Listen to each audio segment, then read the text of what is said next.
Jeffrey here. It might be a little bit choppy. I apologize on it. We're currently having some internet issues. I think it's because of the fact they're probably just updating.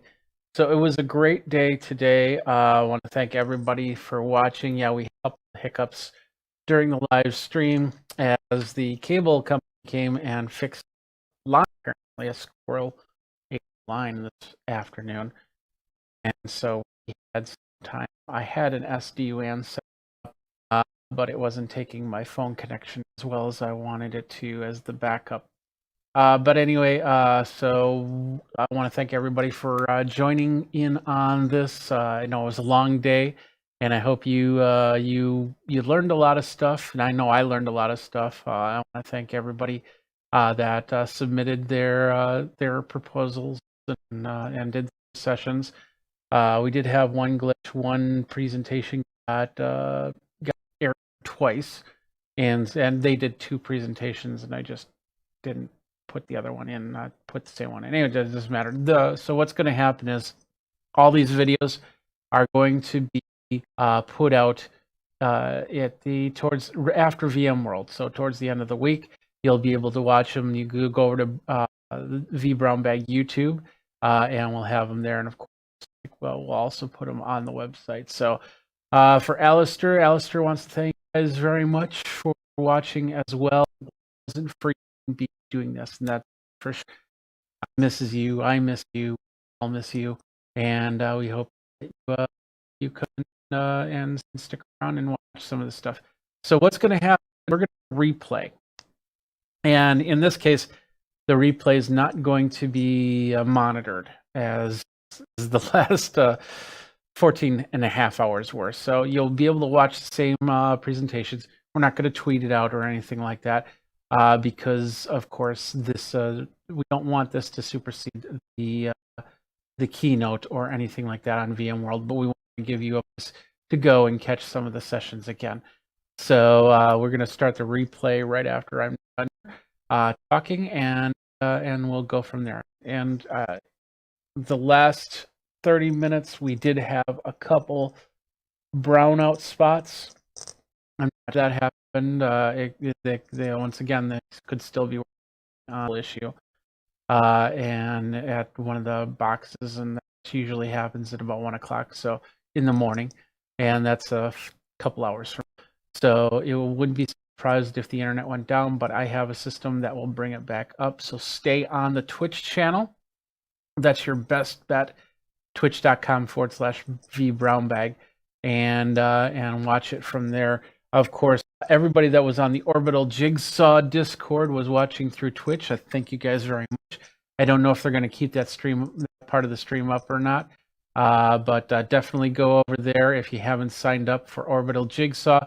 If you want that, go over to the vBrownBag, vBrown.com. And on vBrownBag.com, you'll see a little red button that says the talk. You press on that, that'll take you to a web page.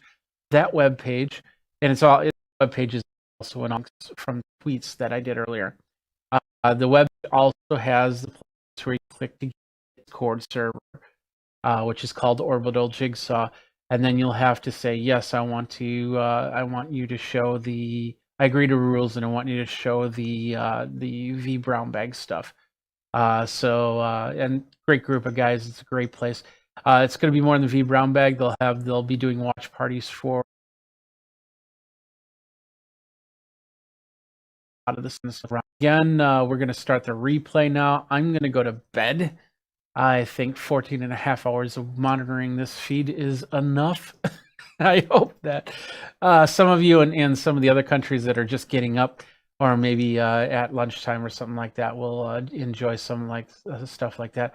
But it's tomorrow, I think, 9 o'clock Pacific time. So that would be noon Eastern, but don't hold me to those numbers. I think that's when the keynote starts. So just check on the VMworld webpage to find out everything. You should be getting an email if you're registered for it, and if you got all your sessions set up.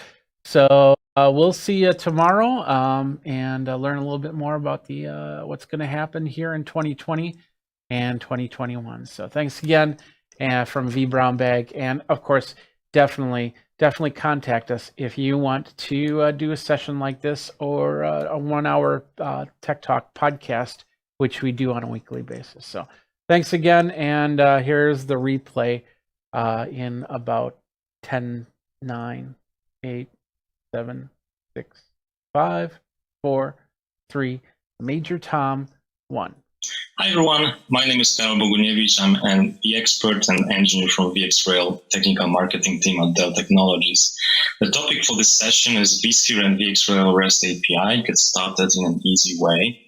And if you open that, then I assume that you're interested in RESTful APIs. And that's why I wanted to make it more practical for you. Instead of preparing slides, I thought that such a short time allocated, I will show you an extensive demo instead. I'd like to show you three main things. First, how you can start your API journey by leveraging an interactive web-based API documentation. Second, how you can use these APIs from different frameworks such as scripting with PowerShell in Windows environments and configuration management tools such as Ansible on Linux. And finally, how you can consume these APIs virtually from any application in any programming language. Sounds interesting? Well, let's dive deeper into that. So let me start the demo. So probably the easiest way to start your API journey is to use the interactive web-based documentation for that. We're leveraging here a Swagger framework, which is an open framework for API development, very popular in the industry. And we've designed those APIs in the way that they are complementing vSphere APIs. And you can just go to this URL from the VxRail manager and you can choose, there are 12 different groups of APIs available in the 7.0 version. I'm not going to talk about all of them, just a few of them. So if you choose the spec for LCM, that will provide you with the functionality for the automated lifecycle management, which is a huge differentiator here with value add. If you go to support, you can change the support features such as support account, or maybe remotely collect the log bundles for the system. And if you go to the system, then you can collect very useful system information, including health, etc. To start interacting with that, you just click one of those API calls, and immediately it expands and provides you with the possible response codes, like 200, 400, etc., and also the example values that these APIs would return. And you can also check the model. This will show you the data model that is used by the API, so you will know what kind of information that you can expect in return. To try it, just click Try It Out button and execute. This one doesn't have any parameters. And you immediately see here that we got code 401, that's an error message that provided vCenter credentials are not valid. And that's actually a good thing because we haven't authenticated against the system yet. So that's a good thing that it prevents you from authorized access to the API. To fix that, I'm going just to authorize using my vCenter credentials. So administrator and password. And you can check the authorization status with the lock icon, which is now closed. When you try that again, we can see there's a corresponding curl command URL, and right now the response code is 200, which is success. You can see the response in a JSON format, very useful information about the system VMs, health of that, how many hosts in the cluster, etc., etc. And a typical scenario, if you'd like to manage the infrastructure remotely, we need to collect some inventory information. And you can do that with the hosts API available from the host category. You can check the value model. We can try this API. Again, we can see the returned the response, and this provides a lot of useful information on all the hardware components in the system. In a similar way, you can consume vSphere APIs. Also, the same approach, web-based interactive documentation. Just log into vCenter, go to the Developer Center, And then you can choose the API. In this case, we'll interact with vCenter, so choosing vCenter API. And for instance, to get a list of VMs on the system, I will choose the first one, get REST vCenter VM. I can provide multiple filters to filter the output based on names, folders, data centers, etc. Maybe even a power state of VM. Well, for the simplicity, I will just use the default. Let's execute. And immediately you will see also the corresponding curl command and also the response. And this time it also includes the information about the data model use. And let's take a look at this CentOS 7 VM template machine. Because in a typical scenario, you're going to have a golden image from which you will create multiple VMs. We'll have a pre-installed operating system with all security settings and software. I've copied the ID of this VM because I'm going to now clone this VM from this template. There is an API call with the action clone. I can populate the parameters using the data type, which is shown on the right. Now, as a source, I will provide this VM ID that I've just copied. Let's immediately turn it on. And I'm not going to modify too much in this clone, so maybe let's, instead of using default, let's provide a specific name for this demo. I'm going to change the placement. It will be the same location as the template itself. Very simple, clear example here. I'm going to execute. I can see the curl command. I can see the response. In this case, it's an ID of the newly created VM from this template. I can check that from the VMs and templates view. I can see that this clone indeed was created. It has been powered on and available. So that was a very quick start with the interactive web-based documentation. What if you'd like to start your API journey using the available automation frameworks for scripting, etc.? Well, the API cookbook will be handy for you. You can go to that. It's available on the support site. And let's see some very simple example. Let's check the system status. We did that already from Swagger. We're going to do the same. And you can see that we have multiple examples here in curl, in PowerShell and Ansible. So let's start with PowerShell. PowerShell is now available on most of the modern Windows systems, a very popular scripting framework. But you can also use, of course, the REST-based calls, but it's better to install the necessary modules because it just makes things simpler. In this case, I've already installed the X-Ray API, and you can see that it installed multiple namespaces corresponding to those different API groups that I shown from the web interface. So let's copy this example. Let's copy the DNS name, in this case, of the VxRail manager. Let's provide the authentication information again. And we receive the same output that we see from the web-based interface. To make it more human readable, I can provide the convert to JSON commandlet, and now it's formatted for me. I can check the list of all the commandlets which are available in this module with the get command and get some help about specific commandlet using get help command. This is really the same experience that you get from Power CLI if you have ever used that. So let's take a look that you can do similar things with the Power CLI, but we will talk to the software stack that is built into the system.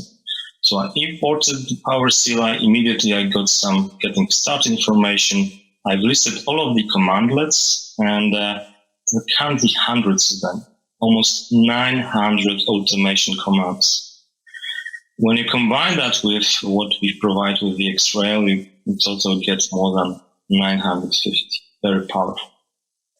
Now let's check the Ansible example. So I've installed the CentOS system here. I can check the Ansible version installed. I already copied this example and changed the environmental variables, and I can run this playbook. So using this different framework, this now configuration management framework, I get the same result. I can check the system information. Now let's take it further. What if you'd like to consume those vSphere and vExtrail APIs virtually from any application, any programming language? Another tool, Postman, will be handy here. VMware provides several examples on how you can consume vSphere automation APIs using Postman through the collections. They are available on the code vmware.com. I've already imported them on the system. You can see them here, vSphere automation REST samples. You can browse through them, and for instance, you can check VM create with details, which is an example how to create a new VM with a lot of detailed parameters from REST APIs. In the body tab, you can see the past parameters that you need to provide. So I wanted to show you a quick trick how you can use the same approach, but with the vExtrail API. When you go back to Swagger, when you use this hyperlink there, when you save this file, it actually saves the API specification, which you can import as a collection to Swagger. So we can use that in the same way. So I'm going to import that with default settings. So yeah. I'm importing that, and immediately I have a folder with a new collection, the vExtrail RESTful API configuration documentation, and that contains all the same API calls that were shown in the web-based interface. There is one more variable that you need to set up in the environment here, the space URL. You can copy that variable from the Swagger. And again, we need to authorize against the system first to provide the vCenter server authentication details. I'm providing those here. And now when you send this call to the vExtrail manager, we get the same output nicely formatted in JSON format. Now, if you'd like to do that from other programming languages, this is where the code functionality is helpful, because it can generate code snippets for you in different programming languages, including C#, Java, JavaScript, Node.js, PHP, Python, and many, many more. So let's try the Python as an example. I'm going to copy this automatically generated code, paste that into the text editor. I'm going to add one additional parameter, and this is really just disable the check of these certificates. And immediately I can get the same output from the Python that we could see in the previous examples. This is really powerful. So let's recap. In this session, I walk you through how you can easily start your API journey and how you can use vSphere and vExtrail APIs together from the same tools to get more value. We discussed how you can explore and interact with these APIs from the web browser, PowerShell, and other automation frameworks. And finally, I've shown you how you can integrate with these APIs from virtually any application in any programming language using code snippet generator in Postman. I hope you found it interesting. Please give it a like if you like that, and feel free to reach out to me with questions. Thank you for your attention, and have a great virtual VMworld.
Welcome to this vBrownBag session deploying SQL Server 2019 big data clusters on Kubernetes with Ansible.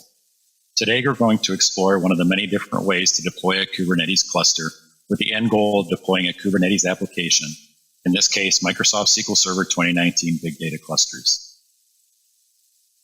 My name is Doug Bernhardt. I'm a senior principal engineer with Dell Technologies. I've been at Dell now for a little over 8 years, and I've been working with SQL Server for over 25 years. Storage is obviously a very critical component of a big data or database environment. So now my primary focus is SQL Server and storage integration. While I've managed to hack out what I needed in VMware to get the job done and learned a fair amount about Kubernetes, Ansible, and Linux along the way, my primary background is SQL Server. My journey to Kubernetes and Linux and tools such as Ansible was one of necessity.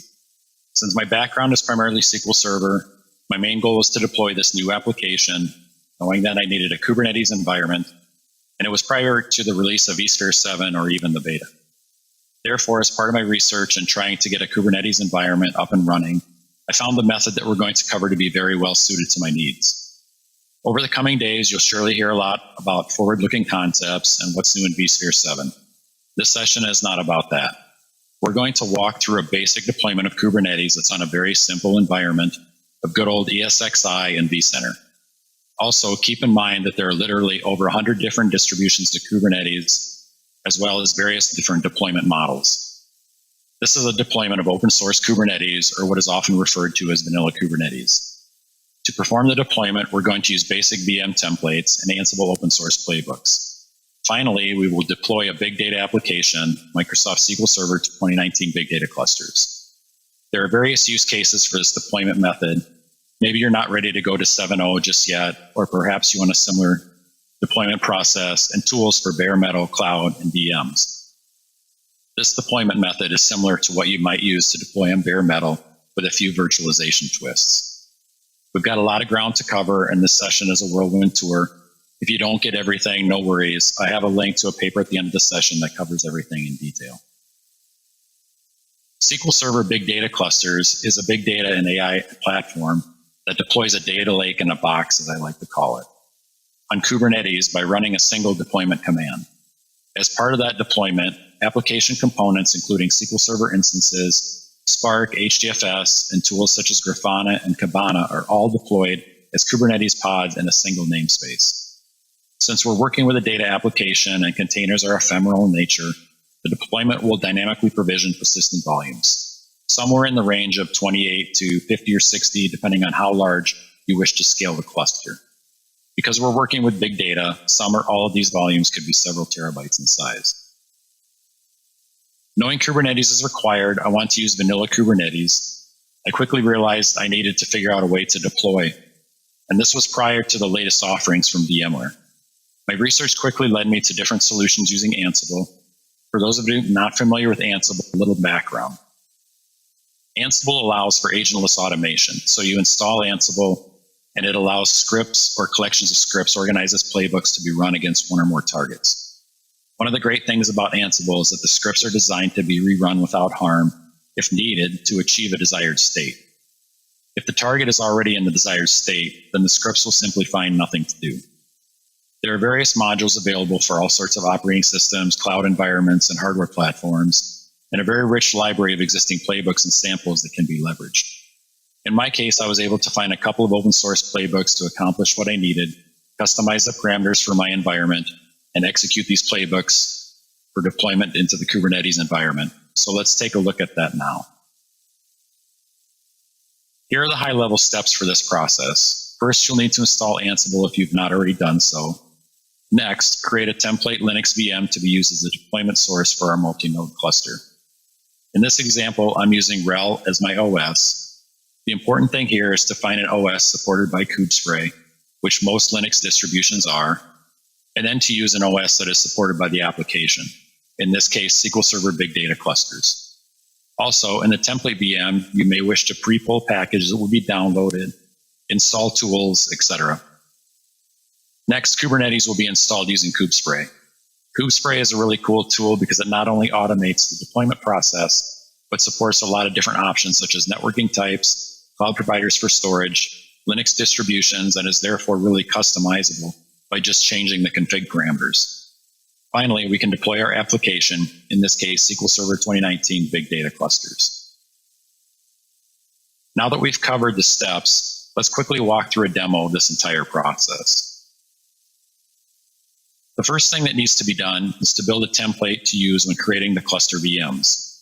This will be used as a consistent starting point for all of the VMs in the Kubernetes cluster. It's a process that most VMware users are familiar with. You create a VM in the state that will be the starting point for your VMs in the cluster. Then you shut it down and convert it to a template.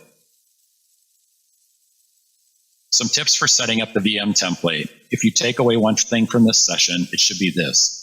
When working with Kubernetes and vSphere, make sure to set the disk enable UUID property to true. The persistent storage driver uses this to identify storage resources, and if this is not set, persistent storage provisioning will not work, and the errors may not be clear as to why. When you're finished with the template configuration, after you shut down the VM, remove the network adapter. The deployment scripts will add it back and configure it, but they may not work properly with an existing network adapter.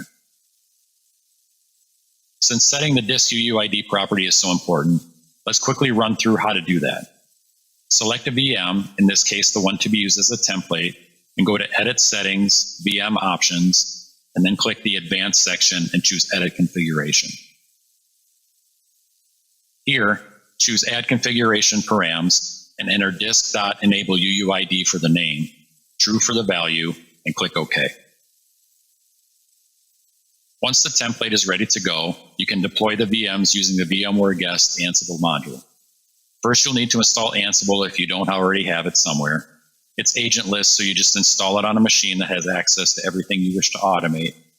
And as I mentioned earlier, Ansible has several modules that know how to communicate with various infrastructure components.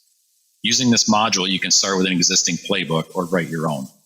I happen to find one to start with on GitHub that you can pull down as a starting point and simply customize the parameters, so that's what I'm using here.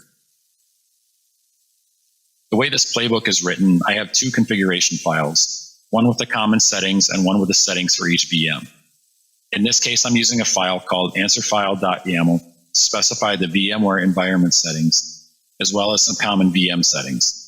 As you can see, there's a section for my vSphere environment specified, as well as all of the common guest settings. In another file, I specify the settings for each VM I want to deploy. Ansible has a concept of an inventory file, which is a list of items to configure. In this example, the inventory file is called VMs to deploy. In here, I'm specifying that I'm going to build 5 nodes, 1 master and 4 workers, giving each its own name, IP, and notes. Now, running the command Ansible playbook and passing in the inventory file and the playbook name, this will deploy the VMs. Each VM was deployed as a task. The result is listed in the play recap section, where we see that each VM has a status of OK and changed equal to 1, showing that the deployment changes were applied. The properly written Ansible playbook can be rerun without harm. So here you can see where I reran the script and it just simply came back with everything OK and changes equal 0, so no changes were applied. Now that the VMs are deployed, the Kubernetes cluster can be deployed on top. In this example, I'm using kubespray, which you can read more about on the Kubernetes website, and pull the source from the GitHub link listed here as well, but it's the same idea. Pull down a set of playbooks, customize for the environment, and run. The biggest difference here is that since kubespray offers several different options, there are a lot more parameters that can be specified, but it's still fairly straightforward. First, we need to build the inventory file. This is what the inventory file looks like.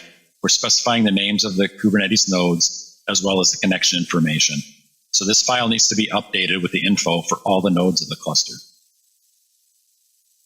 Next, you need to configure the persistent storage, which in this case we're using vSphere data stores. This is all done in the all.yaml file, which you can see here in the center of this file is the cloud provider, and is set to vSphere, as well as the vSphere credentials and parameters. From here, kubespray will deploy and configure the vSphere cloud provider. Note that this example uses the older in-tree cloud provider. vSphere CSI support was added about 3 months ago to kubespray, so you may want to look at using that instead. but for now, this method works just fine. Depending on what other Kubernetes features you want to modify, such as the overlay network, Kubernetes version, etc., these values can be specified in the other configuration files as well. Just look at the documentation to find the location of the feature that you wish to change. Finally, we run the Ansible playbook command above, and it begins deploying the Kubernetes environment. This is a rather lengthy deployment because it does a ton of work. In my environment of 5 nodes, this takes around 15 to 20 minutes for this process to execute. Once the deployment is complete, the Ansible Play recap shows all of the changes that were applied. The final step before deploying the application is to create a Kubernetes storage class. This references a storage provider installed with the cluster, and it points to the data store we wish to use as well as the file system. Here's an example of the storage class definition, and it's created using the kubectl command. Now that the cluster configuration is complete, we can deploy our application, in this case, SQL Server 2019 Big Data Clusters. At this point, the hard work is done, and it's just a matter of following the Microsoft documentation on installing VDC. Because the Kubernetes platform abstracts the infrastructure details, the deployment of VDC is pretty much the same process regardless of the Kubernetes environment. To deploy VDC, we install and run the AZ Data utility provided by Microsoft. This will deploy the entire cluster into a namespace consisting of several pods, services, and persistent volumes, which are dynamically created based on the storage class we provided earlier. As the deployment progresses, you will see various progress messages as the various components come online. After all the components are deployed, the cluster deployment will be complete. At this point, the entire deployment is complete and the big data cluster is ready for use. Now you use Azure Data Studio or your tool of choice to connect to the cluster at the cluster endpoint that is provided here during deployment. The call to action from this session, get more familiar with Ansible if you don't already know it. It's a great tool for configuration and deployment and something super handy to have. Also, deploying Kubernetes with kubespray is a great way to learn about all the various components that make up the Kubernetes environment, and it can be used with physical, virtual, and cloud. This is just one of the many different ways to deploy Kubernetes. Each one has its own personality in terms of tools, ecosystem, and integrations. There are full details of today's demo in the Dell EMC paper mentioned here. This paper is on our new Dell EMC PowerStore appliance, but the steps can be applied to almost any VMware environment. Finally, enjoy the rest of the VMworld presentations. There will be lots to come on new Kubernetes features and capabilities in VMware, specifically around vSphere 7.0 features. This concludes this vBrownBag session for today. Thank you very much for attending and have a great day.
name is Sachin Bharadwaj, and I'm going to present you a session on microsegmentation.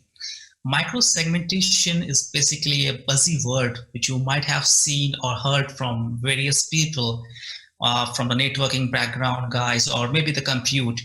So it is something which has been trending from a long time, and it's also a great thing to use it in the modern infrastructure. So basically, what is microsegmentation? So microsegmentation is just a zero trust model which you are building it on your infrastructure, basically on the NSX platform. So it's something like a VM to VM communication, where you have the capability to communicate a VM to a specific VM. It is without leveraging any specific traffic or anything else. So this is a common thing. Like if you're talking about in NSX environment, microsegmentation is allow you to push those traffic or segmentations where you have zero trust models, and which hereby privileging the putting down all the protection at every level, whether it's a virtual card, VM NIC, or anything else like a transport node that prepares from the NSX generation with the help of NSX preparations. That we need to say that. So how we are using this microsegmentation in today's world. So let's talk about the traditional environment which we have earlier, where we have the perimeter firewalls, which is as could be say the perimeter gateway, which is at the topmost level of every organization or every infrastructure. So perimeter gateway is just used to protect you from at the topmost level. So I'm not saying anything wrong with perimeter firewall. It is definitely a good things to be have at the topmost level to procure you or to secure you from threat which is coming into your environment. So that's pretty good. So, but what about the things which is there under the perimeter firewall? Let's say about the workload, or could be a virtual instance, or could be a container, or could be anything which is there inside the perimeter firewall. So that perimeter firewall is not protecting all those things inside it. So that's something maybe a question of concern which we have to take it out. Let's say what could be the reason why we require microsegmentation, or could be something which we require to protect down to that, because we already have the perimeter firewall at the top and layer. Why we require something the down layer, or could be at the VM level or something else. So let me give you some case studies, or could be some examples why we require. Let's say your end user is using an application or accessing an email from your Outlook, and he got an email which is a phishing email which state anything about a Trojan virus or anything else which may hit you in your environment, and that may attack your environment, and possibly it could be something which may harm your environment and can take out your any data which is more secure with an environment. You don't want to take it out from the network outside your perimeter firewall. Second example could be an end user who is using a USB drive to extract any data or taking out anything from the network, or maybe installing any software that USB might be having an infected virus. Could be a Trojan horse. That's common in the network environment. So that may affect the environment, or that may attack it. Attackers are quite aggressive to do all those things, to hack your environment and do whatever they want. So to protect all of them, we required microsegmentations to be enabled with the environment, so that our instances or our infrastructure down to the perimeter firewall should be protected as well as. So in this presentation, I'll let you know about, I'll state about the challenges which we have in a traditional data center, which I have already elaborated to you.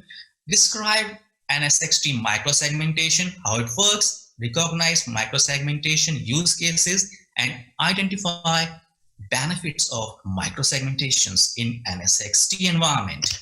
So let's get started again. See, so as I said, in traditional data center security challenges are quite high. So traditional security are more emphasis at the environment level rather than specific application level. So traditional environment is something which more emphasis at the parameter level, at the firewall, which is at the topmost, at the gateway side. So they are not much concerned about the application level security. Doesn't prevent from lateral between workload and the tiers. So that states the same thing. Let's suppose you have protected your parameter firewall at the topmost level. Just like a fence, you have protected your house. And what else? What if somebody jumps from your firewall, jumps from your fences, and go inside your house and take out whatever they want? So that is something which has not been prevented from the traditional data center parameter firewalls, or you can say any firewall which has been physically allocated. So there are more challenges on low priority target at first. Low priority targets could be anything about the VM, or could be any bare metal server, or anything which is there under the parameter firewall could be being the first priority to get it attacked by the attackers.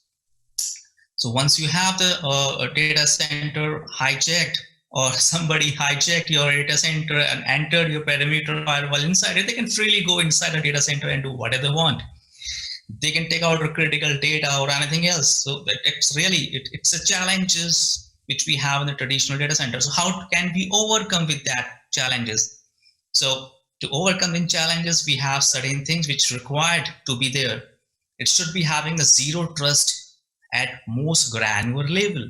What do you mean by zero trust? Basically, is zero trust is something like if you have an environment, if you have an application which is being set up, like two application which is being set up into the environment, and say that application, it's having its own boundaries or something which specify like this set of application required to connect to different application which specifically require a set of protocol.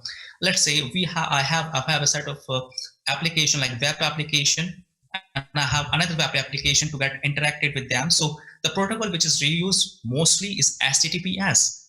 So why not to do one thing? Why not to enable HTTPS traffic from one source to destination and drop all the packets which is not required. So basically, it's something like we are giving zero trust or relationship, or could be a trust between two VMs, which definitely allows only single type of protocol and drop rather the other things. So this is one of the topmost things. It may be the application. You can define the application, whatever the application you have, and you can define the boundaries of that. Let's say you have an application or database application, and you want to flow only the database like SQL servers. You just enable the protocol. We have a set of around 400 type of protocols into the distributed firewall, which we are going to talk about in next slide, where you can enable those ports or channels into the security profiles of that VMs, and that specific protocol, that specific port will only connect with the destination. Rest all port and rest all traffic will get dropped out. What happens with that? It will minimize your traffic over the network. There will no congestion at all in your network, and that will definitely help you to granularly move your throughput of your infrastructure. So second thing is every VM has its own firewall as well as security policies at division level. So as I said, so zero trust relationship and most granularity. How is it? It's been managed from NSXT, and how NSXT will take it up? It's helped with the help of distributed firewall at the VM level. So when you enable distributed firewalls, it's been enabled at the hypervisor level, or could be say at the ESX level if you are connecting with the ESXi host. And that ESXi host is being that distributed firewall is still managed by the kernel level, and each VM which is there at the ESXi host are being governed with that distributed firewall. So that is something is being protected. So you can set a security profile on those VMs. Let's say something like a source and destination. I have these set of VMs will only speak to this set of VMs at specific port, and whatever the packets will come will get dropped out. So this is how you can specify at the VM level, at the VM NIC level specifically. So this is one of the most important thing which you can do it in distributed firewall. Security policies can be based on VM network application attributes. So you can define the policies and distributed firewall based upon factors. Like you can specify like VMs, what type of VMs you have. You can group those VMs and make a group of them, and you can specify that this set of VMs I require to have in the policies. It could be a network in the sense like you can put in specific IP addresses. This sort of IP address will be allowed to this set of IP address to communicate with them, or you can put it by the application basis. Like I have the web servers, set of group of web servers will speak only to these set of application servers. So like this, you can set the policies about in the distributed firewall. Security controls can be applied to any application at any point of time. So as I said that you can apply the security controls to any application. It doesn't restrict you to specifically allow any one of the application or two other application. We have sort of VM sort of application which is here in the distributed firewalls options, which you can specifically, or you can customize your application which you would like to add it into that. So that's also an option to do within the distributed firewall. So microsegmentation in data center NSXT, how it works. Microsegmentation segregate data into security segments down to individual workload VMs. Now let's see, you have this diagram. If you can see over here, I have a set of groups which is connecting to 3 VMs. Let's say I have a finance, I have HR, and I have engineering group of set of 3 VMs. And those set of VMs are connecting to the stateless services of the environment. Let's say the AD, NTP, DHCP, DNS, and CERT. So now let's say that any of the stateless services can communicate to any one of the groups. Hey, you can go ahead and do that with the help of security firewalls. You can just say that this set of VMs, this set of group of VMs can specifically speak to DHCP. You can allow the services to DHCP on the specific VMs or on the set of VMs, or you can also specify that the group of finance VMs can speak to HR if they would like to, or you can specify that engineering set of VMs group cannot speak to HR or finance, as they don't have their own business to do that. Why do they will go for their to see all the payloads and other things? So you can segregate them into different groups, so that only the set of VMs can speak within them themselves. As you can see that each VM is having its own firewall. This is what we have. We have the capabilities in the distributed firewall. So every VMs have its own firewall. You can define it, which is at the VM NIC level. So it says that IO control and from NIC level, it's VM NIC level, the control of the firewall you have specifically at the VM NIC level of each VM. Each VM is having its own firewall. You can just specify what all permission you required, what security levels you would like to specify for the VM, and how granular you would like to make those micro segmentation of that specific group of VMs to other group of VMs. So it monitors the states of active connections and use this information towards the VM NIC. So let's say a VM, you have 4 NICs into that. So does it mean that all 4 NICs will be part of a distributed firewall? Yes, they would be, because whatever the traffic which is running, whatever the active NICs which is there into the VMs are all included in the distributed firewall security profile sections, or they are active into that. So next we have attached the central control and operational distributed firewall directly to each VM. So that's it. It centralizedly connect and operate the distributed firewall at the VM level, not at any other, or not at the hypervisor, or you are governing your firewall at the VM NIC level specifically. See the difference over here, you're not installing any specific agent of antivirus or anything else. So it's completely agentless. So distributed firewall, which you have installed, which is being automatically configured. When you configure distributed firewall, it will configure at the NIC level, at the hypervisor level, and the hypervisor level, the kernel level, it will allow you to do it at the VM levels, and with the help of security profiles and rules which you have, which you create manually to as per your needs. So the use cases of microsegmentations, we specifically speak about NSX. It's protect your critical application in the environment with microsegmentations. So there are two ways you can speak it about. Critical application you're protecting, like if one thing in the way, like if you are having the parameter firewall, if somebody jump out or get attacked within the infrastructure inside it, this microsegmentation, which is, you can say, the distributed firewall, will protect you to get affirmated from the critical application, so that they will not get hampered, they will not get been attacked by the attackers, so they will get secured.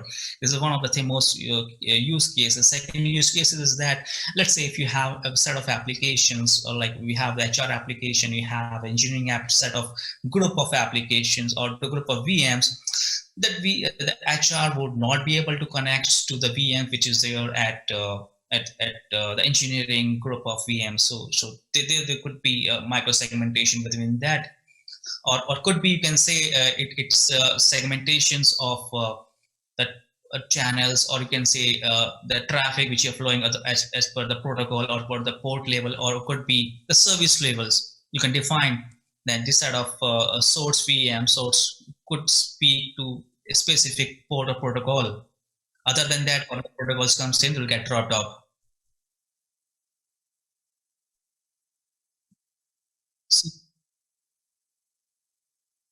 Yeah.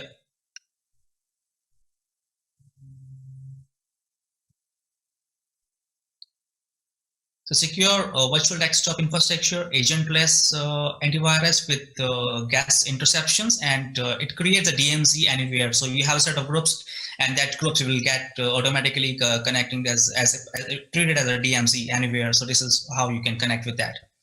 So benefit of microsegmentations, it's limit lateral movement. As I say, that it will, if anything's jump off from the firewalls, from the fences within the network, it will it will protect you from the lateral movements.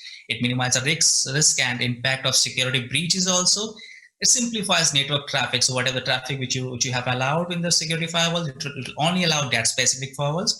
Use cases is infrastructure. It will use the topology which you have specified in the security firewalls. It lower the CapEx and OpEx things within infrastructure. It minimizes all software-defined storage or software-defined infrastructure as SDC. So it will definitely help you in that. It automates IT services delivery. So this is all which is helpful in that. And this all concludes the sessions of mine with the help, which is NSX microsegmentation.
Hello and welcome to this short tech talk.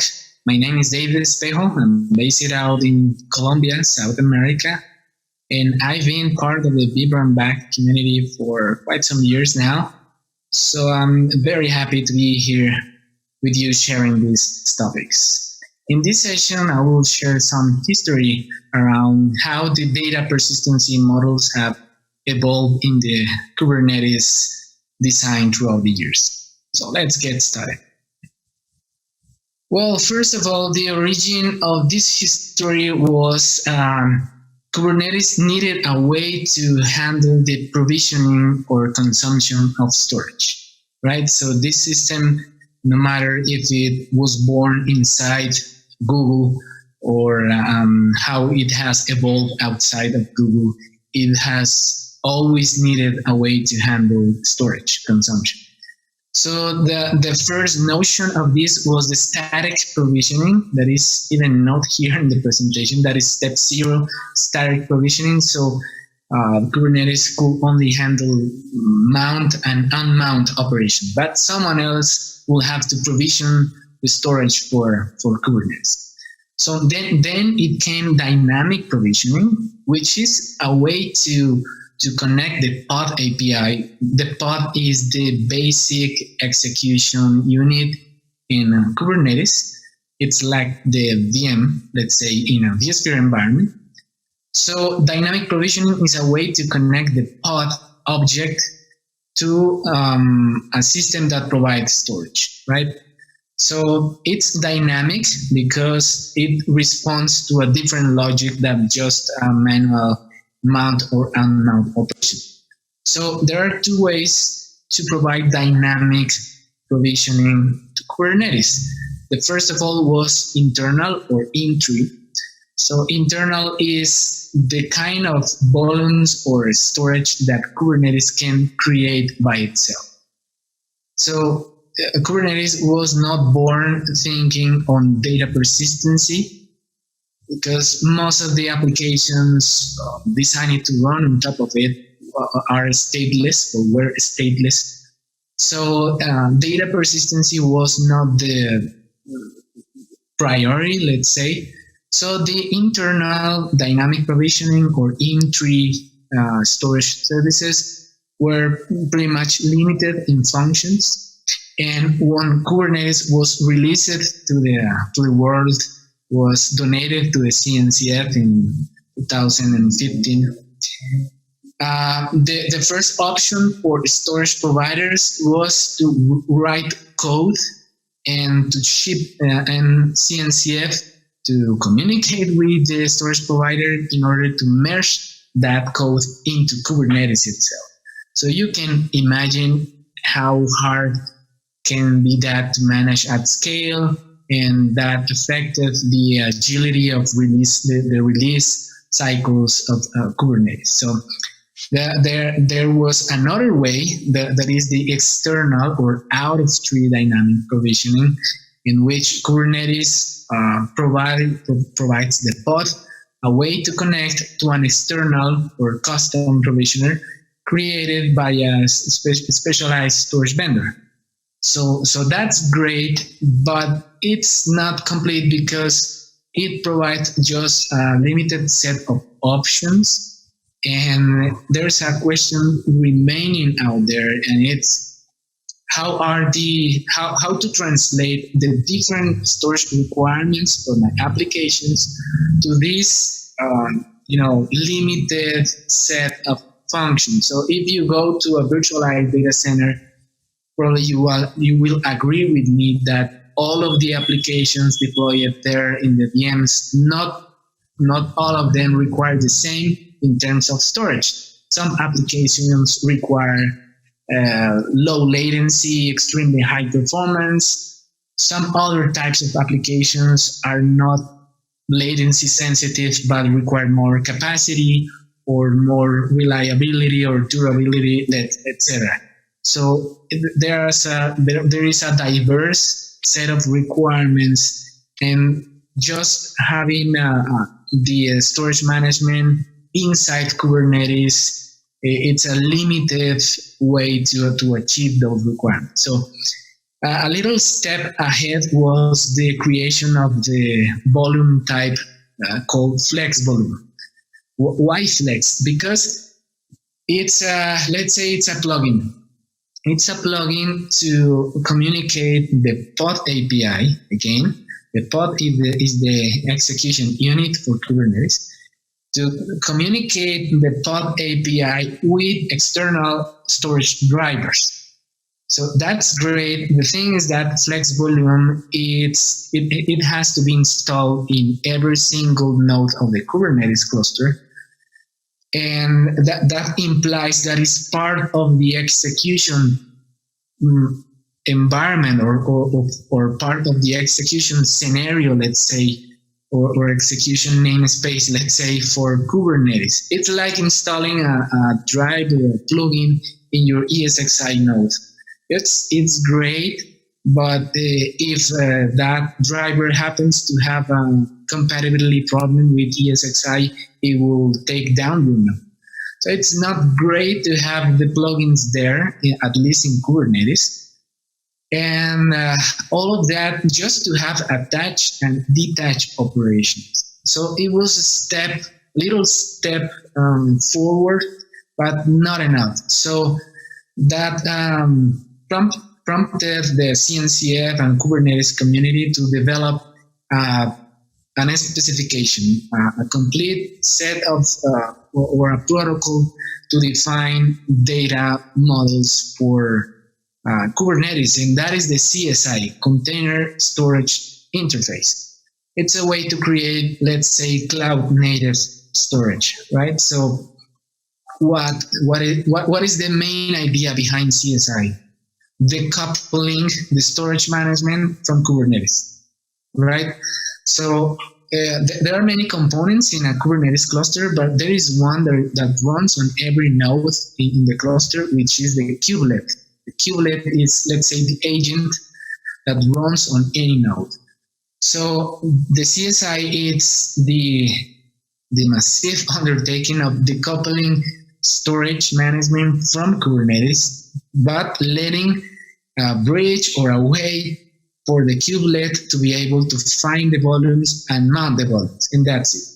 But Kubernetes won't be responsible for create them, destroy them, manage them, not a single bit of that. So that is important, because when you combine that with dynamic provisioning, if I take a step backwards, let's say, dynamic provisioning requires the use of a concept in Kubernetes that is called storage class. Storage class, it's, let's say, like a storage policy or storage profile in this here. Let's say it's a way to specify these are the requirements or the features I need in this specific type of storage for this specific type of applications. You can have several storage classes, as you can have several storage policies or profiles in vSphere. So storage classes are a declarative way of defining requirements for storage. So if you combine that with CSI, you can have a very flexible and also scalable model of handling storage, because you can define in a flexible way your requirements, and also you can manage the storage in a logic separate from Kubernetes. So you will be able, for example, to upgrade the Kubernetes cluster without having to upgrade the storage components. So that is very important. So in a, let's say, graphical way, I found this diagram clear enough from the guys at the NewStack magazine. And, you know, in this diagram, the developers just require storage for the application, and that's it. You know, the application run in pods, and the developers request storage using a construct called PVC, persistent volume claim. It's a way to define the storage requirements. And in both approaches, dynamic storage will fulfill the requirement. The end result probably is the same. In the right-hand side, CSI, it's kind of a bit more complex, but you can see there that is decoupled. In the left-hand side, you will see a volume controller inside Kubernetes, right? So there is external code running inside Kubernetes. So that has this limited set of features that I talked previously. So when the developer performs the request, the API server, which is kind of the gateway, or let's say like a vCenter server, the API server will receive the request, and the volume controller in the in-tree approach will find if there is a volume already created with those requirements, and if that's the case, it will publish or it will assign that volume to that pod. Right? The kubelet, in both cases, the kubelet will perform the mount operation. In the CSI world, in the right-hand side, there is an external provisioner. This is provided by your storage vendor, right? So your storage solution for Kubernetes, be it in the public cloud or on-prem, should have a CSI compatible solution. It will provide an external provisioner, which happens to be another pod running in the cluster, probably in a different namespace, but running in the cluster. It will respond to the request, and Kubernetes or the kubelet just perform the mount operation, right? So all the logic, this is a simple operation. This diagram is pretty much simple because it only mentions the mount operation. But the more mature drivers or CSI drivers these days provide not only mount or unmount, they can create the volume, mount the volume, resize the volume without affecting the applications, snapshot, restore the volume, unmount the volume, and destroy the volume. So all the life cycle of the external storage is managed by the CSI driver. So in this way, you can scale Kubernetes and keep the storage management separate from that. Right? So how can I know if my storage solution or my cloud provider has different features in the CSI driver? There's a public list in the Kubernetes documentation. You can just Google Kubernetes CSI drivers, and you will find here a list. This is just a snapshot of the list. You will find here a list of all the vendors or cloud providers, the current versions of their CSI drivers, and the features they provide. So it's important to check this when you're, researching platforms to run a Kubernetes environment. Right? So I hope that's clear. I appreciate so much your time, and thank you for watching.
Welcome to the presentation on Cloud IQ, how to debug your VMware installations on the go with Dell EMC Cloud IQ.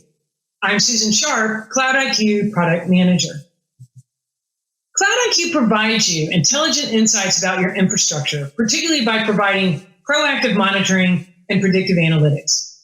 One of the key advantages that we have with Cloud IQ is the human intelligence regarding the Cloud IQ ecosystem, leveraging the strength and power of the Dell technical community.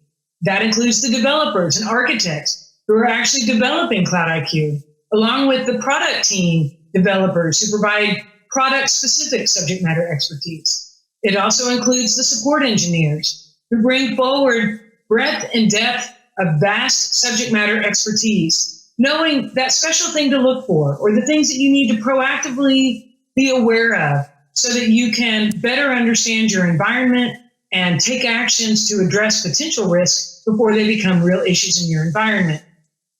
And it also includes members of your Dell account team, whom you can invite to be trusted advisors so that they can also see the insights that Cloud IQ provides and help ensure you get the very best from your Dell infrastructure.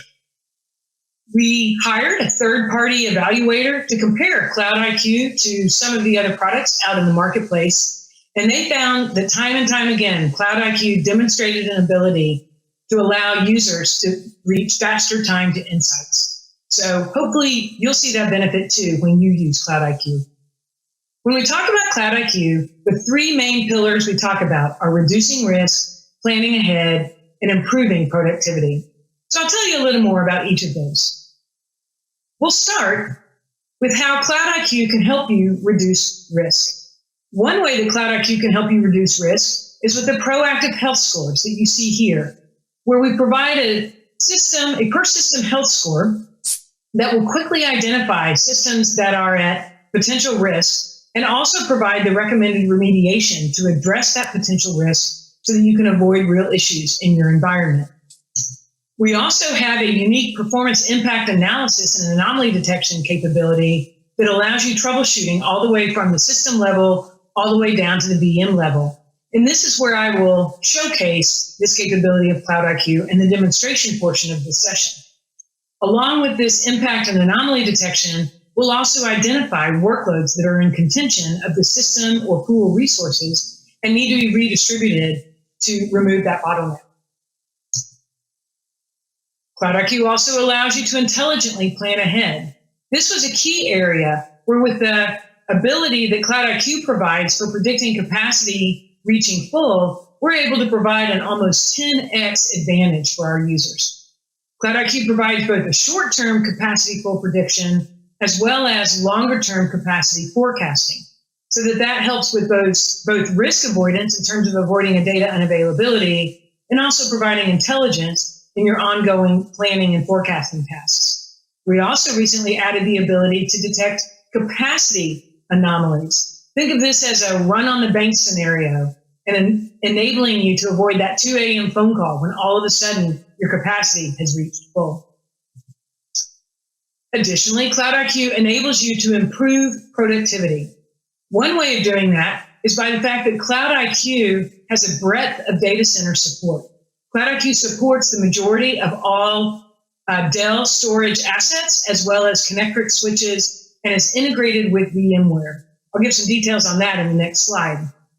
I also mentioned the trusted advisors. With all of us needing to do more with less, think of leveraging your trusted advisors for the additional expertise, additional proactive monitoring for your environment. Customers can simply invite members of their Dell account team to be trusted advisors, and that will enable them to log into Cloud IQ as well as you to be able to look for potential issues or potential areas of risk that need addressing. And finally, because Cloud IQ is hosted in the Dell private, secure infrastructure, you get immediate time to value with Cloud IQ.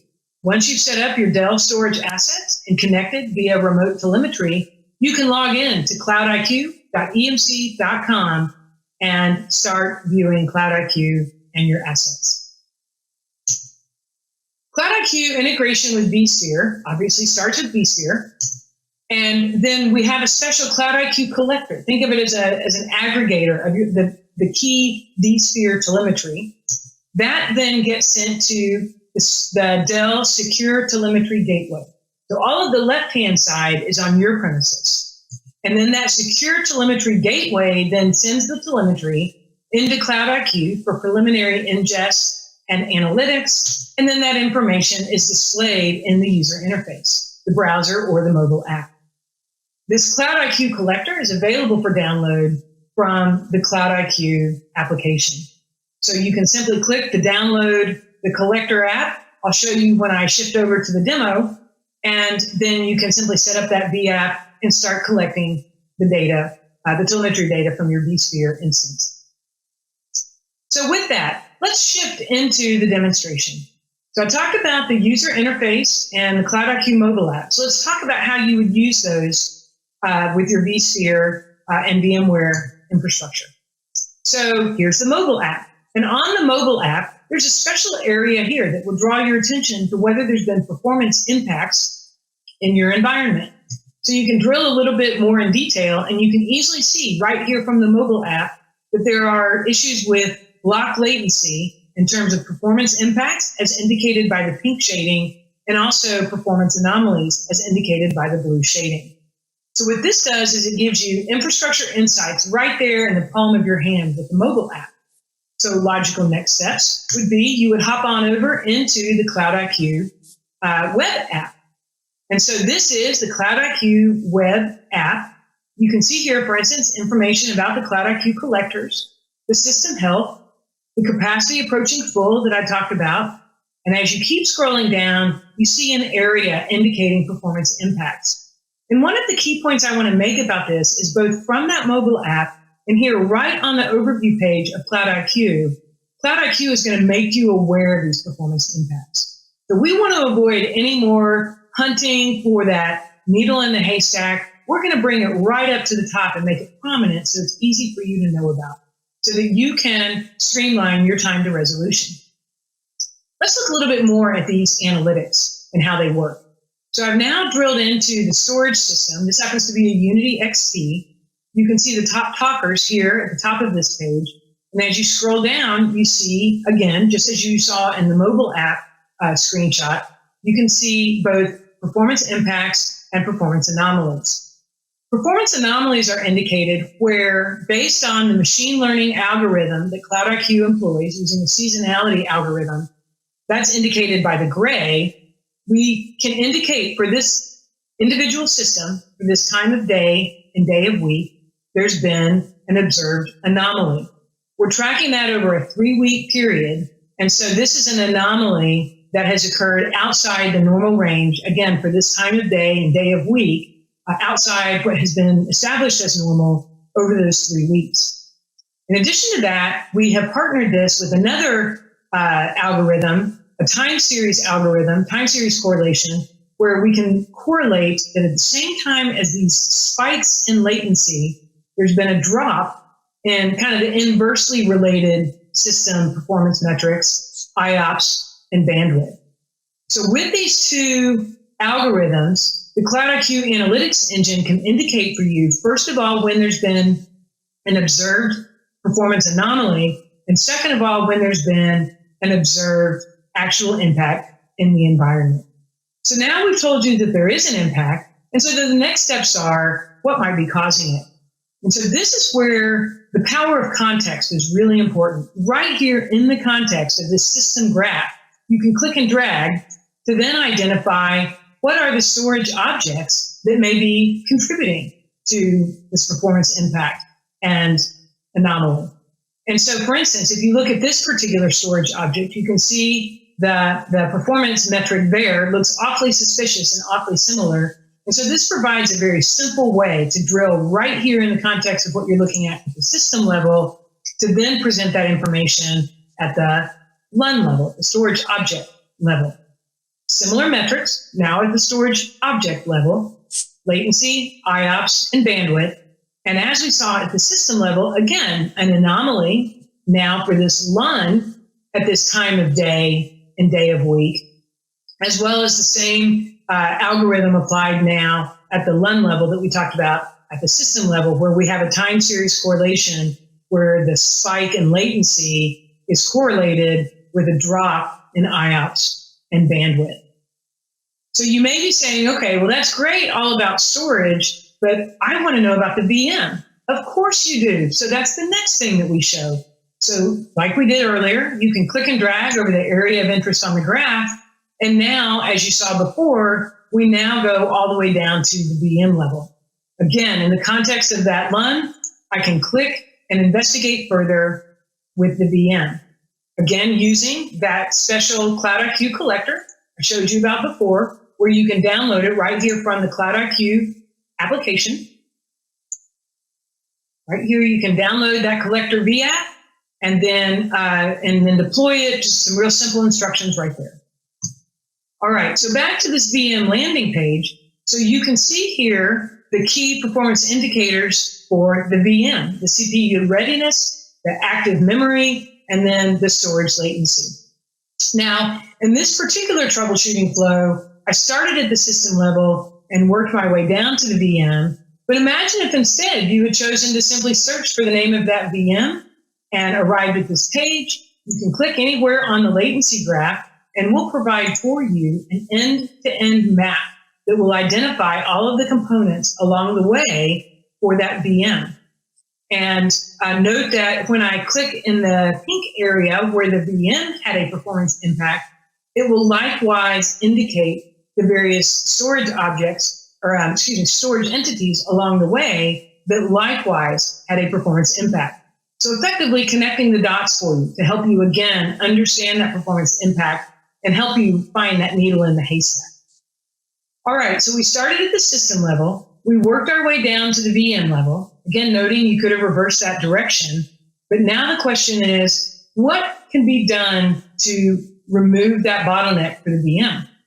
And so in this case, I'm just going to back up a step. That was the LUN that we looked at. If I go back to the LUN page, this was the graph we were looking at a moment ago. You can then see additional details. This is where the workload contention analysis comes in. And CloudIQ will indicate for you where there are other workloads contending for the same resources as the LUN with which that VM is associated. So this is a pretty strong recommendation that if you can distribute these workloads, perhaps to another pool for a Unity system or perhaps a whole nother storage system, then you would remove that bottleneck. You would allow that LUN to receive the resources that it needs, and therefore the VMs associated with that LUN. So hopefully you've seen that end-to-end, in context, unique capabilities that Cloud IQ provides for you to intelligently troubleshoot performance issues in your environment and gives you strong recommendation for how to remediate those performance bottlenecks so that you can remove them. Returning to our presentation, I talked about immediate time to value. All you have to do is install and configure your Dell EMC devices, connect that remote telemetry, including the Cloud IQ collector that will bring information from vSphere into the secure remote gateway, and then simply log in and use Cloud IQ. Log in to cloudiq.dellemc.com and start using it. You'll log in with your pro support credentials. And I haven't mentioned it yet, but maybe one of the best things about Cloud IQ is all of this at no additional cost. We view Cloud IQ as an enabler so that you can unlock the power of your Dell EMC devices. So again, log in to cloudiq.dellemc.com and start using it today. To summarize, Cloud IQ provides intelligent infrastructure insights by reducing risk, identifying and avoiding issues to expedite troubleshooting, enabling you to intelligently plan ahead by anticipating business needs and avoiding outages, and by allowing you to improve productivity with a single pane of glass across your data center, including your Dell storage assets and VMware. So get started today and start getting advantage with the faster time to insights. Thank you for listening.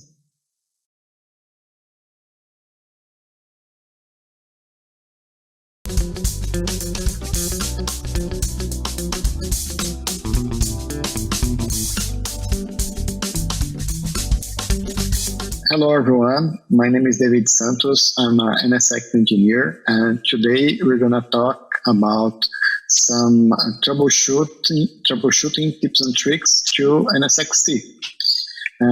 So to start, what we have in the box for in the NSXT box that help us to troubleshooting when we have some problem or we're facing some issues with the solution. We have syslog that we can send logs to either login site or other log solution. We can have multiple syslog servers configured to NSX, so it works really well. Also have TraceFlow, that's a powerful tool where we can select like the source and the destination workloads, and check the path between those two workloads.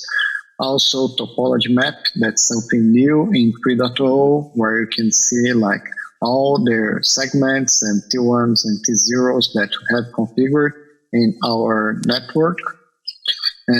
Container inventory, so in 3.0 we can also check the clusters that are connected, the Kubernetes cluster that are connected to NSX. Also, what are the namespaces, configure them, and the containers, the labels, and everything. Also, the ingress rules.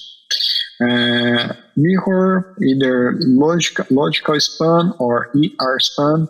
They are really useful for troubleshooting.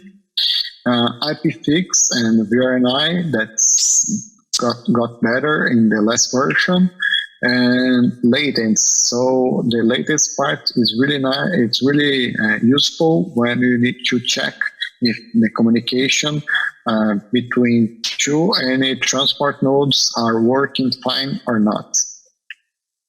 So for each one of those topics, I have a video here. And the first one is the integration with login site. So this integration is native. So when you integrated login site with NSX, it has a content pack that brings all those nice charts to login site, and also it has all the rejects done. So here, this blue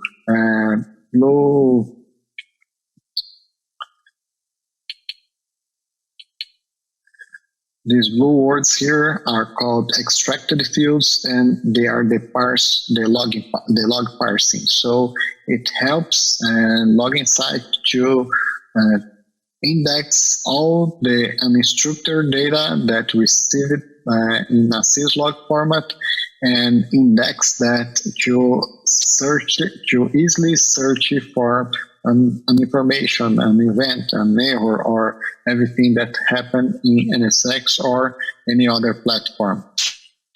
The next one is trace flow. Here we have trace flow. So we're going to select a source workload that can be either a VM or a pod, and the destination workload that can be either a VM, a pod, or an IP address.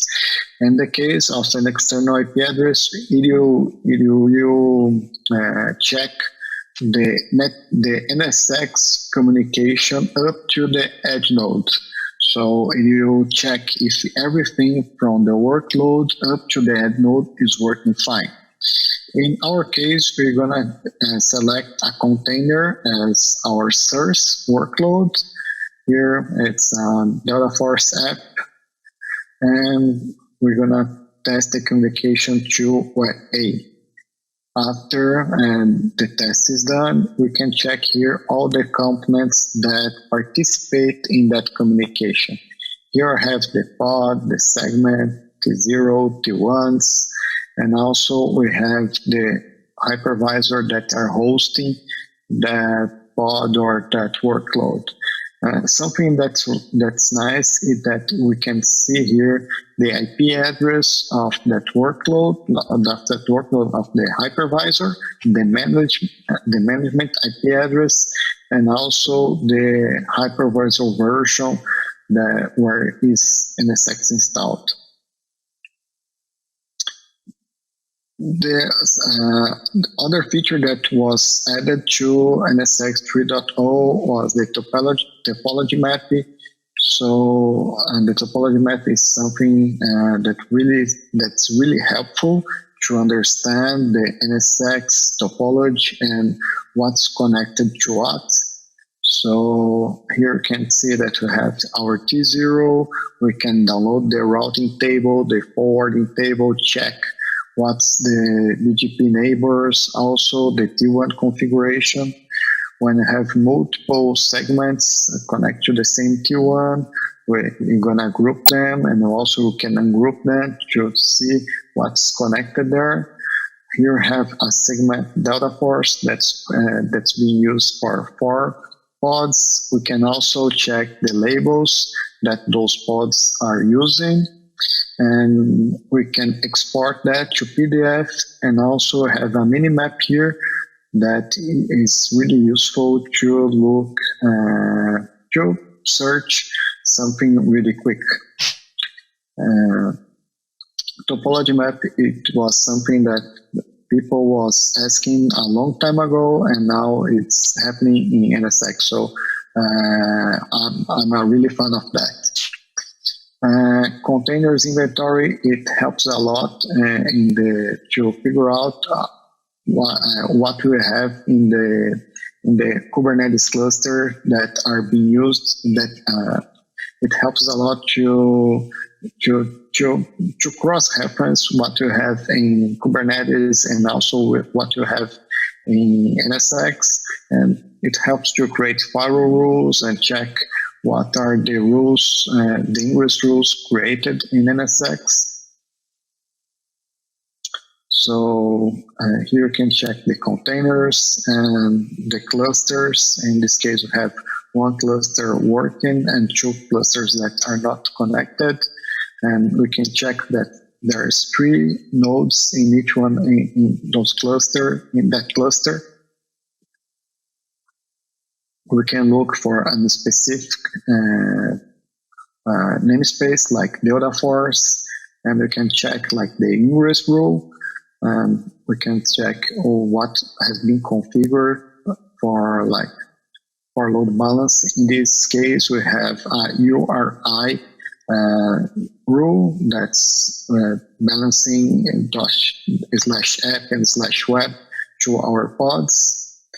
And also we have here the SSL offload that has been configured. We can also check here the pods that are connected to that namespace, and also the service. In this case, we have two services, web and app, and also all the segments T1, T0 that communicate, that are being used for that Kubernetes cluster. Other thing that's available in NSX also is the port mirroring. We have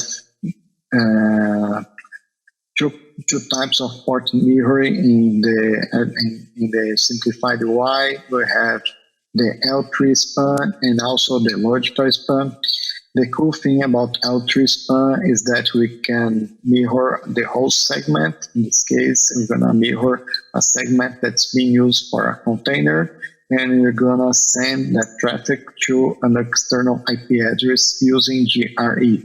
In this case, I'm sending that traffic to my desktop computer that has external IP.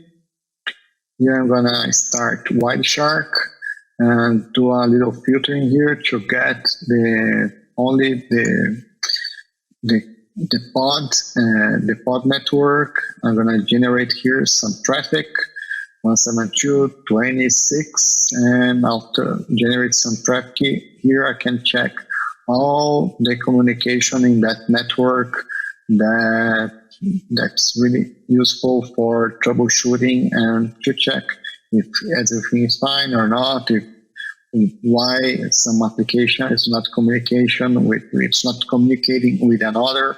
So it's something really useful and really helps when you face a problem with connectivity. VRNI, in the last version of VRNI 5.2, we have a new dashboard, an SXT dashboard. It's providing a lot of useful info for NSXT. So here in the right side, we have the topology, the NSXT topology, with all the controllers, managers, and also the nodes, the transport nodes. And when you click in a transport node, we can check the traffic that's going. That's ingress traffic, egress traffic, the latency between that transport node and other transport nodes. Also the traffic that's being received, the traffic that's being dropped, and also the usage, the disk usage, CPU usage, and memory usage. And so it improved a lot. Something that is really cool about this dashboard also is we can check here how many VMs are hosted in that host. What's the transport zone that's being used, the IP address, the management IP address, and also if everything's fine, like what's the connectivity status to the management plane, to the control plane, and there's a lot of other nice metrics here that help us to check if everything's fine with NSX or not. Also, NSX, the new version, I think it started in 5.1, and also in 5.2 we'll have the dark mode. Dark mode sometimes is helpful for people that likes dark screen, that don't like clear screen. So it helps too much, especially when you are in the front of the computer the whole day. So in the Kubernetes integration, these dark modes got really cool because there's a diagram here of service that looks really nice.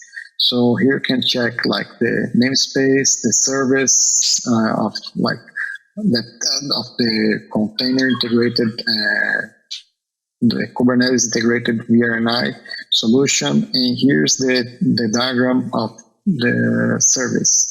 So here you can check like all the pods that are configured to that service, and also we can check here the NSX that's integrated to that Kubernetes cluster.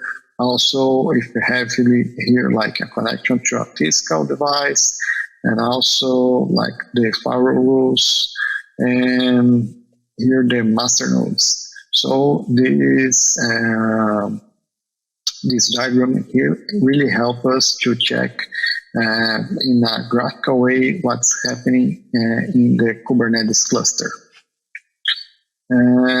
That's all I have. Thank you very much for watching, and see you next time.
Hi there, my name is Chris Noon, and today we're going to talk about how to automate NSXT using Terraform. So my Twitter handle is alttransformer in case you want to reach out to me or follow me after this presentation, and I do blog on vmusketeers.com. So first of all, let's talk about what Terraform actually is, and it is infrastructure as a code created by HashiCorp. And what it does essentially is automate infrastructure and or network builds. And it does this in a declarative manner. So what we talk about there is we give Terraform a bunch of files and we say, this is the end result I want, rather than building out a system systematically. You can link this with a version control system. For example, I use GitHub, so you can roll back to any previous version that you have or branch out to test new features. And essentially, if you end up playing with Terraform, you'll end up having a bunch of providers, modules, and Terraform files in your file structure.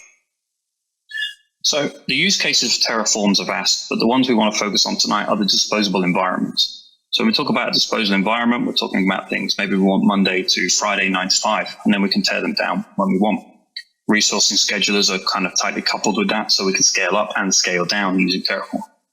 Multi-cloud deployment is also a really useful use case. So we can use the same code to deploy in GCP, Azure, and AWS, so you can have that multi-cloud environment. Auditing is also a great feature. So what we do at the end of the live demo is we do a Terraform show command. And what that does is it just shows you the environment that we built out in semi-readable code. So we haven't got a lot of time, so I want to jump into the live demo fairly quickly. But essentially what we're going to build out today is a production and a development environment. We're going to build a web app and DB segment in each environment. What I'll do is I'll start by building out the segments. I'll then add the T0s into that, then I'll link them together. The demo is quite simple in the fact that it's only 3 segments linking to one T0 each. But what I want to point out is you can make this as complex or as simple as you like. So you can add a ton of firewall rules, load balancing features, BGP, etc. So really scale it up as you feel free. So what we're going to do is we're going to drop into our NSX environment. I just want to show you that we've already defined an underlay and an overlay transport zone. And we've already prepared our edge cluster with 2 edge transport nodes. Okay, so now let's jump into Terraform. So I've got a decommissioned area and I've got a provisioned area. So the decommissioned area have all the files we're going to use today. And then the provisioning and the provisioned area is where we're going to drop into and build out this environment. So what I'm going to do first is I'm going to make sure I'm in the NSXT provisioned area. Okay. And then I'm going to bring in our service definition and our authentication Terraform files. So .tf Terraform file. So I just want to point out the authentication file defines the provider. So what we're going to do is we're going to form a Terraform init, and that's going to download the latest NSXT provider for us. And then it's also going to authenticate with our NSXT manager. So let's drop that there into the provisioned area. We're also going to define a few definitions. So one thing I mentioned before was the edge cluster, which was built up of those edge transport nodes. And then we also have our transport overlay, which I pointed out at the beginning. So let's drop that into our provisioned area. So let's perform a Terraform init. And what that does is it initializes it and downloads our NSXT provider. So we have NSXT 2.1. Okay, so now one of the commands we can use is we can use a Terraform plan to say, check my Terraform files, my .tf files, and see what needs to be provisioned, or what Terraform believes it should be provisioning on this new environment. So at the moment, it's nothing. So let's switch back to our NSXT manager, and we'll click on networking and our topology overview. So I just want to show you in the topology overview, we have nothing. So there's no networking elements there. Okay. So now what we want to do is we want to create our segments, as we said first. So we'll look at the dev segments. And what we want to do is we want to create our web, our app, and our DB segments. And we'll have the IP addresses defined here. So what we're going to do is we're going to drag our dev and our prod into the provisioned area. So prod is very similar to the dev. You can see the DB, the app, and the web. And now what we're going to do is we're going to clear that, and we're going to do a Terraform plan again. And what it's going to do is it's going to check those Terraform files, and it's going to say, out of those Terraform files, what do I need to create? So it's found 6 things it needs to create, which are the 6 segments. And if you go up here, you can see the green plus icons showing that we want to create each of these switches. So the plan is essentially just asking Terraform what it feels it should create. But now what we're going to do is we're actually going to create it. So we're going to do the Terraform apply. And what this kind of does is run through another Terraform plan just to make sure there's no difference from the last time you planned to now. Again, it's gone through those segments and it wants to add those segments. It asks you, do you want to continue, yes or no? Obviously, we want to continue for the purpose of the demo. And we go through, and in a few seconds, we've added 6 segments. So if we switch back to our networking topology and we do a quick refresh, we can see we have 6 segments nicely deployed. Perfect. Now what we want to do is we want to build out our T0. So what I want to do is I want to build out that dev T0 and I want to build out that prod T0. So the first one is the dev T0 and we put that in an active standby state. And the second one is that prod T0 and we put that in an active state. So let's drag that into our provisioned area. It's in there, that's perfect. And then what we're going to do is we are going to do another Terraform plan. So when we do a Terraform plan, what it's going to do is you notice it refreshes the state. I'll scroll back up here now. What we're going to do is it refreshes the state for the segments. There's no changes, so it doesn't register any changes, so it doesn't want to do any changes. And then what it does see is the new files for the T0s, specifically our dev and our prod T0. So what it wants to do is it wants to create those T0s. So before we did that Terraform apply, and we want to go through and click yes, or we know the files are correct, and we click Terraform apply auto approve. So what that does is it skips that checking stage, yes or no, whether you want to deploy that. So if you notice here again, it's just gone through the refreshing state for the segments. Nothing's changed, so nothing needs to be changed. It sees new T0 Terraform files, so what it does is it creates those T0s. Now if we go back and we check our environment, we expect to see 2 T0s placed in here. Fantastic, we've got those. Now what we want to do is we want to connect all of our segments to our T0s. So what we're going to do is we're going to go into the dev file, and I've commented out some lines here that tell our segments to connect to our T0s. So we're in the dev file, for example, and it connects to the dev T0, which you can see here. Save that, we'll close it, and we'll go into prod and do the very same. You can see it's going to that prod T0 gateway. Okay, save that and close that. So what you'll find is in that provisioned area, we haven't added any more files, so there's no new elements that need to be created. But we have changed a few things within the segment section, both in dev and in prod. So now, when we clear that and we do a Terraform plan, we'll notice they'll refresh the states. And what you'll find is there's no adding or deleting. What you'll find is modifications. So that's the modification symbol. And this is what needs to be added. So it's done that for prod web and needs to connect it to that T0. It's also done it for the prod DB. So what it's doing is just connecting those to the T0s. What we'll do is we'll do another Terraform apply auto approve. And what we want to see is we want to see those segments automatically connect to those T0s. Perfect. So again here, what it's doing is it's checking the tier zeros for that refresh state. There's no changes on the T0s because the connection comes from the segment itself. And then what it does is it refreshes the segments and it notices there's a modification that he's doing. Then what it's doing is it's modifying the segments, not deleting and creating them again. So you don't have that down and up, just a modification. So if we drop back in here, we expect all the segments to be connected to their relevant gateways. Perfect. Now we have all of our dev segments connecting to our dev T0, and we have our prod segments connected to the prod T0. But what we wanted to do is we wanted to talk about those environments that could be spun up and spun down, specifically these disposable environments, right? So when we're looking at the environment, we want to spin this down for the weekend, say.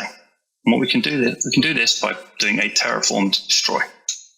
Terraform destroy is obviously the opposite of Terraform apply. So I'd be very careful doing this in a production environment, say. And you can see all these red minuses. What it wants to do is essentially destroy the entire environment from the T0s to the segments. And it'll ask you, do you want to do this? So yes, we want to destroy this environment. Say it's Friday, 5 o'clock. Perfect. We don't want to be using resources over the weekend, so it's just destroying that environment. It does take a few seconds for NSX to catch up. Perfect. So now our environment is destroyed over the weekend, right? So we're not using any resources. But now what we want to do is we want to build it up again. I don't want to build it up in the same method as dragging in the segments, making sure they're done, dragging in the T0s, making sure they're done, and doing that connection. We know this works. So what we want to do is come in Monday morning, first thing, 9 a.m., and we want to do Terraform apply auto approve. Obviously, you can automate this if you like. You do that Terraform apply auto approve.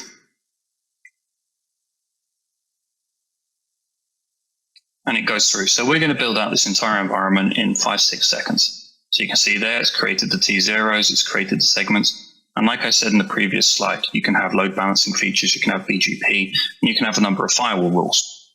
So now if we go to our NSX and we want to check what topology has been built out, there we have it. We have our full topology using one command. Perfect. So now that's a quick overview of how Terraform works and how you can destroy and bring up environments very quickly. I just want to leave you with a few useful links. So terraform.io is where all the providers live, and you can go on there and have a dig around. It's got some great documentation around use cases. The Terraform provider for NSXT is underneath that. It's fantastic. And when I was starting using Terraform, I looked at Nico Giles's and Rutger's blogs. They're pretty useful. And then if you want to follow me, I'll be doing a little work on Terraform myself on vmusketeers.com.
Hi everyone, my name is Karol Boguniewicz. I'm the expert and engineer from VxRail technical marketing team at Dell Technologies.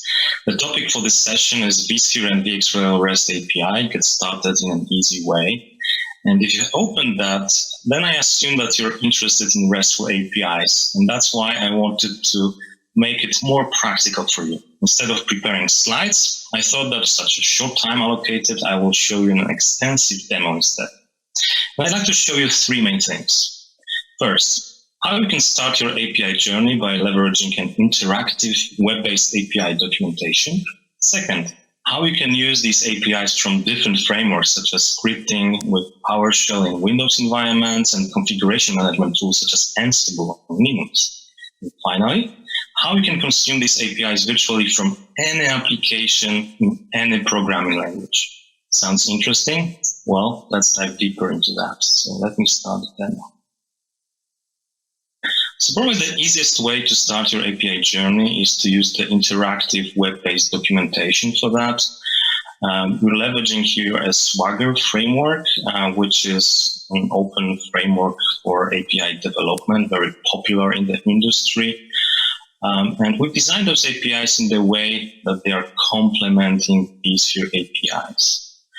And you can just go to this URL from the VxRail manager and you can choose, there are 12 different groups of APIs available in the 7.0 version. I'm not going to talk about all of them, just a few of them. So if you choose the spec for LCM, that will provide you with the functionality for the automated lifecycle management, which is a huge differentiator here with value add. If you go to support, you can change the support features such as support account or maybe remotely collect the log bundles for the system. If you go to the system. Hi everyone, my name is Itzik Kai. I'm Vice President of Technology here at Dell EMC. And with me, I have Paul Mitchell, who is our Field CTO for Data Protection Solution. And today we're going to talk about accelerating adoption for VMworld Tanzu, enterprise storage, and data protection options for Kubernetes workloads. With that, let's start with the very beginning. In the beginning, we used to have bare metal servers that used to run a single operating system on each one of these servers, and probably a single application that ran in this operating system. Then came VMworld with a radical different thinking and say, you know what, why don't we consolidate all of these applications that don't generate a lot of CPU and memory consumption and run a very thin layer of an hypervisor on the top of that bare metal server, and then each VM will consume its own operating system and memory and CPU cycles, but together you can actually stage a lot of these bare metal servers that don't do a lot. And that used to resonate quite for a very long time, including today. But then in 2015 came a small startup called Docker and said that maybe there is even more efficient way of running applications on the top of the bare metal servers, but basically running a single operating system on that bare metal server. But instead of running an hypervisor on the top of it, what they did is basically fork, if you will, the kernel of that operating system, and each one of that fork ran its own application separately. So each and every one of these applications is not aware of the other one. And by doing so, you can actually save a lot of this cost on this operating system that runs on the bare metal server. And that is an absolutely valid way of running containers today. But there is also a new emerging way of running containers on the top of the bare metal servers, and that's the way that VMware chose to do, which basically still run an hypervisor, a very thin layer of an hypervisor on the top of the bare metal server, but on that hypervisor run the Docker runtime. And by doing so, you can basically enjoy both of the worlds. You can still isolate each one of the container runtime from the other containers that are running on the bare metal server. But things like high availability, vMotion, VRS, all of these features that you used to know and love from the VMworld still exist. So you benefit from them immediately while running them on the top of the hypervisor with the Docker runtime. And if I then compare and contrast this to the storage management world, still today, people are probably managing the storage array from the user interface. So in this example, you see our PowerFlex, our software-defined storage UI. So to the left, you can see how to provision volumes, and to the right, you can see a way how to monitor the storage array. And automation, if you will, was probably script via the storage array CLI command, the way to automate and accelerate, for example, volume provisioning. That was the best way of automating the storage array using native storage tools. The thing is that everything is different today.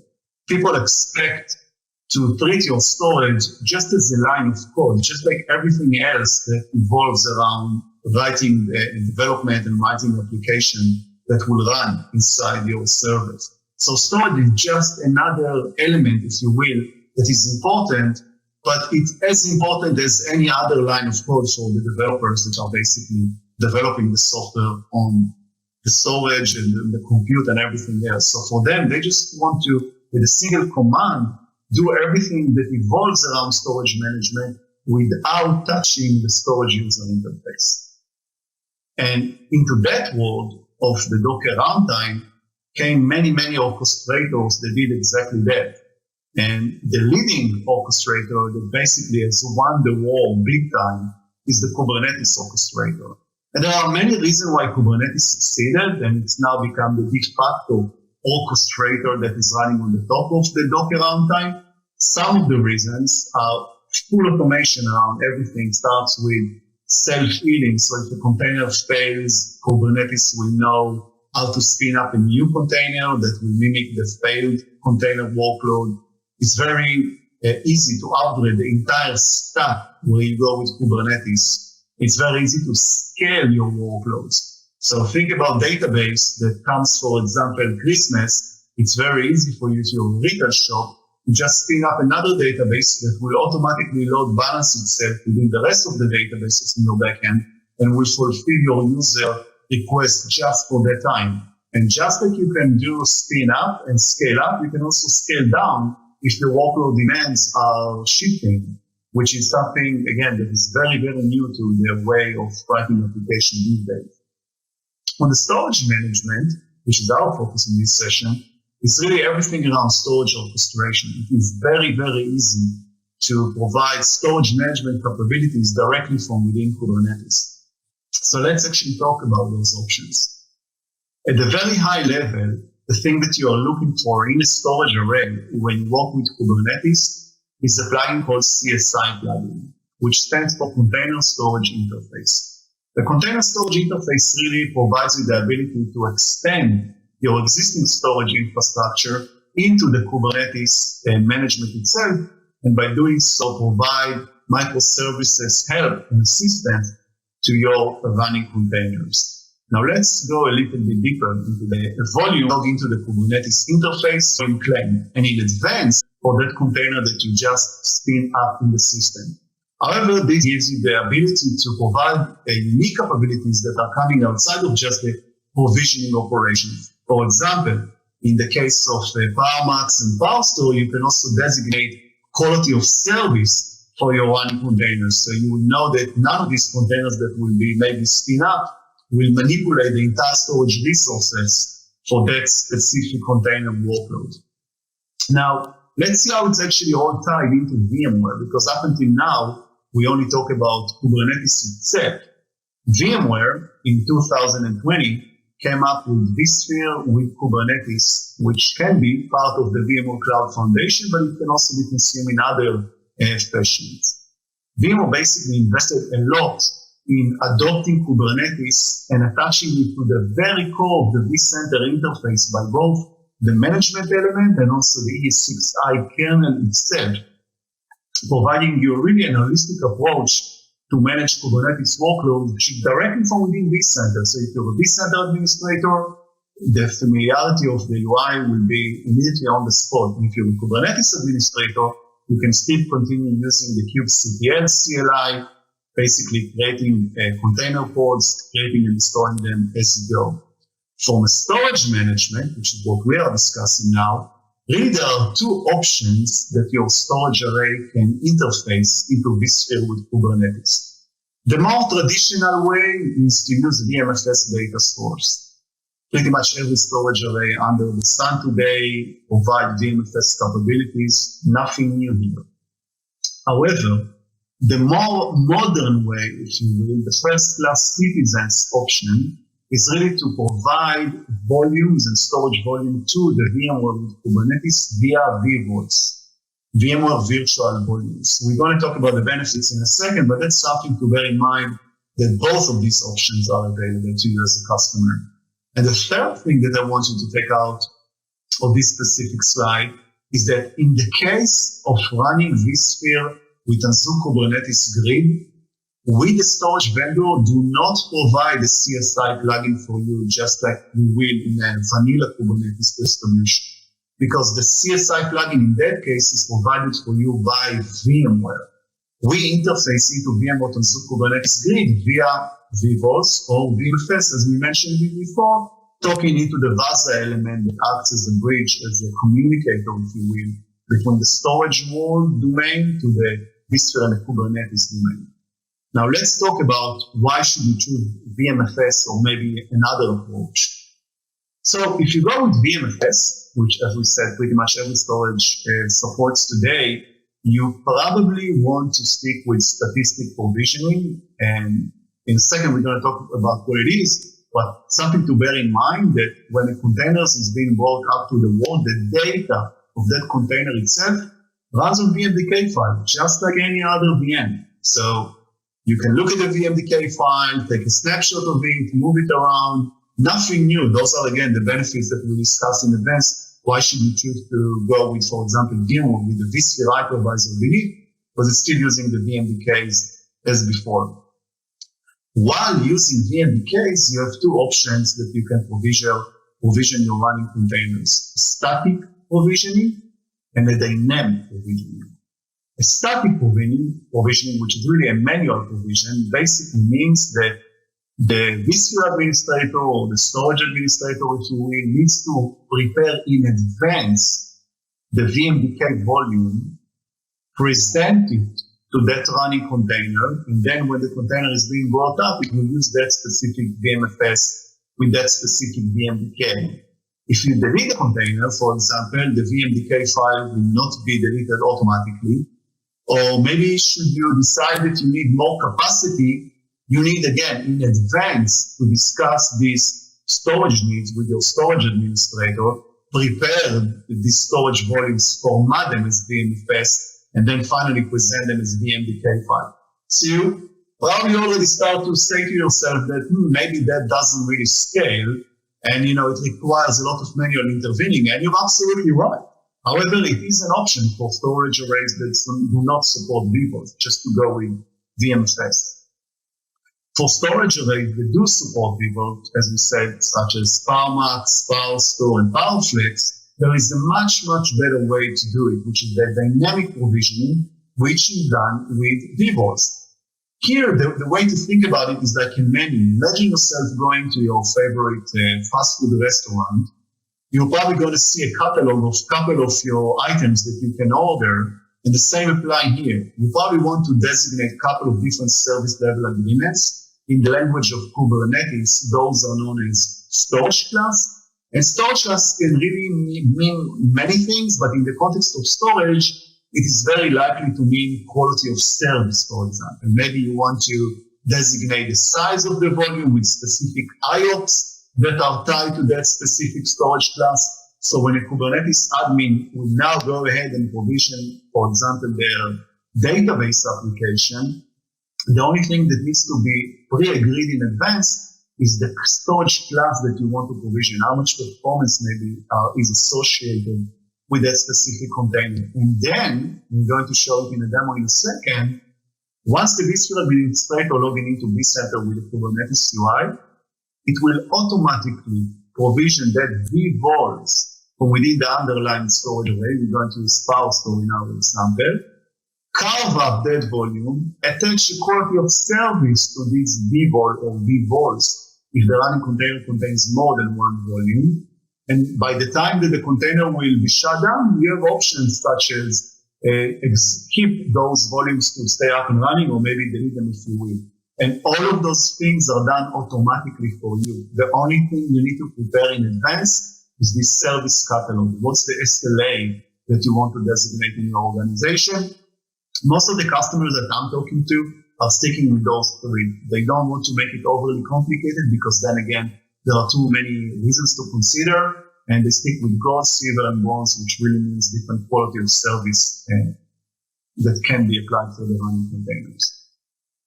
Now let's take a look on how it can actually be applicable to real-world cases with real storage arrays under our portfolio.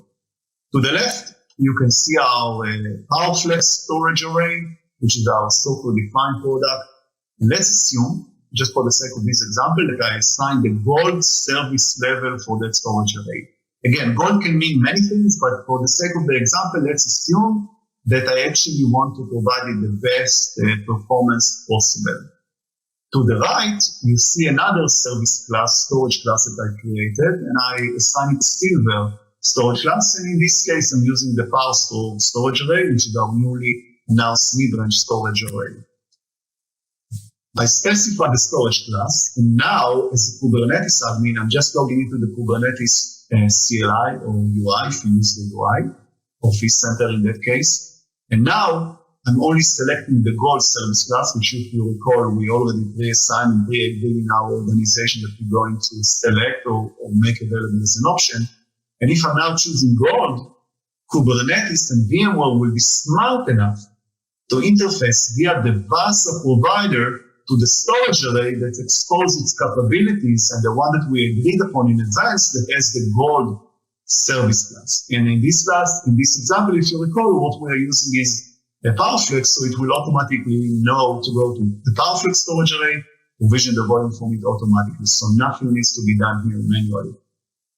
So let's see how it actually looks using the PowerStore UI. So let's see a demo, how it all looks and how it's all tied together with the vVol interface with VMware Tanzu Kubernetes Grid. Let's see a demo.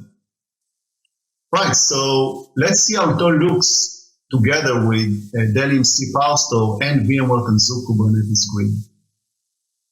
What we see here is a Tanzu Kubernetes Grid deployment cluster that we deployed in advance, which now can be shown here as the WCP cluster. And if we go to the vSphere client, we can now go ahead and actually prepare and tell Tanzu Kubernetes Grid that we're going to use the PowerStore storage for that particular workload. And if you recall, what we now need to do is to specify the storage policy, storage class in the language of Kubernetes that is going to be exposed via PowerStore. We're going to use dynamic provisioning, so we're going to use vBots, which is why we are now putting this box that basically tell PowerStore in the context of vSphere to use vBots for the Kubernetes running workloads. PowerStore is a very advanced storage array, and one of the capabilities that it surfaces is quality of service priorities, if you recall that we discussed earlier. So we are just going to create a vVol rule known as high QS policy, which means that if the Kubernetes administrator will go ahead and select I for its storage class, it will automatically know to apply the high quality of service option from within PowerStore. And of course, you can use the low, medium workload, depends on what exactly you want to run within your Kubernetes workloads. So now that we specify the VM storage policy, the next step for us is to go ahead and actually use PowerStore for that particular workload. So we're going to go back to the vSphere UI, to the workload management, create a new namespace, which is terminology in the Kubernetes world. Think of it like as a new cluster that is designated to run that particular Kubernetes workload. And we just create the namespace here. As you can see, it has its own a unique UI, which is part of the vSphere. And now we're going to direct that namespace to use the PowerStore vVol with the IQS policy that we just created a step before. When this is done, we now log into the Kubernetes kubectl command, which is the familiar tool for the Kubernetes administrator. They are very unlikely to use the vSphere UI. They're using the kubectl. But as we said, each and every one of the parties has its own CLI or interface that they are going to work with. And now what we're going to do is to actually run the VMworld CSI that we told and explained that is being used here. In that case, well, because we're using vSphere with Kubernetes and Kubernetes Grid, it is not using the storage CSI, but rather the vSphere CSI. And we're going to show it and tell it to use the PowerStore storage class that we designated before. The next step is really to bring up an application from that particular namespace running on PowerStore, which is what we're going to do here. We are actually going to run a Yugabyte database. If you're not familiar with Yugabyte, it's a next class database that, unlike traditional databases, can truly scale out. You can literally, within a click of a button, tell it to create new instances of that database, and it will automatically spread the load between all the available containers. That's the PowerStore UI. What's unique about it is that even the UI itself has a very tight integration within vSphere vVols that, as we mentioned, is what we are using in the case of VMworld TKG. And what you are now looking at is every time that we bring up a container, that container will use a couple of vVols. There will be the config vVol, the data vVol, the sock file of that running vVol-based VM. And it will actually run and show you the name of the running container workload that we just specified. So in that case, we call it Tomer TKG01. So you can actually see the container name is actually the prefix for all the running vVols in the system itself. Lastly, we can also see that we are running a scale-up architecture we mentioned before, which is what we see here. So we wanted to scale the Yugabyte database deployment. So literally within a click of a button, it will create more containers and of course attach new vVols to them.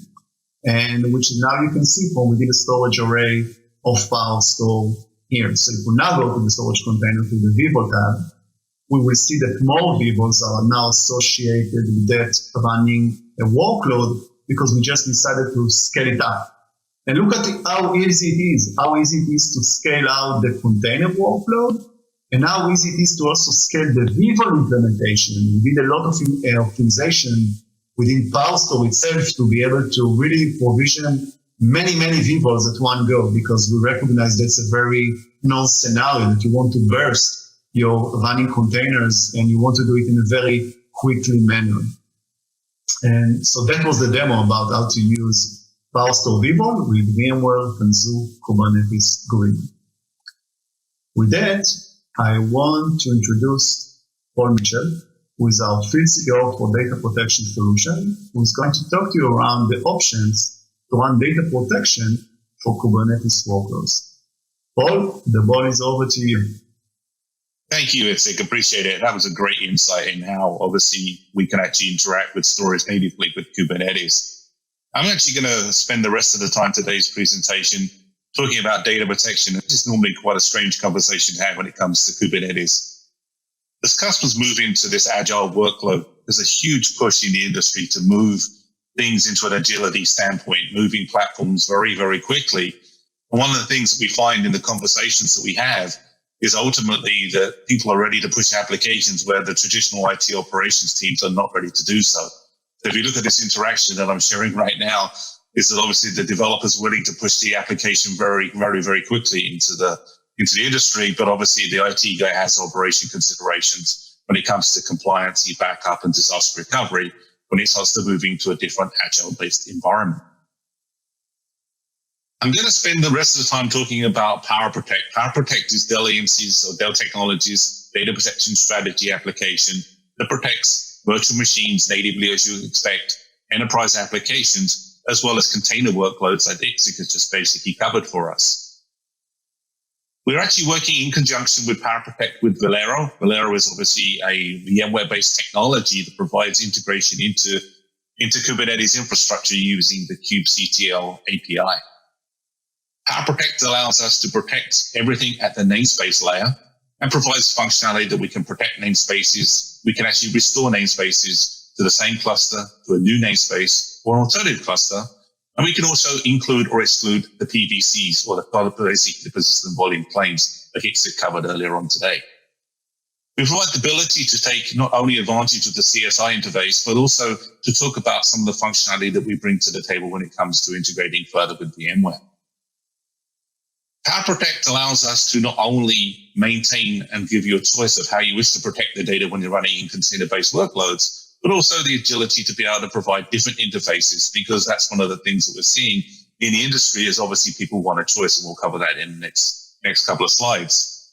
Obviously, really around governance and compliancy, when we're talking about workloads, we want to make sure that we can recover these workloads. And what we've done with PowerProtect is predominantly taking advantage of, as I said, the Velero integration, and we'll cover that further, but also leading into Dell Technologies' deduplication data protection strategy as well. So now we can provide best integration and best of breed solutions when it comes to Kubernetes and data protection workloads from a consistent messaging and a consistent tool set. I mentioned a choice. Well, choice ultimately is if, again, do you want to use kubectl? Do you want to use a native GUI-based interface? Or do you want to leverage things like basically the REST API? We're giving you a choice of where you wish to do your level of management as you need. It gives you the ability for orchestration to be able to provide it through the interface. And we can do some nice things around there, looking at basically audit trails and compliancy and meeting business requirements, but also the ability for effectively the Kubernetes administrator to still be able to do backup and recovery, but doing that natively within the kubectl API. We can take advantage of labels, and labels obviously beginning to label the namespaces. Just think about them like you do tags or key value pairs that I can associate with the namespace so that I can do dynamic agile protection of those new namespaces and pods and containers as they come online. Simply by just labeling those using the CLI within PowerProtect, I can simply discover those very quickly and agile, put them into a policy to be able to provide an ongoing protection strategy around that. As I mentioned, with everything that we're doing in the organization, REST is very first and forefront into the technology choice. So we're giving customers a choice of where they want to play into this to provide an enterprise class solution for their data protection needs. If you look at really Kubernetes as a platform, Kubernetes is really orchestration of containers, and Itzik again did a great job of talking about where that sits. But where we feel here is that obviously, protecting just a snapshot or just effectively the PVCs that we talked about is only part of the solution. And with PowerProtect, we're actually able to obviously protect not only the traditional PVCs and obviously that using the CSI framework, so again, providing the container storage interface capability to provide a snapshot mechanism, but also to be able to protect things that you wouldn't anticipate part of that. So again, as you rotate through your agile environments, things will change, like, for example, deployments and, for example, secrets, and obviously just replica sets and things will change. And with the beauty of actually integrating both Velero into PowerProtect, we can take advantage of protecting both of those. So we're actually giving you the ability to do a very flexible schema to be able to protect the data, but also to be able to restore it with its current control sets into any environment you need. We actually deploy 2 namespaces within the Kubernetes cluster. This is part of the PowerProtect Data Manager. One of them I already mentioned is the Velero, and the other piece of this is the actually PowerProtect namespace that actually provides a controller for actually orchestration and then data movers. One of the things that I mentioned earlier is obviously we're leveraging Dell Technologies' first and foremost enterprise class data protection strategy, in the sense that we're actually providing deduplication and compression at a source layer before we move anything into protection storage. And this is all part of this orchestration that we provide with the PowerProtect engine. If I look at the integration point, we actually work with PowerProtect predominantly with any CSI implementation that has been validated. CSI as a standard is still being ratified and is very early in some distributions, but effectively PowerProtect in conjunction with Velero using the CSI framework allows us to be able to protect those orchestrated workloads, again, using that technology. I want to talk a little bit further about where we've gone to the next level with VMware, and this is the reason why you guys are attending today's session, and we really appreciate your participation today. But from an integration standpoint, was specifically around VMware Tanzu, is that we've added some feature functionality which is different to everything else. So again, Isaac mentioned already how effectively we're using the VMware CSI framework for integration with storage. We're still using that, but one of the nice things that actually came into play, and two things I want to talk about from this, is that we do have our ability to manage this again from the cloud native control plane inside VMware, but also we give you the ability to use a new feature that was implemented in 6.7 update 3, which is actually called first class disk. First class disk is a functionality to be able to take a snapshot of that disk without being attached to an instance or a running machine. And that was a great feature functionality that was asked for many years. And we're taking advantage of that with effectively what we're doing in conjunction with Tanzu. Secondly to that, we're actually using the same data mover technology within the same namespaces, but this time we're actually using deduplication in conjunction with change block tracking. Change block tracking is a very capability that's been alongside VMware for the longest time. And here at Dell Technologies, we've been using that for efficient data protection and backup strategies of virtual machines. But now we're bringing the same capability of that into effectively protecting containers. So now that we're only sending the unique data changes post deduplication and compression to the protection storage. Just to give an example of that, by looking at a couple of screenshots here within PowerProtect, if you look at the left-hand side, you can see that part of the first policy from this particular snapshot, the first data change rate that I sent was 108 megabytes. But subsequently, the second backup as it continued was only sending 76 kilobytes worth of data change. Again, these are things that's happening with the integration, again, between Velero and obviously PowerProtect, and obviously the integration inside VMware, where we can take advantage of change block tracking. You can see this is a huge efficient capability that provides that with a full orchestration engine, providing protection of your Kubernetes solution end to end. I wanted to end today just to kind of wrap up really where I talked about from a data protection standpoint. Again, one of the things that we want to leave you with from a messaging standpoint is that with Dell EMC or Dell Technologies PowerProtect solution, we're able to give you an enterprise class solution to provide your whole private cloud infrastructure, whether that be in conjunction with VMware, to provide the best solution, taking advantage of integration to be able to provide best of breed solution. Thanks for joining.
Welcome to the session today. We're going to talk about VM performance innovations around protecting your mission-critical applications.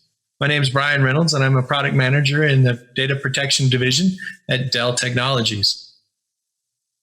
We're going to talk a little bit about the challenges we have today when protecting our mission-critical applications and the innovations that we're working on in Dell and going to be previewing around the enhancements to our scale and performance when it comes to VM image backups. And finally, we'll talk a little bit about how this new enhanced data image backup is going to allow you to do more with your data than just protect it. So let's talk a little bit about the challenges.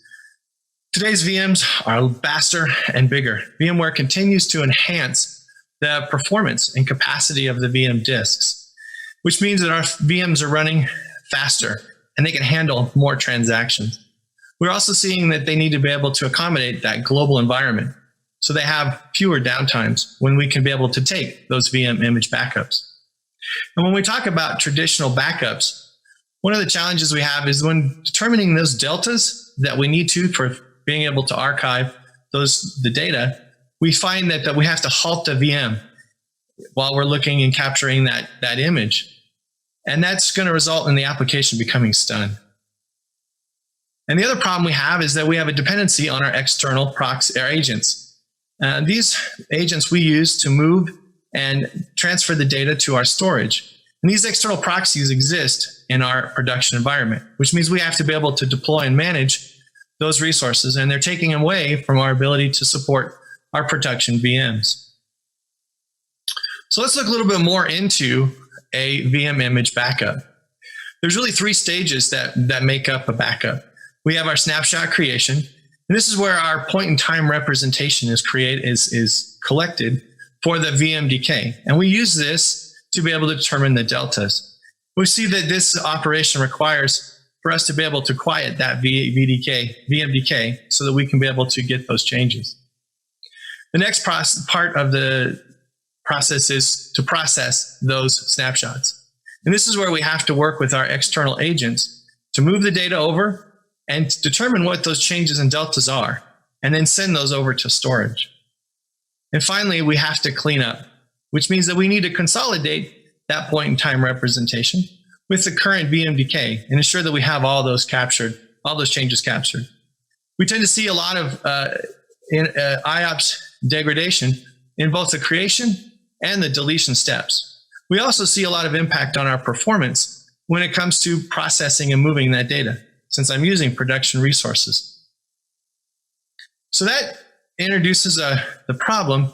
How are customers getting around it? Well, today, they're using workarounds to solve or to deal with those issues. One of the things that they're doing is they're taking a limited set of data and trying to protect only that, which requires our users and customers to be able to determine what is the valuable data and continually making sure that they're protecting the right information. This still has a challenge because I still require my agents on the host now to be able to capture those file and application level data. The other option that we've seen customers try to do is limit the backups, not take as many, and be less frequent, and hoping to capture those backups during those downtimes. But in our global environment, we're finding that time is unpredictable. And I may need to have my systems up when a backup is scheduled. The other problem I have is that it increases the gap between my backups, which gives me fewer copies to be able to use for restore. And I have less ability to be flexible when it comes to restoring my system. So here at Dell, we've been working to enhance the way that we do VM image backups. And the way that we've been looking to solve this is to ensure that we eliminate the need to pause that VM during a backup. This solution that we're looking at is storage agnostic. So we're going to be able to leverage this across all our various storage platforms. And we're eliminating as well the need for us to be able to have that dependency on our external agents during that processing of the data and moving it to our storage. This would be ideal to solve those problems with your large data sets where you can't afford to have that IOP induction. So let's talk a little bit about this new enhanced VM image protection. So first off, we've enabled our VMs to monitor the changes. And as PowerProtect Data Manager makes a request for a backup, it's able to get a transparent snapshot of those changes without any IOPS interference. And these snapshot then is able to be pushed directly from the ESX to our PowerProtect DD without having to do any additional hops. And then my final step is just cleaning up. And that cleanup operation is very simple. It's just a simple removal of that transparent snapshot with no requirement for me to sync up those changes with the current running VMDK. So this really allows us to be able to see improvements when it comes to performance. We've eliminated the need to create that point in time snapshot, which means that I no longer have that pause of my IOPS. And as we look at large VMs, I can be able to take that snapshot without any disruption to the business. And therefore it is truly transparent. We've also been able to reduce the need for that cleanup. So therefore the cleaning up and removal of that snapshot is a simple operation with no impact to that running VM.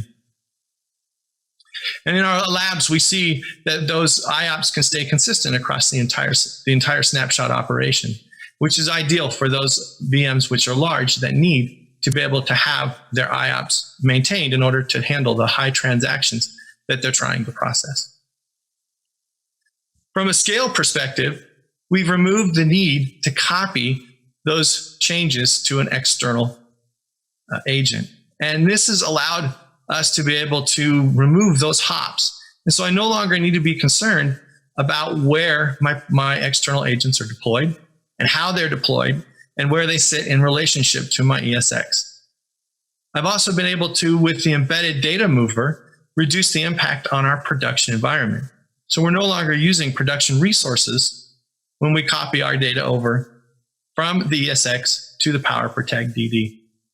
And this has eliminated the need for a management of all of those external agents. Since I no longer have to deploy them, I no longer have to manage them and make sure that they're upgraded and that they're all running and keeping healthy. I no longer have that ownership, and I'm not leveraging my production resources to be able to have to allocate space for them. So therefore, I'm able to truly use my entire ESX for my production without having to account for space and resources required for data protection.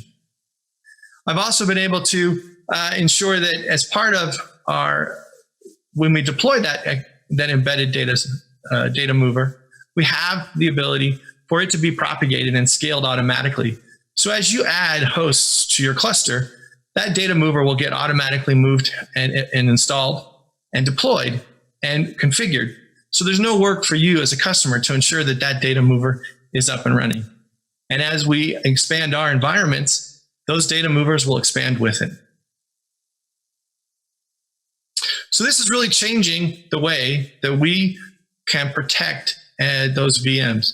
So the VMs that used to be unprotectable, we will now be able to protect, which allows you to be able to take more backups and no longer have to wait for downtime, which gives you a lot more flexibility when it comes to providing solid recovery.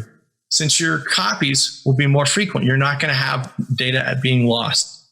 And I'll have the ability to recover those in the same manner that I do with a backup. I'll be able to go directly from the PowerProtect DD to the ESX with no additional hop or involvement of those external agents. And this ultimately allows us to focus back on the VM as a valuable asset. I no longer have to be concerned about what's on my VMs. I can protect the whole VM and be assured that I'm not losing any critical data. Nor do I have to be working with trying to manage all of those agents that may be looking for the file data or application data. I can just protect the whole VM, no agents needed. So that really reduces the amount of infrastructure that I need to deploy and manage. It makes things easier for you as a customer to be able to ensure that you've got data protection up and running without requiring you to configure and manage in your production environment any of those external agents or those host agents. So in summary, this is going to be an opportunity. We're excited to present to you this new innovative way of doing enhanced VM image backups. We realize that this is going to provide you with a solution for those mission critical applications that today you cannot protect. And it'll give you complete coverage of your entire VM without having you to have to figure out what data needs to be protected or what's critical on that particular disk. And this is ideal when I need to be able to protect those VMs that have a need to be able to run in this global environment. And we're excited to offer this new enhanced VM image backup with a snapshot and the data movers that have been developed here at Dell Technologies. And this is going to open the door for you to be able to move over some of your systems that may be currently still physical to a virtualized environment and still be protected and have the same level of data protection that you would expect without the need of having to deploy all of those agents. And we're really excited to be able to provide this for you because we know this is a problem that's been around and we believe it's about time for it to be solved. So if you'd like to learn more about PowerProtect Data Manager and what we're doing to be able to enhance our data protection from a VM image perspective, please check out our website or join us on Twitter. And thank you very much for joining me in this session.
Hello and welcome to this talk.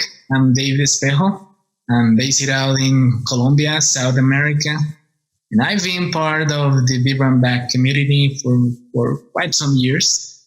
So I really appreciate the chance to share these topics at VMworld 2020 Tech Talks. So let's get started. In this session, we will talk about a little bit on distributed systems theory and why it is important for us in IT, right? So first of all, theory, right? That sounds really academic, and it's really academic. So first of all, why? Why to bring this topic from textbooks, from academia to IT? Why it is important? Well, first reason, it's because distributed systems are all around us in the everyday systems, products, protocols that we use and consume every day. They are all around us. And in my experience, this academic topic is not open for the interpretation of a specific vendor. It's a concise, exact, precise topic that when it's clear for us, and that is the main goal of this session, to try to bring light on how these topics can be found or can be traced to most of the systems, protocols, and products we use on the day-to-day operations of an IT environment. So examples of distributed systems will be, for example, DNS, the distributed naming service, network file systems, some network protocols like BGP or VXLAN, and even Netflix. It's a planetary scale distributed system that happens to provide streaming services to end users, right? So they are all among us.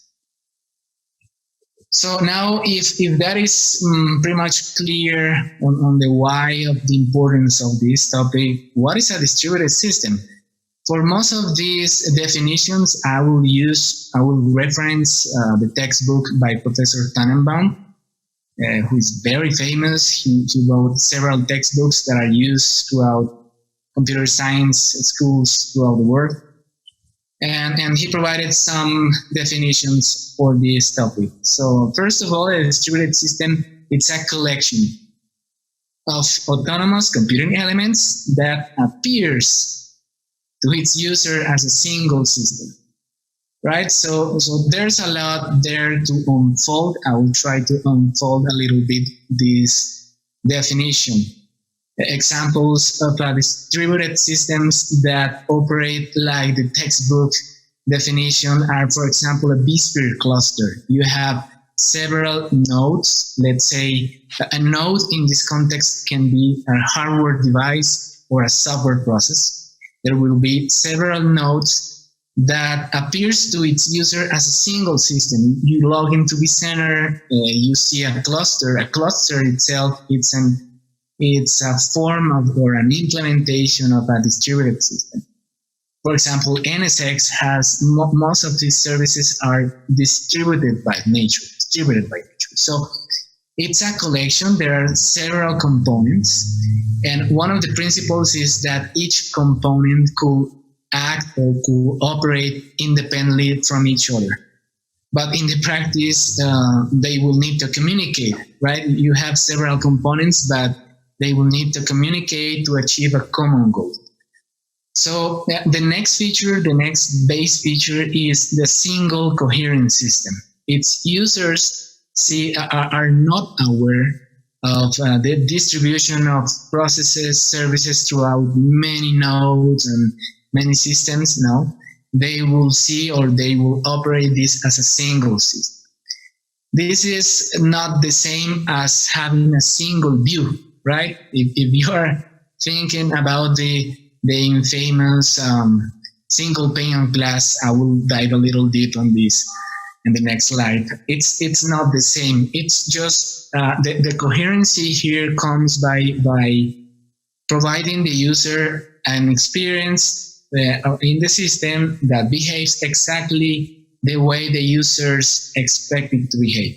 No matter where it's deployed, no matter how it's consumed, it will respond to user requests exactly how they expect it to answer or to respond, right? And for me, this has a lot to do in the trade-off between complexity and abstractions. You know, most of the promises that technology do today is providing simplicity, right? Eliminating complexity, and complexity cannot be eliminated. So the formal definition for complexity is shown there in the presentation. There was another professor called Herbert Simon. He provided a formal definition for a complex system that happens to be one made up of a large number of parts that interact in a non-simple way.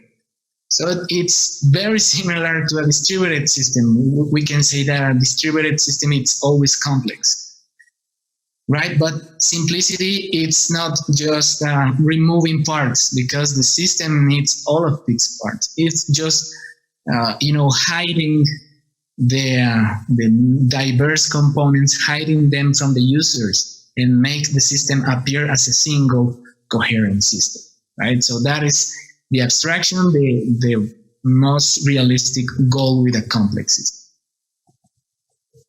Well, so let's dive a little deep on the base features. First of all, a collection of autonomous elements. If you have several elements, they will need a way to communicate between each other, to exchange messages between them.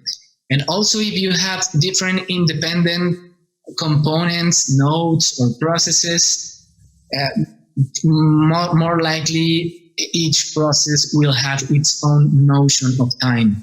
There is nothing like a global clock for a distributed system, so you will need a way to provide time coordination. And also, if you have several members or several nodes to form the system, you will need a way to manage membership. You can have an open group when whatever node can be part of the group and can send messages to all the members of the group, or you can have a closed group. And if you have a closed group, you will need a way to authenticate, a protocol to authenticate nodes, to accept nodes into a cluster, and once accepted, to provide authorization on or trust on which part of the groups it can communicate to. So the technical or academic definition for this problem is admission control. So it sounds very familiar to a vSphere HA cluster, which happens to have an admission control mechanism. So examples of these requirements or these features for distributed systems implemented in the day-to-day components we use in IT, it's, for example, AMQP or RabbitMQ, a protocol, a messaging protocol used by some VMware products, or NTP, the Network Time Protocol, and a way to provide time coordination for a distributed system. Active Directory, for example, an example of an authentication protocol to accept or deny requests to join a group. Single socket layer, TLS, etc. Different ways to provide trust for this collection of independent elements. And the single coherent system, as I was referring previously, it's not the same as a single system view. It's not the single pane of glass. That is a fair goal, but it is harder to achieve than just to say it. So it's the trade-off between appearance versus expected behavior. And the coherency here has more to do with expected behavior than with appearance, right? So the overall goal is to hide the complexity, but the most important goal is that the system behave exactly like its users have designed it to behave. Right? When you have different components, you will need a way to provide services for these different components. That is being called middleware. And middleware provides at least 3 functions to a distributed system. First of all, communication. It will provide mechanisms to communicate components of the distributed systems. It will provide transactions, a way to manage transactions, because most of the times an application relies on different services that are distributed along many nodes or components of the system. So the scalable way to manage that is by using transactions.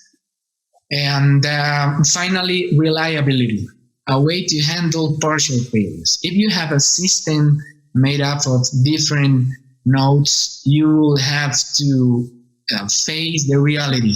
A part of the system will eventually fail. So how to hide the partial failures of the system from the users? You will need a way to handle rapidly or have a way to tolerate failures. So you will see this in operation in an HA or high availability event in a vSphere cluster.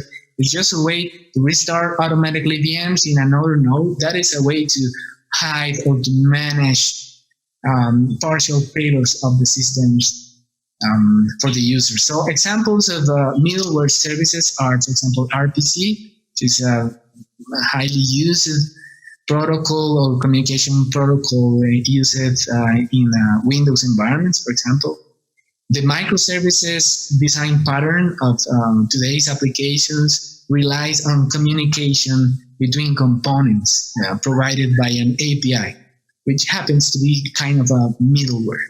And also serverless. Serverless work only with transactions, probably atomic transactions, but those are transactions provided by this, let's say, middleware layer that are necessary for a distributed system. So in summary, that's it. In my opinion, when you gain more knowledge or at least study a little bit this distributed systems topic, you will get a better idea on how to design an IT environment, and also it will set your expectations at the right level on how it operates. So I appreciate the chance, and I hope you like this talk. Thank you for watching.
I'm Gina Rosenthal. I'm the founder of Digital Sunshine Solutions. And today I want to talk about building your own online adventure for VMworld.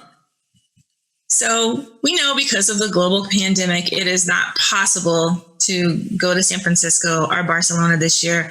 VMworld 2020 has to be 100% online. The good side of that is, yay, it's free, sorta. But the worst part of it is, man, I can't see my friends. I can't interact with people. I can't hear things live and feel like something really cool is happening. Or can you?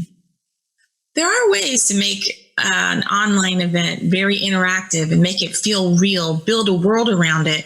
But the very first thing you need to do is make sure you don't freak out. Don't panic. Just take a deep breath, breathe, and make your own adventure. This is possible to do. We've done it before, and we do it when we go in person to San Francisco and when we go to Barcelona to VMworld. We already make our own adventures. We don't follow the exact template maybe that is given from VMworld.com. We decide ourselves about how we're going to interact with the world that the VMworld staff creates for us for that week. So one thing to ask yourself is, how do you usually prepare to go to VMworld? What does that world look like? That's how we start any adventure, is by preparing for it. Usually the very first thing you'll do is register. Now that one's pretty easy because you just go to vmworld.com and register. And you can get a free pass, which never has happened before, to be able to see the sessions and to see the keynotes and everything for free. And yes, it's controversial. There's a premier pass. It costs extra money. That's where the good sessions seem to be. That's how you interact with the VMware experts. I could take a whole other hour to talk about that, but really that's just extra noise right now. We are on a quest. We are going on an adventure, and we've got to prepare for it. So try to set that unfortunate situation to the side for now. The other thing you do when you're normally planning to go to VMworld is you get your travel all set. You take a week and a half off. You plan your hotel, your flights. Maybe you take people with you. Maybe you do something extra on the side besides just going to the VMworld events. Because we know that's not going to happen this year. You have to block your time. We're going to, instead of VMworld staff creating a physical space for us to walk around, a physical VMworld, we have to create our own worlds online. And it starts with blocking your time. So for the last couple of days of September and the 1st of October, make it clear that this is the time I'm going to attend VMworld activities. And it's important because everyone else that's going to be part of that world for those 3 days, that's when everybody's together. So block off your time. It's really important. The next thing we need to do when we're going on this adventure, we've done our planning. Now have to plan our campaign, or what parts of VMworld are we going to visit. That usually is separated into 3 big parts for me. Maybe you have an extra one that you would add in. But the places I would want to visit are some parts of the official VMworld planning. Some of it are the partner events and the partner sessions that they have, and all of the community things that happen, of course. So let's start with the big castle. Let's start with the official VMworld programming. Again, when we think about time is one of the boundaries of how we're going to build this world. There are 3 days globally that everyone is going to be checking out the new content that gets posted in the online areas, the big castle that VMworld has created. So this is really important to know what the exact time boundaries are. Do you want to go to keynotes? Do you want to go to sessions? How about hands-on lab expos? When are you going to do that? Is there a certain time you have to go when more people that speak your language will be there? I don't know. That's stuff you have to plan and check out as you start to explore the big castle of VMworld. Another pro tip this year is make sure you try and unlock some new experiences. Going back to that idea of time and world building, since VMware is recording all of these sessions, time is relative. It means you can watch the sessions and the keynotes, all of them on your time at your house over your own internet. So why not figure out how to make that happen on your TV, in your favorite comfy chair, or your very favorite with all the stuff around you that you like to watch sporting events or you like to have when you're watching a TV program. And then maybe what you want to do is to talk to your regular crew and say, hey, let's watch the keynotes together, or hey, let's watch these certain sessions together. Then your interactive set, you watch that on your TV, then you have your phones out or your devices out. You use Twitter or Slack or text or however y'all normally communicate to make the more interactive piece come out. You can even meet new people doing this, either using those being open and using those communication platforms in an open Slack channel or in an open Twitter environment, or even on watch parties. Watch parties are where someone might stream one of the sessions with a group of people who are interested in the same topic, and everybody is able to communicate and talk. But it's a great way to meet people that are interested in you. So try to figure out who's streaming things, and are there watch parties you can join? And I think as we get closer to VMworld, all of that's going to play out. We'll start seeing notifications about that. This is also, I want to talk about the meeting new people. It's kind of a big point. There's a lot of people who have never come to VMworld because of cost matters or distance matters or family matters or whatever, that are now able to be a part of it. So we can take all of that energy that we normally have at that world that gets created physically for us, we can bring that online. We can create our own worlds and create our own adventures to travel through those worlds and meet people we may not have even had a chance to meet before. That's pretty cool. Let's talk about another area to visit. We can visit the partner castles. So partner events are always insanely well-produced and crazy. Sometimes they have amazing concerts. Sometimes they invite you to a great dinner. Sometimes they have extra sessions either on the expo floor or on either on the expo floor or on either on the expo floor or in a great location. So watch their Twitter accounts, watch their blog posts, find out what your favorite partners are doing. And if you don't see anything, ask them, ask your salesperson, ask somebody that you know at the partner, what are you guys doing for online? I want to include you in my quest. Now, we couldn't talk about VMworld without visiting all the community areas. Community is what has always bound VMworld together. This is how community is what has bound VMworld together always. This is how you learn new things. This is how you see new people. This is how you understand where the cool places to go hear new sessions are. It's all about community. Community people will let you know where they are because you'll see them in the same places. Twitter, maybe an email list, maybe a blog post. Watch in all the normal community places to see where people are and make sure you tag along with them or bring them along with you on your quest. A question I hear a lot about online events is, what about hallway? What about the hallway sessions? The hallway sessions are when you're just walking around and you run into somebody you worked with 3 jobs ago or someone you haven't seen in 10 years and you catch up on what they're doing, or you're able to find out, there's a great dinner, you should come join and meet all these people I'm working with now. How do we get that if we're not physically all in one place together? You guys, we've always had hallways online. It's the places in the past in between. It's those communication methods that we have found so that we can stay hooked together with a hashtag or by tagging each other. Those are our digital hallways. All of the normal social media tools that you can use to stay in contact and collaborate and talk real time as you're consuming the information from the partner castles or from the big VMware castle. And this year, there are more hallways to explore.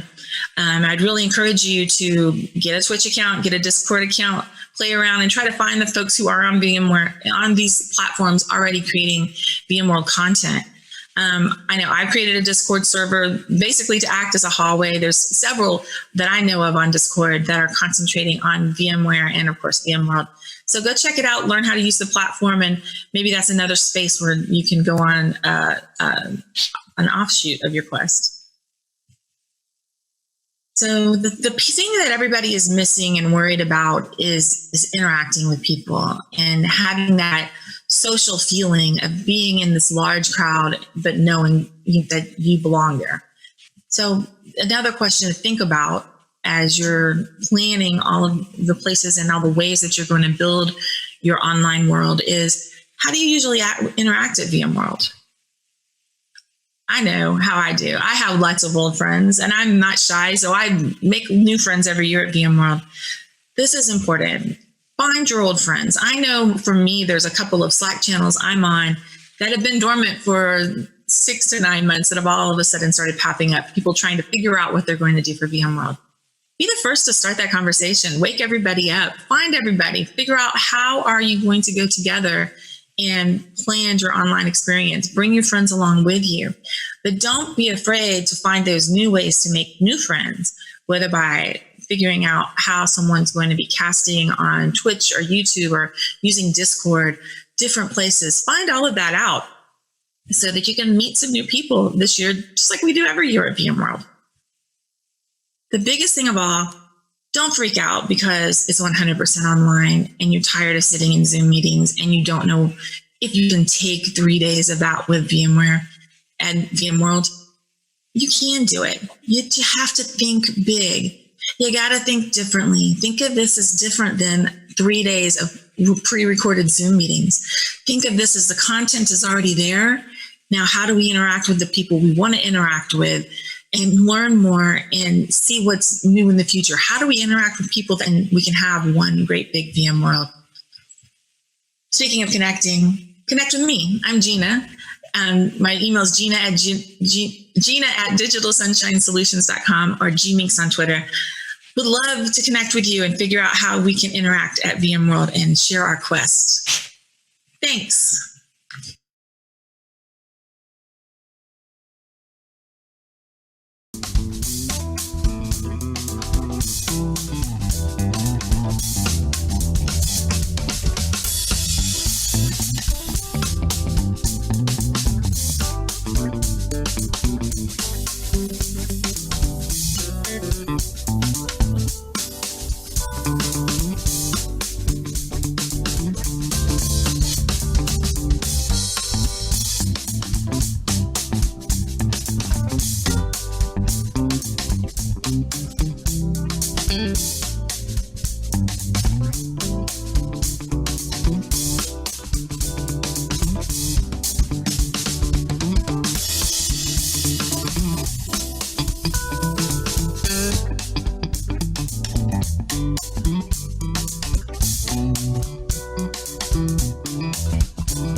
Hello everyone, my name is David Santos, SX.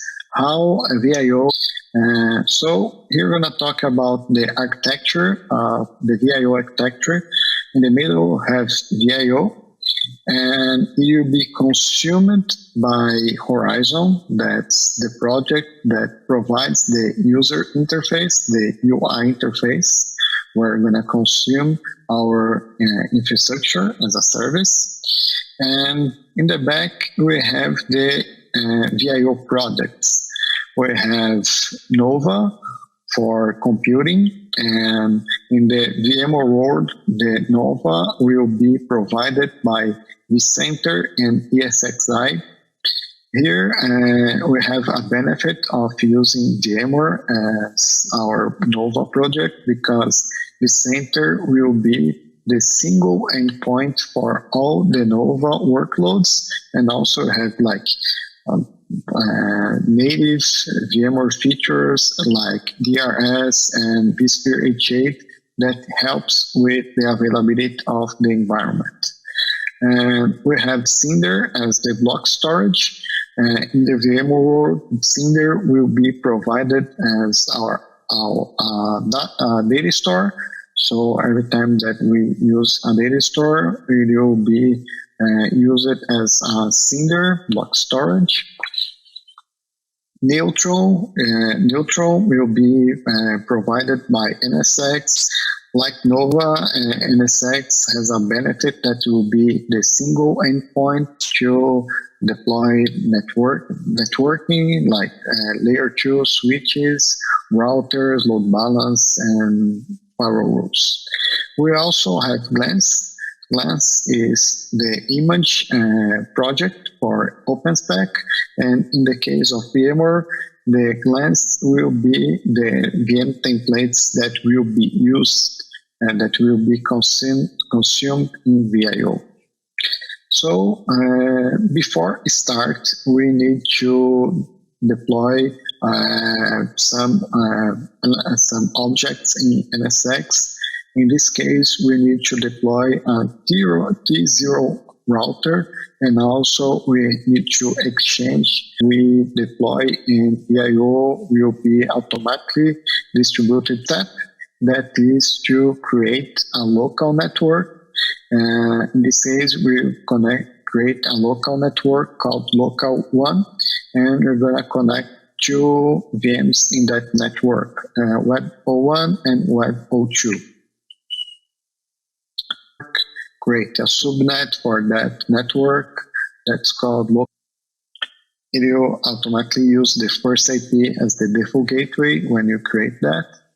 And Web 01 already connected, and now we're going to connect the Web 02.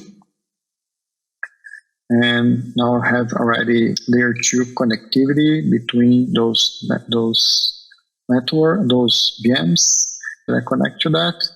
And now I'm going to ping to the Web 02, and you can see here that the ping is working. To do that, we're going to create a router in VIO in the NSX, a new T1 gateway, a new T1 router, and also we're going to use the T1 router to provide connectivity between the local 1 network that has just been created, and to local 2 network where we're going to have our other VM that's at 01. So here in the routers tab, we're going to create a new router here called VIO router. And then we're going to access that router and go to interface, add a new interface, select the network that will be connected, and it automatically will use the first IP as the IP for that router. And that will be our default gateway. You can check in the topology that will have our router connect to local 1 and local 2. Now I'm going to connect the Apple 1 to that network. Apple 1 is already connected to the local 2, and it gets its IP address automatically using the HCP And if I do a little ping here to my WebO2 or to my Apple2, the ping works successfully. The third step is the external network. So the external network is kind of an IP pool that will be used as a floating IP or like external load balance IP. It doesn't create a real network. It creates a pool that will be consumed either as a floating IP or a load balance IP, but it doesn't create anything. In this case, that external network will be used by this T0 to provide NAT or to provide or to deliver those IPs to our objects that will be published externally. So as it's an external network, we need to do that in the VIO admin level. So this way we can share that network with among all the projects that we need. So I need to go to the admin level, go to network, and here I'm gonna create a new external network. I'm gonna call that network external, select the project, this way, in this case will be admin, and it's a local network, but I select here shared and external. I include here the subnet name that will be used as our pool name, and also the IP address that will be delivered to that pool. It doesn't have a gateway. It doesn't have a gateway now, neither DHCP. We cannot create DHCP. We cannot set DHCP rules in the external network. And here we can check that our external network has already been configured. The fourth step is the floating IP. So the floating IP will be done by connecting that T1 to our T0. Actually, we're going to connect that T1 to the external network. That what is showing. That's what is shown on the VIO console, and it actually is, will distributed the floating IPs that we assign to the VMs here. So when you create that, it will create a source NAT rule to all those VMs communicate with an external, with an external network using a source NAT IP, and also to the ingress traffic, the traffic that comes from the external, like the physical network. We need to provide a floating IP to those workloads. This way, we don't need to read to a physical network. It helps a lot when you have like bubble environments or when you have a multi-tenant environment and you have IP overlapping. This way you can have multiple identical networks with identical subnets sharing only the floating IP as a common network. So this way we're gonna go to routes. It has to be done. It has to be done in the project level, and here in the VIO router, I select my external network as my source, my way to the to external world. And here I can see that all the networks can communicate externally. And I'm gonna create a floating IP. So I have 50 floating IPs available. I'm gonna allocate one to my project and associate that floating IP to my WebO1. After associate that, I can successfully do an SSH to that VM. And here I will log in and try to do a little ping to my app VM, and the ping will work as it worked before. The fifth step is the load balancing. So we're going to create a load balance that will be placed in the T1, and our pool members will be Web 01 and Web 02. So I also need a floating IP pool to do that. That IP pool will be associated to our load balance later. I go to neutral load balancer, create a new load balancer. I can select here a name for that load balance, select which subnet will be connected, the load balancer protocol, that in this case will be HTTP, also the port that will be used, and the method in this case will be round robin. Here select the pool members, that will be Web 01 and Web 02. Also can select the port if it's another port, the monitor. I can select like get to a specific URL or an object. And it's really simple to create a load balancer. After that, we need to associate that load balancer to my floating IP. And once that's associated, we can connect it to our network, to our application that's running in that network using the floating IP. You can see that's load balancing across Web 01 and Web 02. The last step is the sixth and last step is the security group. So security group will be delivered by the NSX DFW. So in this case, we're going to create a new security group called allow HTTP and block everything else.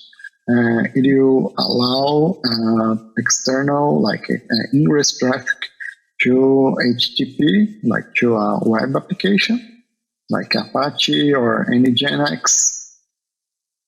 And I will associate that security group to my Web 02. That my Web 02 is in the full security group now. If I try to ping my Web 02, it works.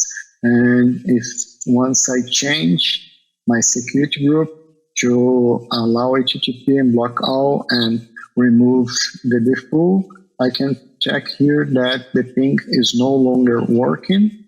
So I can see the packet drops here.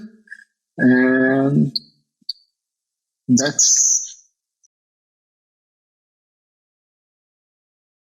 Hello, I'm Patrick Kramer, a staff cloud solution architect on the VMware Cloud AWS team here at VMware. And I'm here to talk to you about skills modernization for the virtual infrastructure admin and modernizing your skills using a VMware open source product called VEBA, VMware Event Broker Appliance. A little bit about me. I am a pre-sales SE now. Started at VMware in 2014. I've been working with VMware products since 2006, the 3.0 days. I've been primarily a sysadmin for most of my life, very limited programming background. And again, I'm a solution architect now selling VMware Cloud on AWS. Why would you want to modernize your skills? Obsolescence, right? We've all worked with floppies, at least those of us who've been around as long as I have in the industry. And I have spent many, many hours of my life staring at this Norton Ghost screen, cloning drives for servers and desktops. But those skills aren't in demand today, right? That doesn't help. So you have to modernize your skills. You have to keep with the times to keep yourself relevant and employable. So since 2006, I was doing all system administration. It was all system administration all the time. Virtual machines, your classic 3-tier apps. And started off doing physicals, and then virtualization came in, which really virtualization was the same work as a physical, but it was just an easier way to do it, right? Virtualization came with the ability to clone VMs. You couldn't do that easily with a physical, except with Ghost, but it was a lot faster in the virtual world. Kind of the same job. And my programming skill really was all scripts. So I went and looked at one of my old directories preparing for this presentation and found that I had amassed 440 Power CLI scripts, all of maybe 10 or 20 lines each. And that's what I would do. I'd go out to the internet and I would find a script that did something close to what I wanted and hack around and get the Power CLI to do what I want, with just little chunks and snippets of Power CLI code to do what I wanted. So we'll talk about 2013, VMware launched NSX, and just like when you were doing virtualization instead of physicals, this was networking. It's the same networking that we already knew. It was just a slightly different way to do it.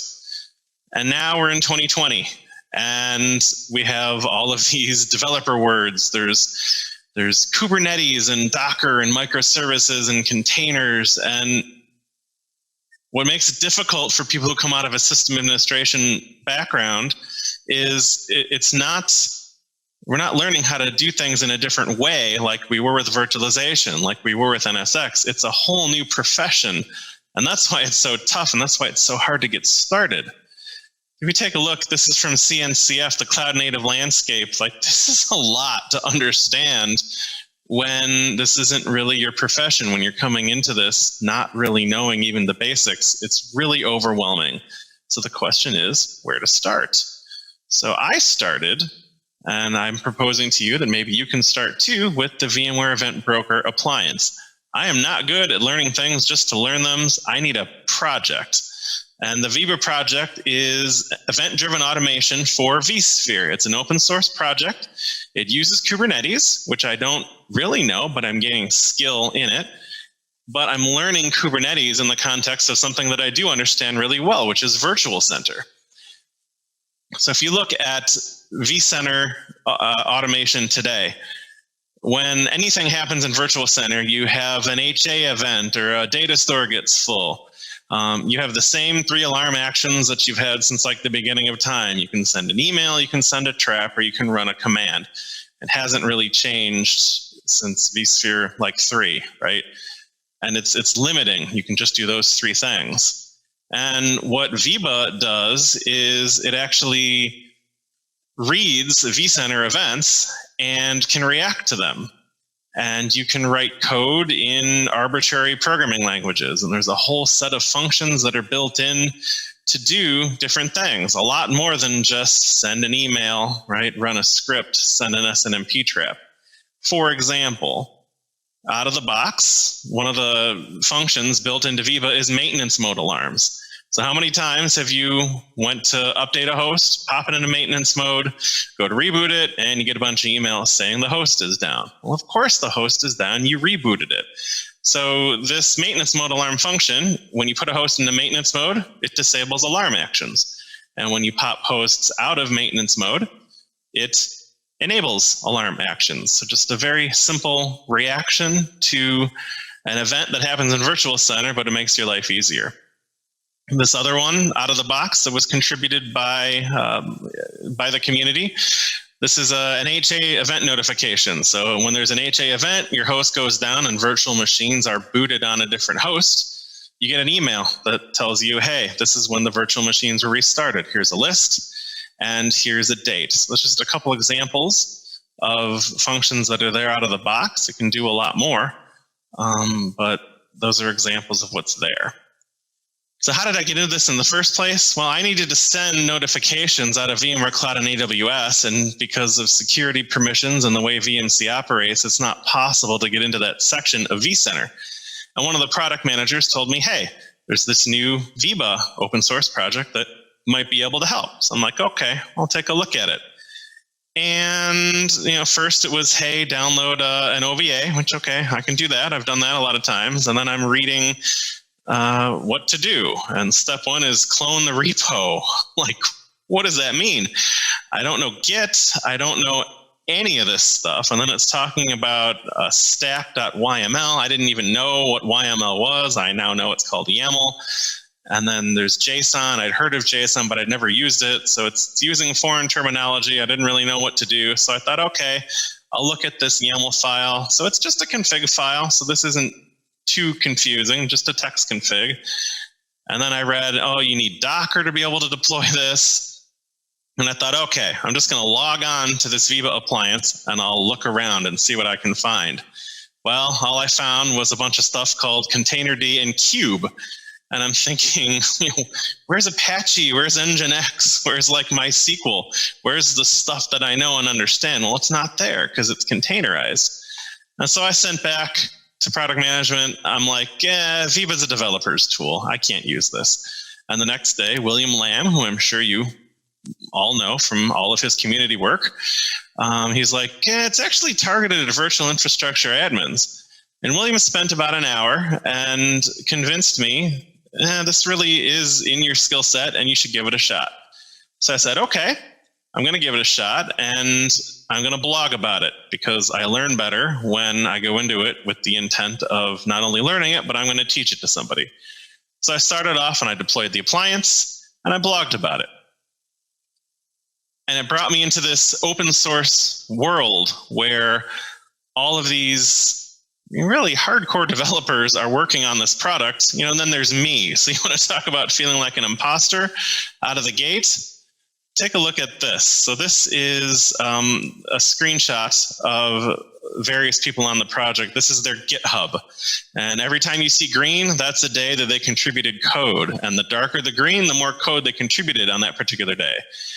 So, 374, 258, 413 contributions in the last year.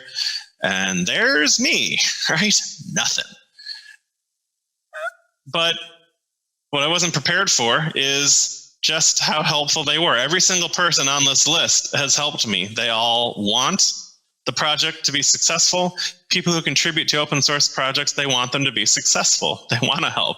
They've helped me in Slack. They've helped other customers in the public Slack channel that we have for this project. And it really is a lot more welcoming than I think some of the initial fears that I had are, right? And I think a lot of people are nervous.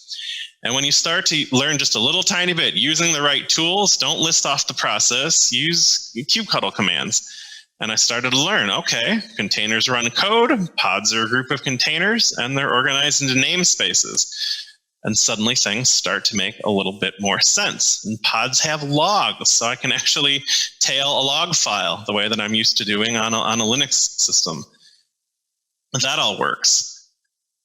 So really, 2 days after I started kicking around with this stuff, I found a typo, one typo in a README file.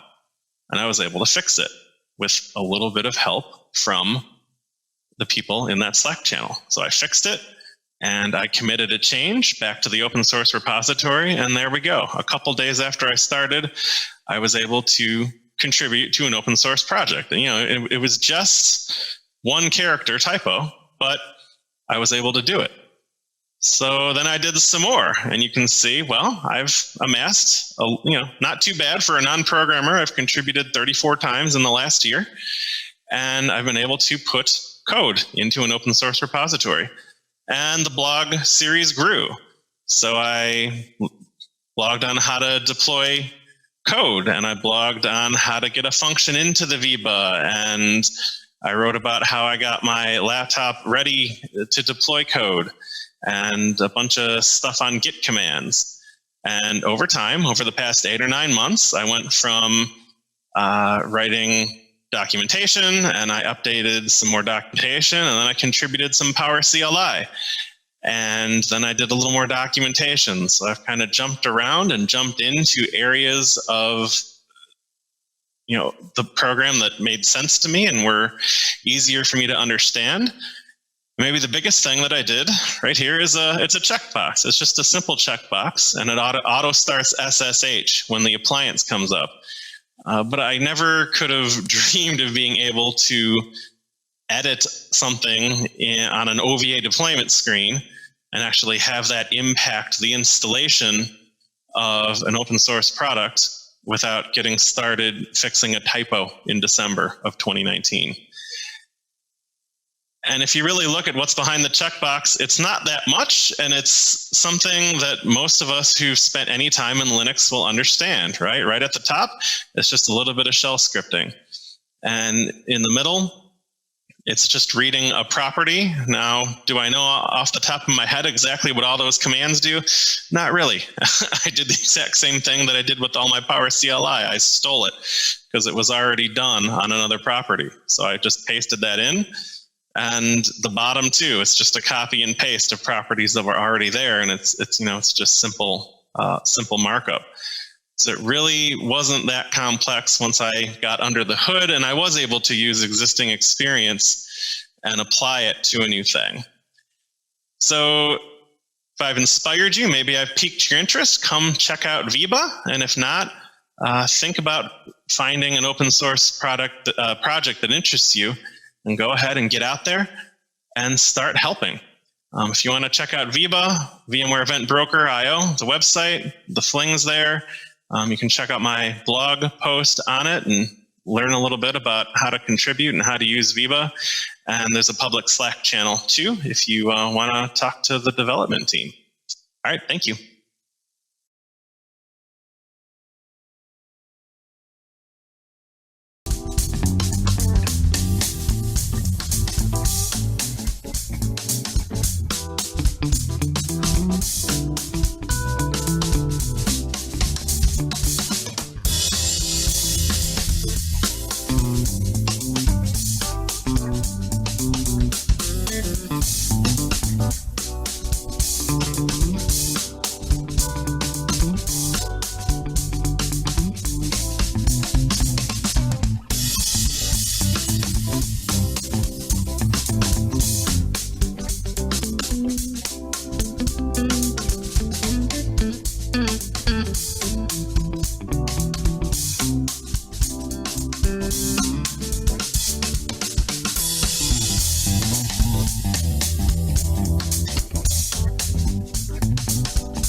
Hello, and thank you for the time today. I'm Jim Shook, the Director of our Cybersecurity and Compliance Practice in our Global Technology Office for Data Protection.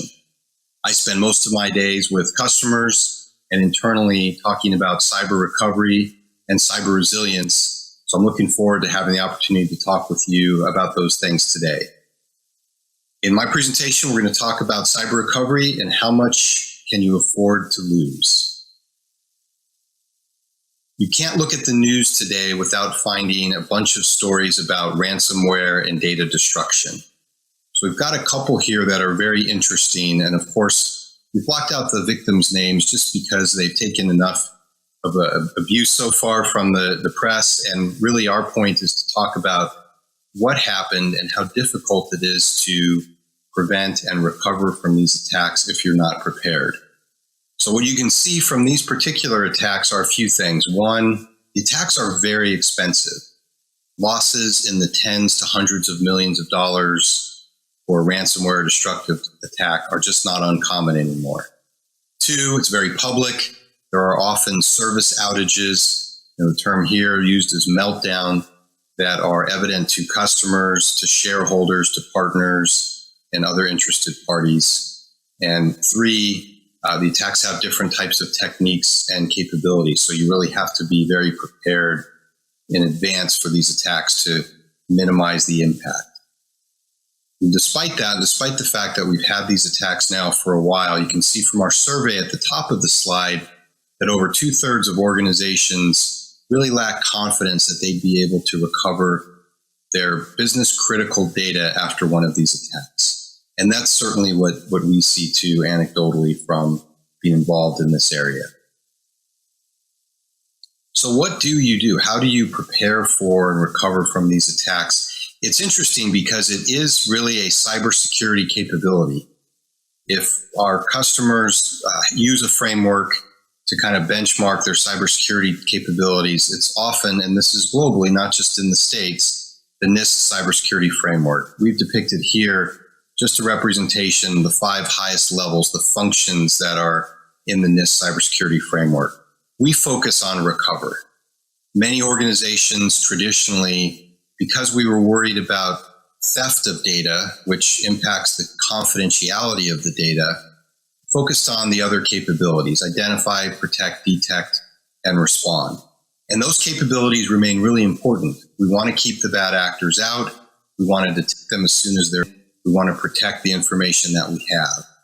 But we have to be aware that some of these attacks are going to get through, and we have to be prepared to recover from those attacks. That's our focus. So it's no longer just about the confidentiality of the data.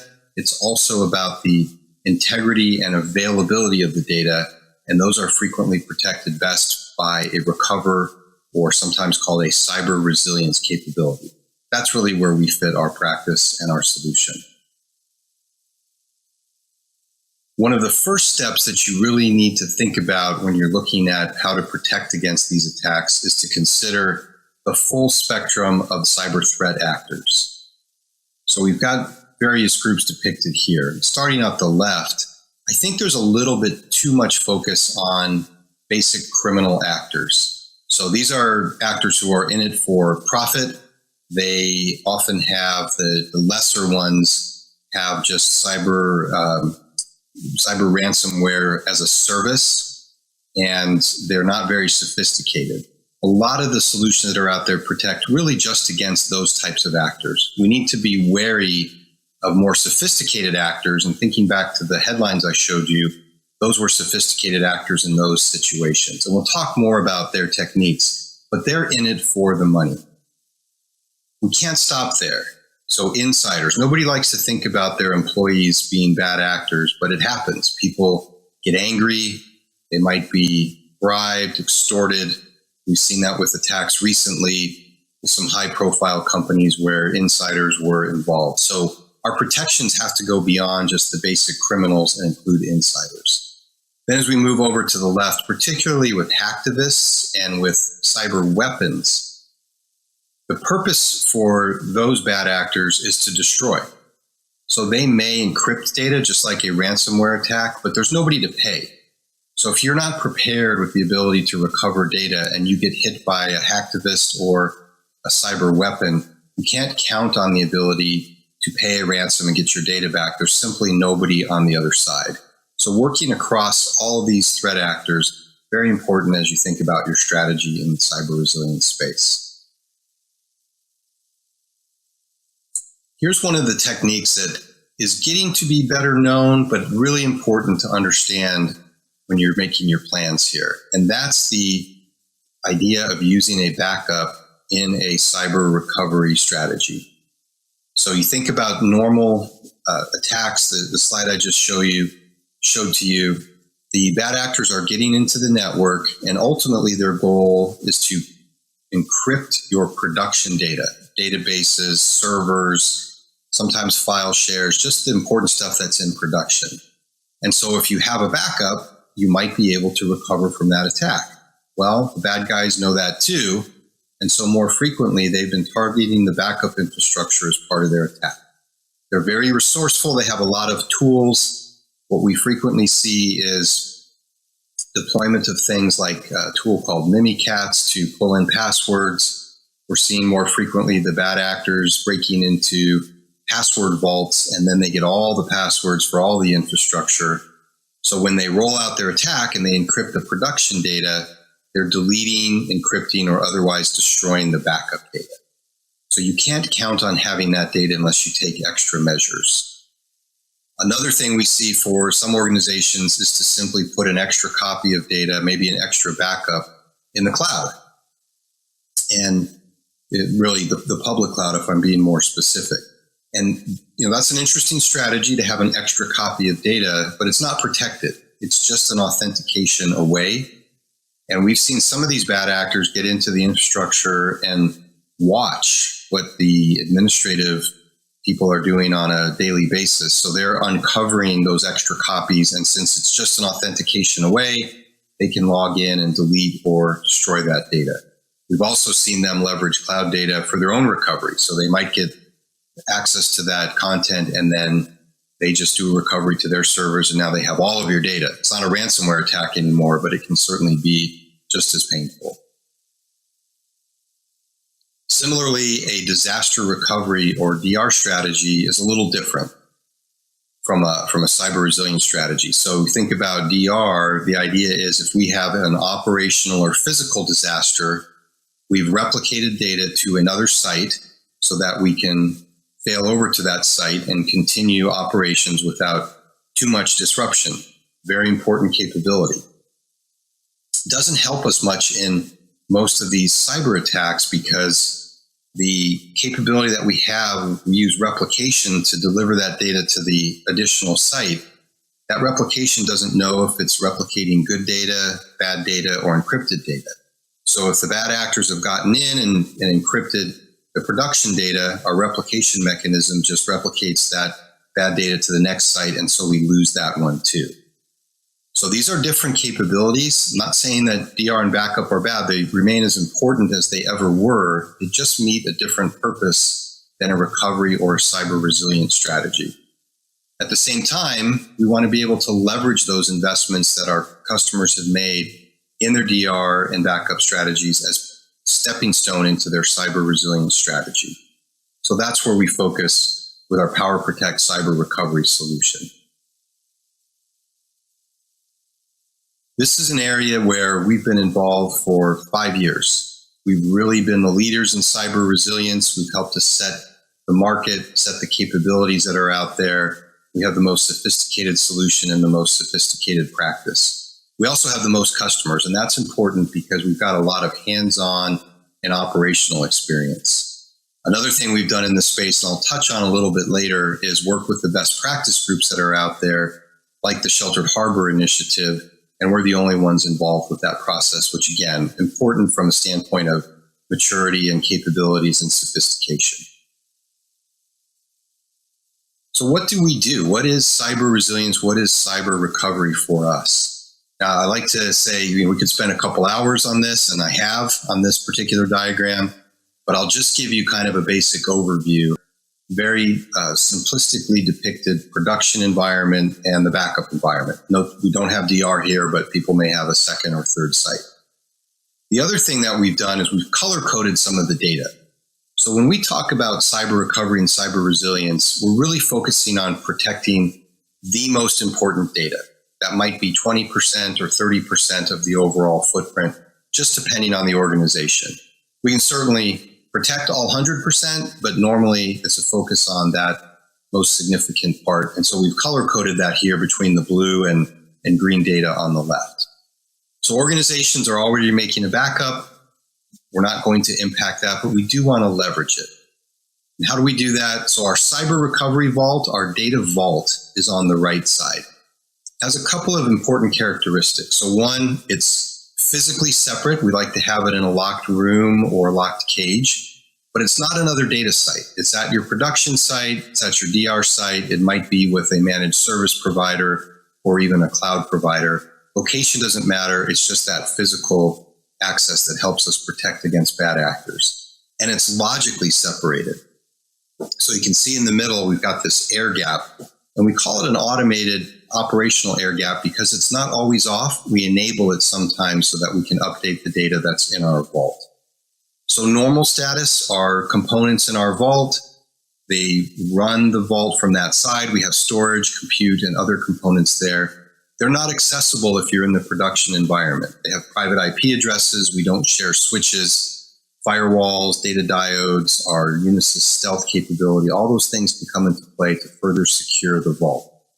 What happens, though, is we want to take that most critical data, so the green boxes, if you will, on the left, and on a regular basis, we want to update the content that's in the vault.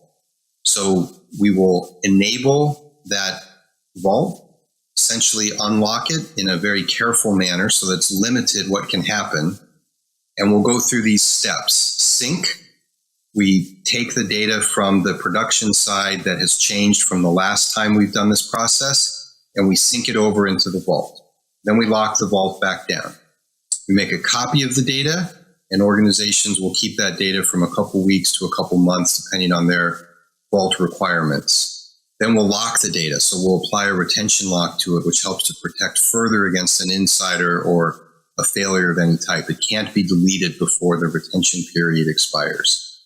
And then we'll analyze that data on a full content basis. And we'll talk about that a little bit more.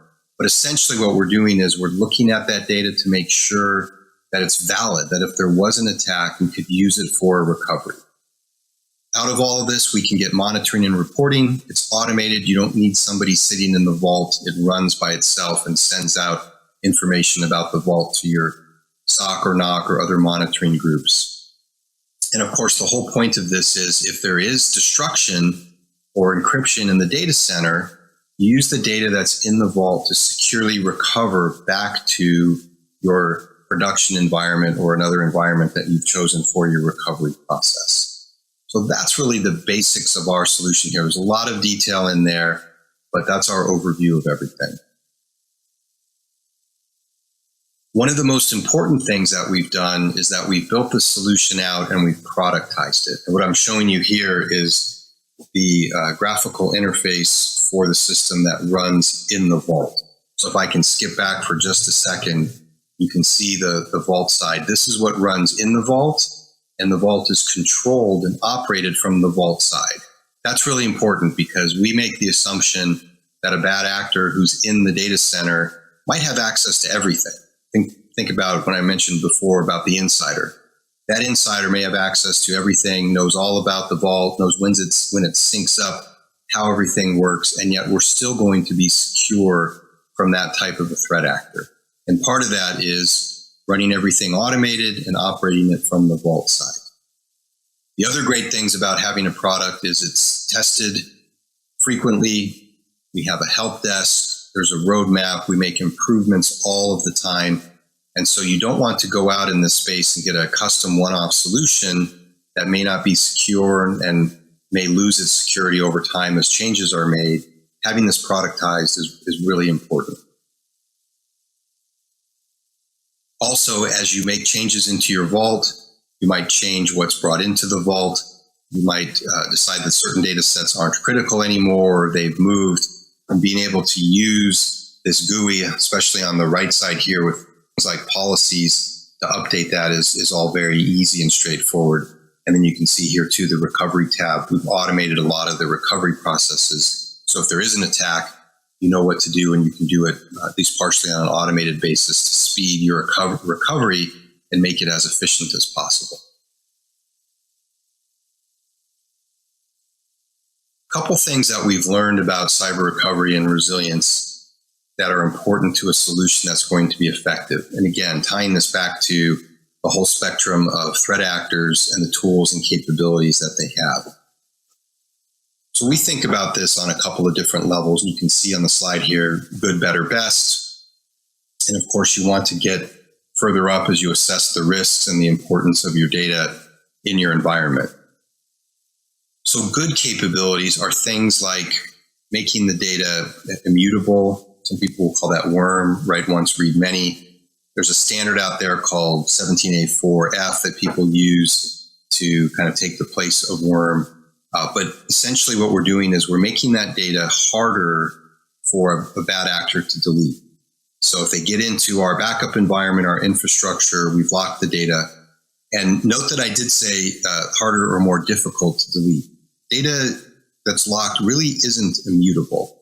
There are ways to attack the data. There are clock attacks. There are insider attacks. So it's a good control that you want to add to a solution, but it's not a solution in and of itself. Then as we move into better, how do we improve our positioning there? Well, one thing is let's protect from insiders. So having those capabilities to separate the systems that an insider can't even get access if they know where everything is, putting physical controls on rooms and locks, separating duties so that different people can do different things. Those are all components of a solution that are important too. But as we get into best, this is really where we separate from everybody.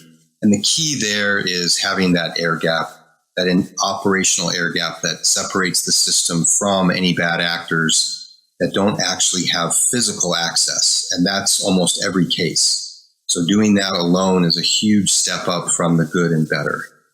I'd mentioned Sheltered Harbor before. There's not a lot of standards in this area. So when you look to how do we benchmark our capabilities or our solution, Sheltered Harbor is a financial services initiative that looks at a lot of these things and has some recommendations on it. We're the only group that's working with them in their technology solution provider program, in their alliance program. So that's a really great data point. And then the last piece is analytics. How do we know that what we put into the vault is good data? And then can we use that data when we recover? You think about some of these attacks, you don't know that an attack is, for example, a NotPetya attack, which happened a few years ago, until later. All you know is that your systems have gone down, your data's locked up. Having analytics for your vault data can tell you immediately what data is good and what data is bad. So you might be able to use some of the data that didn't get impacted. You might know that some of your data from today is bad. And think back to my sync, copy, lock, analyze process. You may have a copy of an application, for example, from the day prior that's good, and you can reuse that versus having to go back and set things back up. So all that information leverages into the process of enabling your recovery to be more efficient and more effective. This is kind of my specialty area. I know it puts some people to sleep, but what's happening in the regulatory environment, what's happening in the legal environment, and we're tracking along with those things. And in fact, in many cases, we're helping to drive those. So in the US, we tend to have more industry-specific requirements, and healthcare and financial services really lead the way. They're talking about, you can see from the FFIEC, an air-gapped data architecture. Our FBI, which is a group that we get to spend time with here, is talking about backups and ensuring they're not connected to networks that they're backing up. So you think about those backups being attacked from my earlier slide, that's really what they're referencing there. Outside of the states, the protections tend to be more broadly structured. So they're not going to be sectoral in an industry, but things like the GDPR, which protects personal data, actually has some cybersecurity requirements to it. And just fascinating to me, again, GDPR has been out for a few years, that they mention what I talked about before, confidentiality, integrity, and availability of the data, not just the confidentiality, which is the theft, but if you're going to have that data, you've got a responsibility to make sure that you can use it and that it's secure and available. So this is the path that we're working down. And when you think about how these all coalesce, it's an air-gapped copy of data that's protected in the data vault. That's the best way to meet these requirements as they become more structured, more strict, and more important in the coming years. So when you look at the competitive differentiators, and this is similar to the slide that I showed you before, I think it's important to understand what else is out there and where it may fall short. So in many cases, what we see from others in this space is just taking a backup and hardening that backup. And as I said before, things like immutability, which you can see across the top row here, it's important, it's useful, but it's not a solution. It's just an extra control that's going to make that data a little bit harder for a bad actor to reach. We're operating across all of these different capabilities, and they're all very important. So as you look at other solutions, really understand what they do, what they don't do, and where the gaps are going to be. They're going to protect typically against the, I mentioned before, garden variety bad actor, and not against insiders, not against more sophisticated threat actors and not against things that are cyber warfare like NotPetya that we saw a few years ago. So be very careful and be very informed on all these capabilities and determining what's necessary for you to really keep a safe copy of data. I talked a little bit about the analytics and want to talk a little bit more. So how do you know that data in the vault is good? And that's what we do with our CyberSense capability. So think about the sync, copy, lock, analyze. We're bringing data in to the vault. We don't care if it's good or bad data. It's not going to run in the vault. So if there's malware in our backup that we're bringing into the vault, or there's dormant malware, it doesn't run. It can't impact our vault because we're keeping it in this backup format. But we want to know, is the data good? So what we do with our analytics is we take that data once it's in and locked into the vault, and we scan it. We don't have to restore it. We can read through the backup format, and then we're going to make some observations, some statistics on all this data. We're going to go at an operating system metadata level. Did the size of the file change? Does it have an extension that might indicate it's been corrupted? We're going to look at the application metadata. So think about a database having an actual structure to it, that if that whole structure is gone, then that data is corrupt. But then we're also going to look at the full content. So we're going to measure things like Shannon entropy that might tell us that data has started to get encrypted. We've got chunking and similarity algorithms that will help us compare files day over day. We're going to take all that information and feed it to a machine learning algorithm that's going to help us understand whether that data has been corrupted. So no, we're not looking for malware. We're looking for evidence that the data is not useful. We repeat, we do that day over day. We have all these comparisons, and then we've got all that information available to us. So we'll send out from the vault a simple report card. Data looks good, data is suspicious. And then if you go into the vault, you can look all the way down to the file level to every single observation that can get you all the information you need to help determine root cause and help figure out how you're going to recover. Really important. I mentioned before the critical data. So as we work across industries, every industry has different focus areas. You can see a few here. I spend a good amount of time in the financial services area, so banks and credit unions looking at core banking. Some are looking at trading platforms. In the legal community, document management is really important. You know, all data is going to be important at certain levels, but what we're really looking to protect in the vault are those critical data sets that without you really do not have a business. You can't operate at all. So get those into the vault and make sure that they're protected. I've mentioned Sheltered Harbor a few times. I think it's a really good organization for people to look at for best practices. Shelteredharbor.org is the site. If you're in the U.S. banking and financial services industry, you can be an actual participant. And I think it's a good evaluation to make. It helps protect the U.S. financial system. If you're not a potential participant, the ideas that they have, and you can see here on the right, for example, how they require a data vault, the characteristics that are necessary to protect data are useful. So the unchangeability, the separation of the data, make sure that it's accessible. All those components add up, and there's more technical requirements there that are really useful. We're looking forward to winding up our last step of our endorsement process this month, which is August 2020, and continuing to work with the organization and their participants out there. So just kind of wrapping up here, you know, why Dell Technologies for cyber recovery?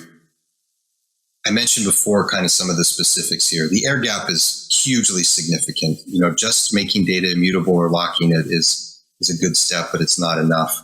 All of our experience in this space, really good, 5 years. We know what we're doing. We've made changes to the product over time to reflect some of the new techniques. And then the analytics in the vault, going full content. All of those things really add up to a very robust solution.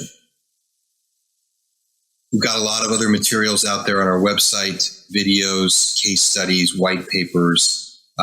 Recommend that to you also.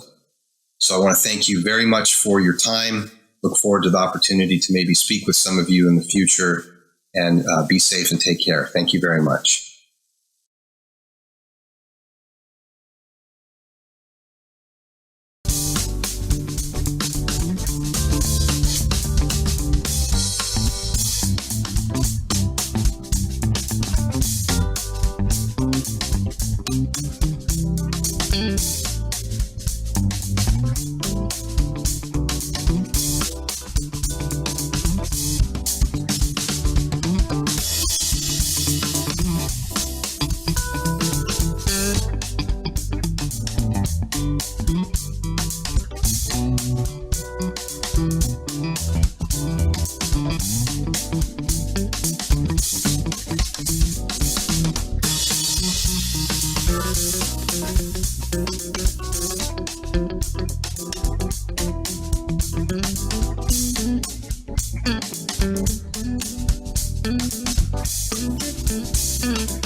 Hello and welcome to VMware SD-WAN by VeloCloud session. 5 ways VMware SD-WAN enables network transformation. I am Rohan Nagi, Senior Technical Product Manager at VMware.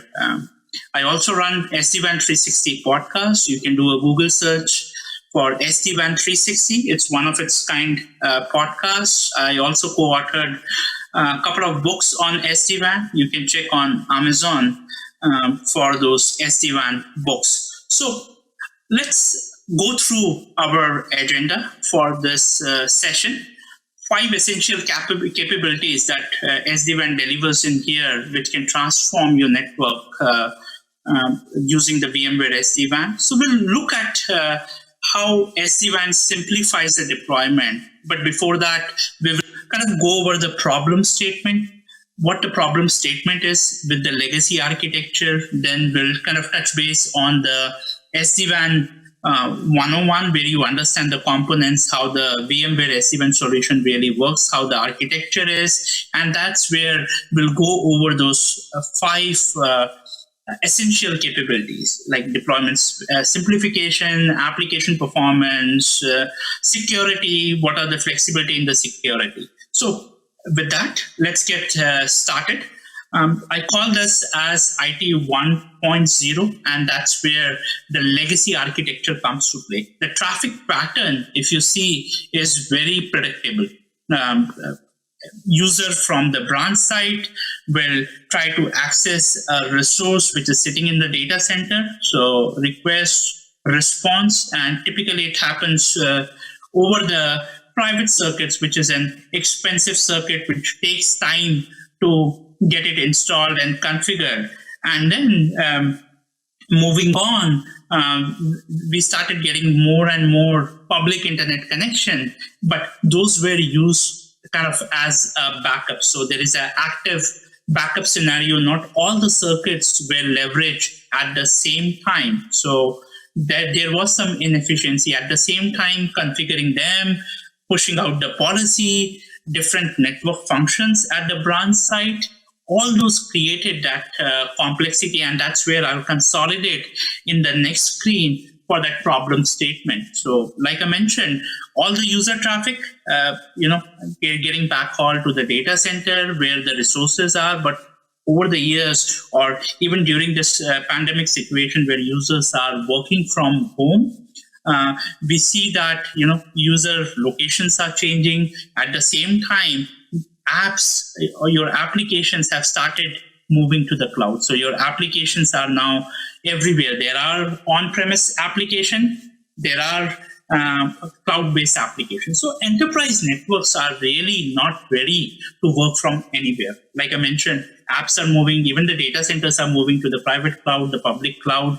WAN is really getting complex out there. You can see actually 50 to 80% of the traffic is backhauled to the data center. And at the same time, complexity has started increasing on the branch sites where you have hybrid connections, you have public internet, you have private internet. So these are some of the problems. But what are the real user concerns for user? Poor voice quality when they are using a business collaboration application like Zoom. At the same time, inconsistent experience when the user changes their location, let's say from branch office to working from home. What are the IT concerns? IT concern is to provide security when the users are moving, when they are using, let's say, different laptop. At home, I'm using my home laptop. How do I access these company applications securely, or applications which are in the cloud? And these leads to other problems which I have kind of listed out here, scaling problem. At the same time, if you see the biggest kind of a drawback with the legacy architecture is the hub and spoke model. Every traffic from these spokes, from these branch sites, has to go to the data center where the hub is installed, which increases the latency. So with the current environment, if we have to move away from this legacy architecture, what we want is the networking and even the security actually must come together to serve the user either at the branch or at working from home or from any location. And that's where SD-WAN comes to play. And I'll come to this VMware SD-WAN architecture, but let's do that SD-WAN 101. What are the basic capabilities for any SD-WAN solution? So the key 4 things are transport independence. What it means is, if you remember the problem statement, even when you have multiple circuits, we are using them in a primary backup mode, primary standby mode. But with SD-WAN, you'll be able to leverage all the circuits at the same time. And with VMware SD-WAN, all the circuits by default are in active fashion. So you are leveraging all the circuits, and that brings transport independence. Any kind of circuits you can bring in to VMware SD-WAN. The second key piece here is, now that I can use the public internet, what about the security? How do I access workloads in data center or in public cloud? So I need some kind of a secure overlay, and that's where VMware SD-WAN will build up secure overlay tunnel between branch to hub, branch to data center, where the hub is branch to branch, dynamic branch to branch, or even when the traffic is going to the cloud. And you might be wondering, traffic going to cloud in a secure fashion, and that's where VMware SD-WAN comes to play, and it shines because one of the VMware SD-WAN component, the gateway, it's in the cloud, hosted and managed by VMware. As a customer, you don't have to take care of that gateway. It has a global footprint. And we'll talk about that in the next slide when I kind of share the components of the VMware SD-WAN. And that secure overlay over public internet or private internet brings in the cloud VPN, where the VMware SD-WAN supports multiple topologies, like I mentioned about the hub and spoke, branch to branch. And at the same time, application firewall, there is an integrated firewall built into these edges which you deployed at the branch site or at the office, your home location. Now that we can leverage any circuit, security is in there, who will take care of the link steering if there is any blackout or brownout condition? And that's where the third components come to play is the path selection or the application performance. That's the key.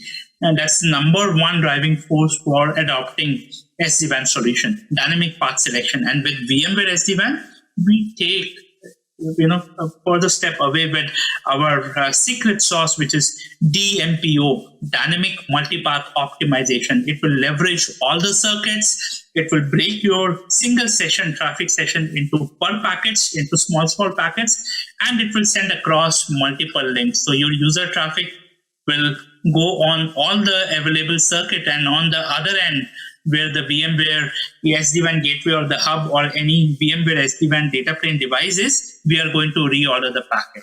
That's the key here. So per packet, sub-second, that's where this dynamic path selection comes to play.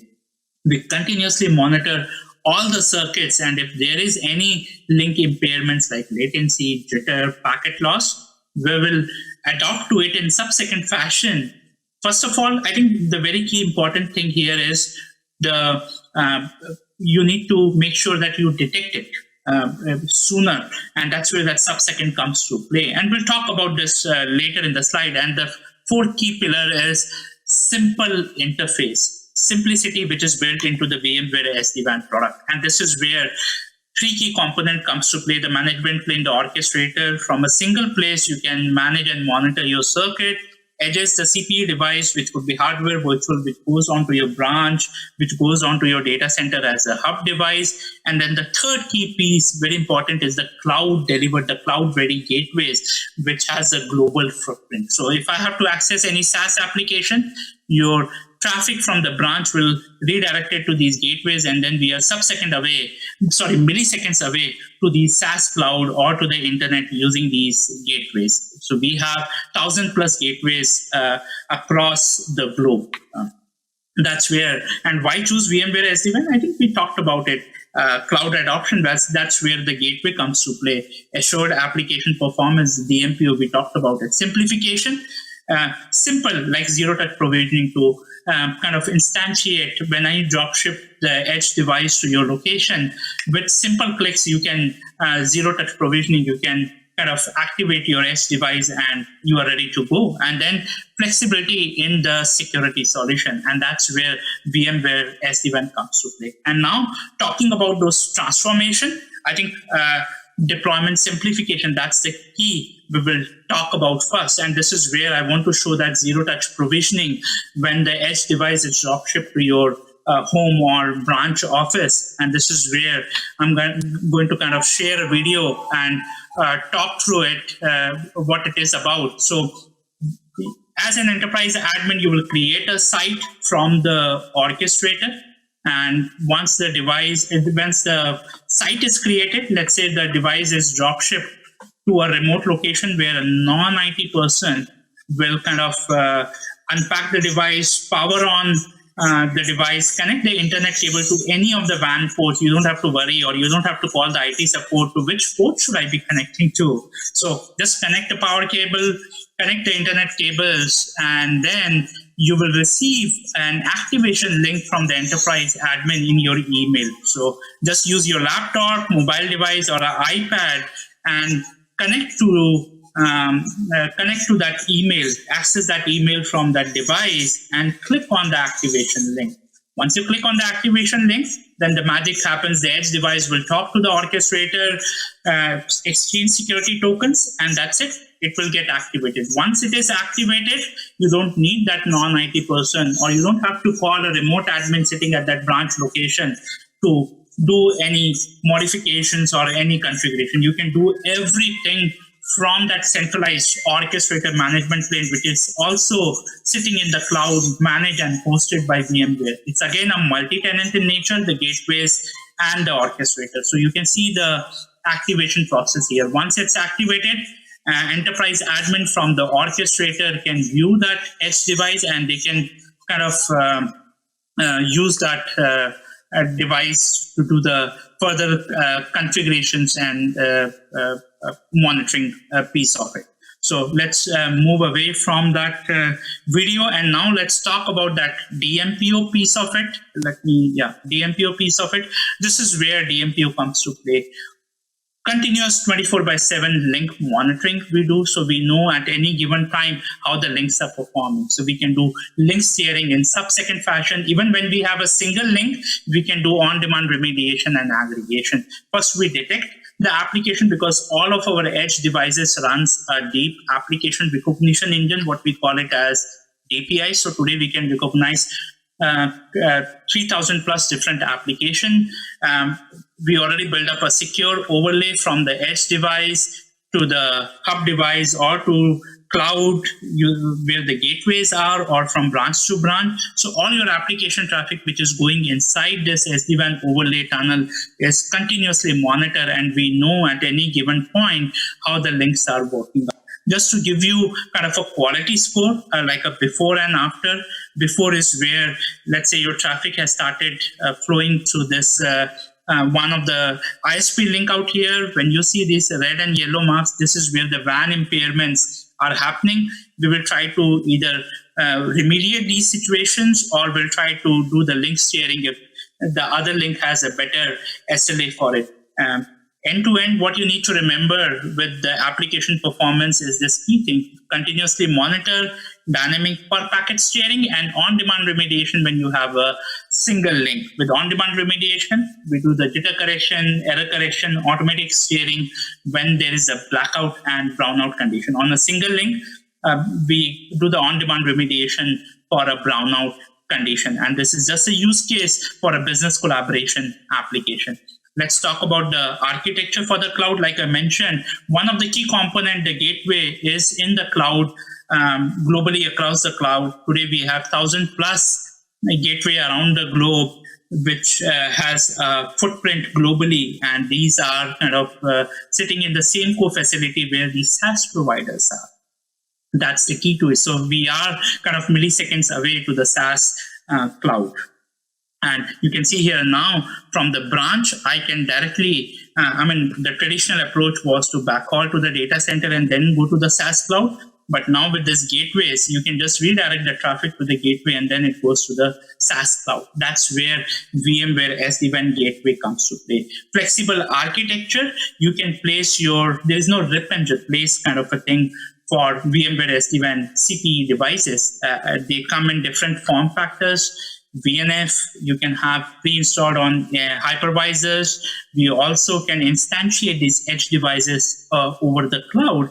So any kind of topology is supported. There is no rip and replace kind of here. You can augment with your current topology. Even if you have a third-party kind of a router, you can place your edge device here and you can run a VRRP, or you could run it in a fashion where you have internet connections and the MPLS is going through the CE router for the service provider, and it has a pairing with the PE router for the service provider. At the same time, you can get rid of the CE router and you can use our edge device where it is terminating all the public and the private connections. And you can also connect to a non-SD-WAN site using this overall topology. At the data center, you can stack up multiple edge devices to form a cluster. And that's where that flexibility comes to play. When we talk about security, that's very important. We give multiple options. Like I mentioned, we have a built-in firewall, which takes care of your traffic inspection. At the same time, you can still use that backhaul to the data center where you are running the next generation firewall, let's say. So you can still use that legacy approach. There are still some enterprises which leverage that because of some compliance reason. You could also instantiate a third-party firewall on selected SD-WAN edge devices. And even those are supported. The fourth is the secure web gateway, where what you are doing is you are kind of, like I mentioned in the problem statement with the legacy architecture, the branch is running multiple network functions. So it's heavy, it's a thicker branch. So what we are doing is we are taking the complexity away from the branch and putting that in the cloud. So in this case, we are putting the security functionality like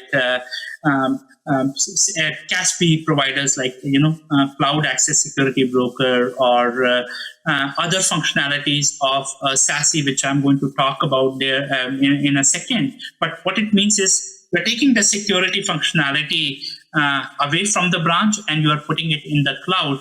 So the SD-WAN task here is to provide you with the transport and the WAN improvements. And that's where that SASE approach comes to play, where you are taking the security functionality in the VMware SD-WAN gateway. So all those SASE components like DLP, CASB Secure Web Gateway, web access firewall, all those things are there in the cloud, and SD-WAN will make sure that you have the WAN acceleration, that connectivity to the cloud. And there is plus more, the visibility and the monitoring to NIANSA on the branch LAN side, and then the monitoring on the WAN side with the vRealize network, what we call it as warning. I think this is what I have for the session out here. You understood the problem statement, where the VMware SD-WAN comes to play, and what are those 5 things we talked about which can transform your network from your legacy architecture to an VMware SD-WAN. This is what I have. Thank you.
everybody. My name is Darren Schmitz, and today I'm going to be here to talk to you about VMware Cloud Foundation and deployments that involve your existing investments. So again, my name is Darren Schmitz. I'm a senior principal engineer from Dell Technologies. And so here we go. Today on the agenda, I'm going to give a brief VMware Cloud Foundation overview, talk a little bit about the benefits of using external storage with VCF, dive a little bit into VCF and vSphere with Tanzu, and last but not least, I have a live video demonstration of deploying a workload domain using the new iSCSI vVol storage in VCF 4.1. So with that, let's get going. So for VMware Cloud Foundation, if you're not familiar with the product, there are a lot of there's a couple major use cases for it. So the primary use case for deploying VCF is private and hybrid cloud. So in my opinion, one of the greatest things about VCF is it's basically the on-prem version of VMware Cloud on AWS. So you can provision your infrastructure, stand up your legacy apps, and then using the NSX networking, basically make a bridge between the on-prem and the cloud for hybrid cloud. The second primary use case for VMware Cloud Foundation is modernizing applications. So either you're developing a new application, a containerized application, or you're converting an existing legacy application into a more container-based architecture. Cloud Foundation is great for that. And last but not least, one of the other use cases for VCF is automating a Horizon VDI deployment. And by that, you can download a couple of modules, and it basically wizardizes, if that's a word, the deployment of a Horizon into VCF. When we look at VMware Cloud Foundation, there is the bill of materials is basically the listing of all of the software that kind of brings up, it's what makes up the SDDC, or the software defined data center. So at the top of the list, you're going to see SDDC Manager. And when you first have a VCF deployment, what you do is you deploy a OVA, a virtual machine called Cloud Builder, and you feed it some parameters, and it goes off and it deploys vSphere, vSAN, NSX, and vRealize Suite Lifecycle Management. So, and then last but not least, it deploys a virtual machine called the SDDC Manager machine to look over everything. So that's the main software components of VMware Cloud Foundation. In addition, there's a couple of add-on components, most of them in the vRealize suite of products, also Workspace ONE access. Those are all things that you can additionally add in if you need. So let's start looking at the hardware, physical hardware overview, because a lot of people are curious, what does this look like if it's sitting in my data center? So when we look at Dell EMC storage and helping the portfolio, really with VCF, you start with a minimum of 4 nodes. And this can be expanded to a rack, a full rack, many racks. You add some top of rack switches, maybe even a management switch. The key is that you're adding a bunch of compute and basically servers that don't all have to be the same. You can have high-powered servers, medium-powered servers, and whatnot, and throw them in a rack and start creating what they call workload domains. But in any case, the first 4 servers that you deploy for VCF have to be the management domain, and that's a minimum of 4 servers, but depending upon how big you're going to scale, it can scale up to the vSphere configuration maximums. So like I said, if you were to grab a bunch of hosts, any number of hosts, again, this conforms to the vSphere maximums, you can create what's called a workload domain. 1, 2, 3 workload domains, racks full of workload domains if you want. Now, some of the key things that I'm talking about today is really the add-on of Dell EMC storage, or any storage in general, to a workload domain. So in my lab, obviously, since I work at Dell Technologies, I have a bunch of Dell EMC PowerStore and Unity arrays, or you can create a workload domain with PowerMax, Platinum Storage, depending upon the workload. So that's part of what I really want to drill home today is that you don't have to, the deployment with VCF is super flexible, especially with VCF 4.1. So let's look at some of the storage options. So as I said, the first 4 servers, the management domain, those have to use vSAN. The vCenter is everything that gets rolled onto that is, it's mandated that the management domain is backed by vSAN. However, the workload domains that I was just talking about, they can either use vSAN or external storage. And when we talk about external storage, there are 2 terms that I want to introduce to you if you haven't heard them before: principal and secondary storage. And by no means does principal mean a class of service with the storage. It's not that the principal is like the tier 1 storage and the secondary is the tier 2 storage. No, when I say principal and secondary, all I'm referring to is the order in which it's deployed. We call the first data store that's deployed the principal storage, and any data store that's, once the workload domain is up and running, any data store you add after that is secondary storage. So again, the principal and secondary does not denote the class of storage. It's simply when it's deployed. So for those principal storage options, like I said, new to VCF 4.1 is the vVols, and that's supported by iSCSI, Fiber Channel, or NFS. But for principal, you can use vSAN, obviously, NFS v3, or what they call VMFS on Fiber Channel.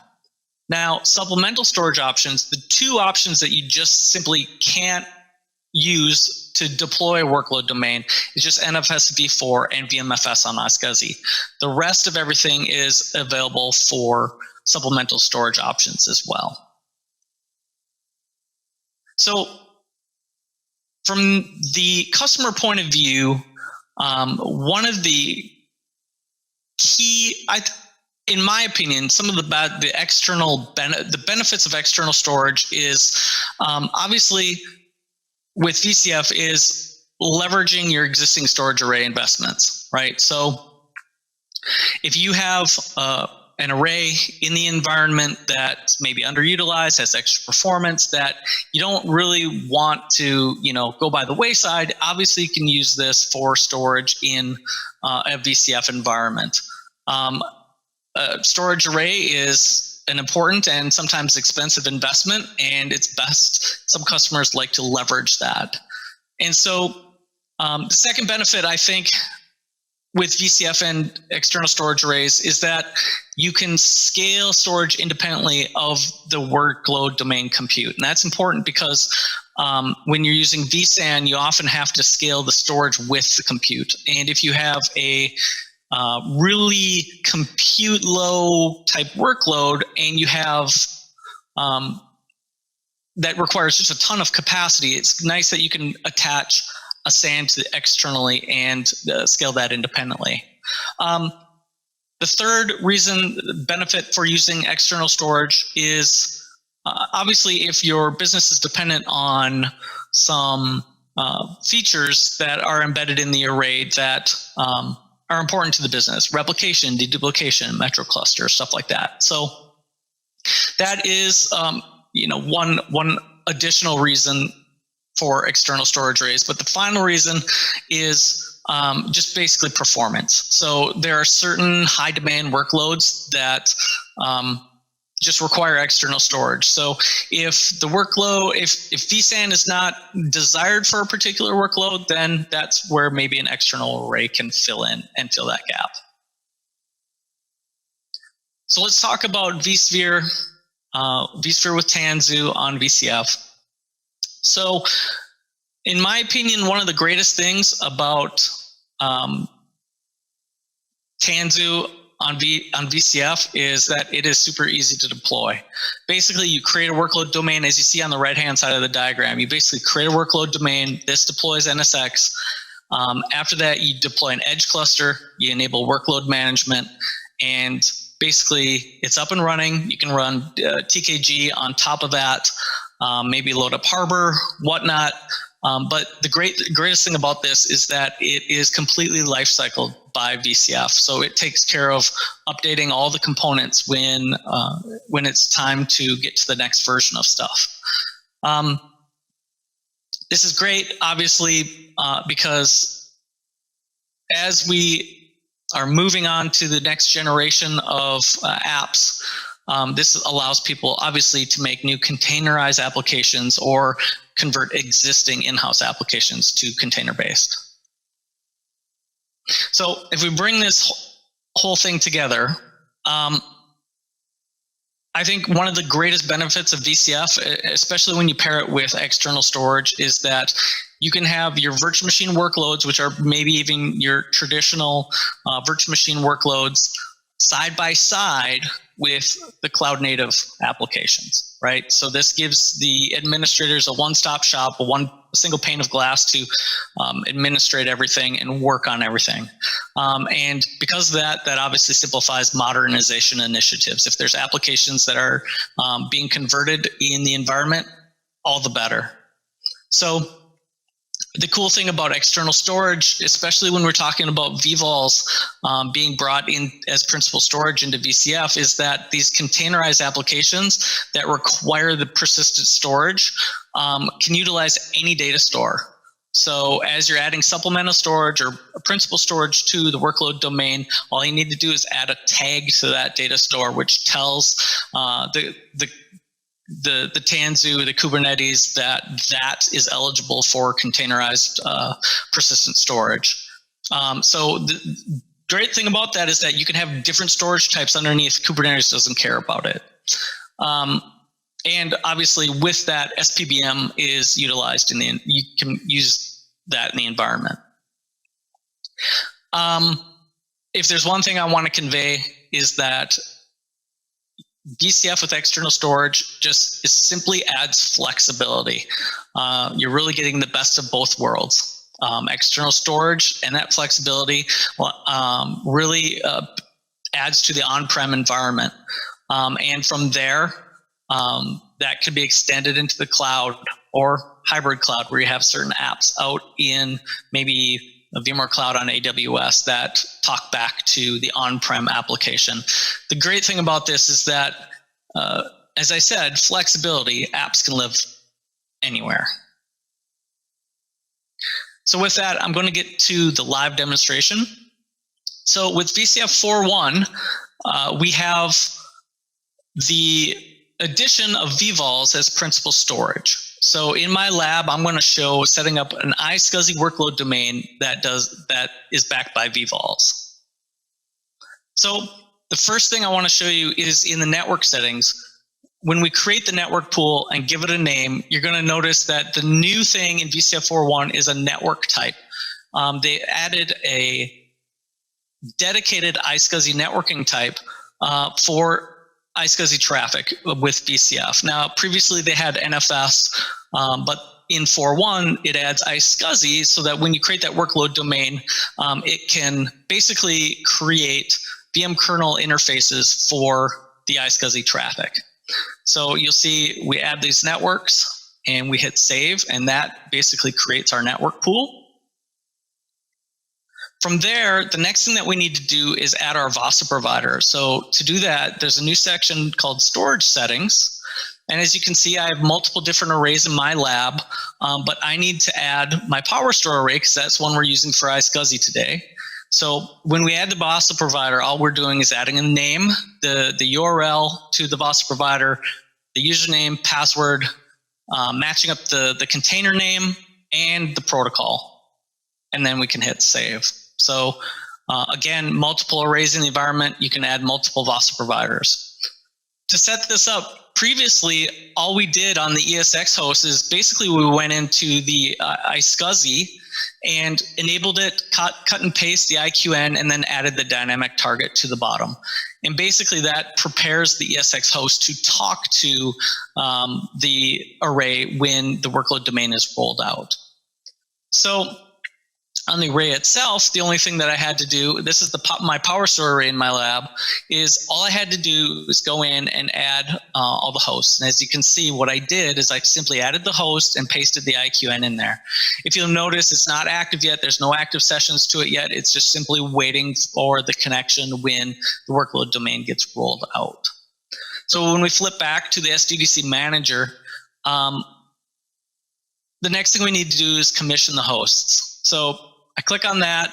Here's the checklist of all the things that need to be done to the hosts. As you can see, I already completed those. Now I'm going to import a JSON file to make this a little bit faster. I upload that, and then I can basically start the validation for commissioning the hosts. And I'm going to fast forward this so that we don't have to wait several minutes. This does take a minute or so for that to complete the validation. But once we do that, I can click on next and commission. So while this is commissioning the host, we can basically go out and look at the tasks. As you can see, it's running, and the commissioning takes about 2 minutes in my lab. And once the hosts are commissioned, they are all ready to go for creating a workload domain. So we flip over to our workload domains, say workload domain, VI workload domain. And here's where we choose for our principal storage type. And in this case, we're picking vVols because we're going to use iSCSI vVols. And we say begin. And I'm going to cut and paste basically all the information into this. But the information is just basically, names, cluster, the vCenter information is what I'm putting in now, and putting in the passwords for vCenter. Here's where we put in the networking information for NSXT. Again, we're putting the managers, the FQDNs for the managers in there. It automatically does the name resolution for the IP, and put in the passwords and say next. This next screen is where we specify the vVol storage that we want to use. So I'm using iSCSI, and that's going to allow me to select my power store. And then we pick the storage container that I'd previously specified, the username I want to use, and then I can just paste in a data store name for that particular data store and say next. On the host selection screen, I basically am just picking the 4 hosts that I want added to this workload domain, and I say next. I select my licenses and say next. I review the object names for the switches and object types, and then I say finish. And this gets the workload domain deployment started. So if we drill down into the tasks, we've got to wait a second for the task to be populated, but in a second it will be there and we can click into it. As you can see, there's dozens of tasks that the workload domain needs to do, rolling out vCenter, rolling out NSX, deploying a bunch of stuff. I'm fast forwarding this, but in my lab it took about 49 minutes to deploy the workload domain. But when that's done, what I want to show you is that when we click on the workload domain, as you can see, it is listed as, the storage is listed as vVol storage type. If we click into the domain and we open up vCenter, if we open up the vSphere client, this is going to bring us to our workload domain. It's a linked vCenter. So as you can see, my 4 hosts are in there. And to demonstrate vVol is working, I'm just going to basically create a brand new virtual machine just to create the vVols for this particular virtual machine. So type in a name for it. I select the cluster. I select the data store that particular virtual machine is going to be put on. I select the operating system, and I say next. Verify all of that information and click finish. And in a few seconds after that virtual machine is created, it's all done. And we can flip back over to the array to see it all in action. So if we click on storage and go into our storage container, you can see my VCF storage container that I specified earlier. If I flip over to the virtual volumes, you can see all of the demo VM virtual volumes and the cluster service vVols that the workload domain rolled out for that particular domain. So again, external storage is really beneficial when you add it in with VCF. As I said, there's tons of benefits, but the main benefit is adding flexibility to your deployment.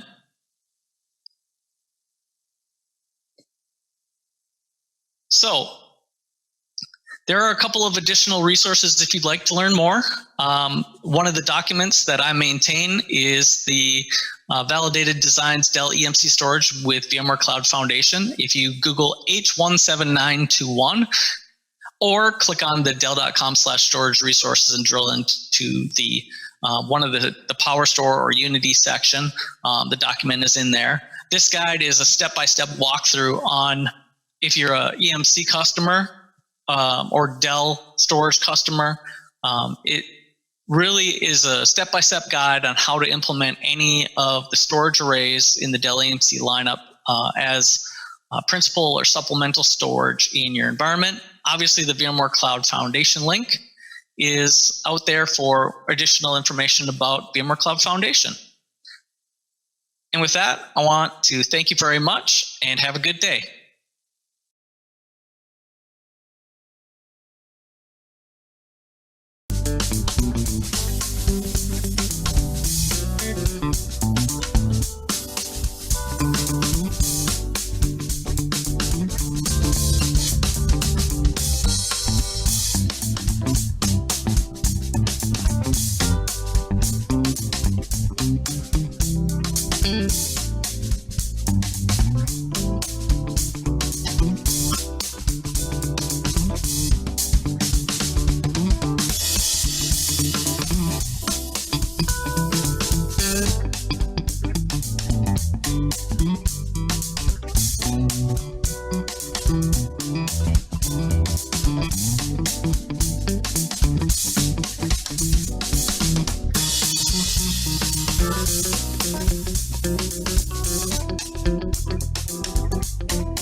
Hello everyone. Today I'm going to be covering the considerations and constraints for running VMware Horizon on VMware Cloud on AWS. My name's Dean Lewis and I work as a technical account manager at VMware. You can contact me through my blog, beeducate.co.uk, and also on Twitter, SaintDLE. As there's going to be a lot of information we're going to go through in the next 15 minutes for this recording, you can grab all this by going to the short link theexpert.me/VMC-Horizon, and I'll show these links at the end again as well. Just a quick overview of the agenda. Essentially, we're going to be looking at what Horizon is, what's special about it when it runs on VMC, talk about those considerations and constraints throughout, and then finish off on a final summary as you'd expect. Okay, so first and foremost, I'd like to start with Horizon 7 running on top of VMware Cloud and AWS is not desktop as a service. For those of you who may not be familiar with the VMC offering, it is a VMware managed service. We run the underlying vSphere platform for you, and you consume it by bringing your own virtual machines to the mix. By running Horizon 7 or 8, also known as 2006, which has just been recently announced, as an IaaS model, it means you bring the platform or the virtual machines onto the MC and you run it yourself. So this will be self-managed. You are the tenant. This is in contrast to our Horizon Cloud offering, which is available on IBM SoftLayer and in Azure as well, which is a managed service from the Horizon platform itself. If you are using the Horizon Cloud platform, you will bring your virtual machine images and you will ask to deploy those images into a pool, which can be used by your users, but you will not have to manage the Horizon platform itself. Today, we're only going to be talking about running the IaaS model of running the IaaS components on the MC itself. Just also want to make a quick note. In VMware Horizon, we also support the cloud architecture. The reason why this is important is typically a lot of customers looking at running Horizon in VMC today already run Horizon in their on-prem data centers. You can extend your Horizon environment by using cloud architecture into the environments running in VMC and running in your on-prem vSphere environment. That creates a flexible, highly available platform. You will have to keep the platforms in sync with one another from a version and control point of view. But other than that, it's the exact same kind of architecture and references you'd be looking for to running cloud architecture if you were keeping all of your environments the same on-prem, but maybe between different data centers. Okay, so I'd like to allude to what is the big difference from a usability point of view for Horizon once it's stood up and running the VMC. And the answer is not much. It's a small little tick box. When you connect your vCenter server to tell the Horizon environment where it can deploy its resources to the platform, you tick the little box that highlights its VMware Cloud and AWS as highlighted by the big red arrow. And this lets the Horizon environment know that there is a limited RBAC model in place as part of the VMC platform because it is a partly managed service by VMware. I'd also like to note that there are some feature support that you need to take into consideration as well. So for example, we don't support view composer linked clones in VMC.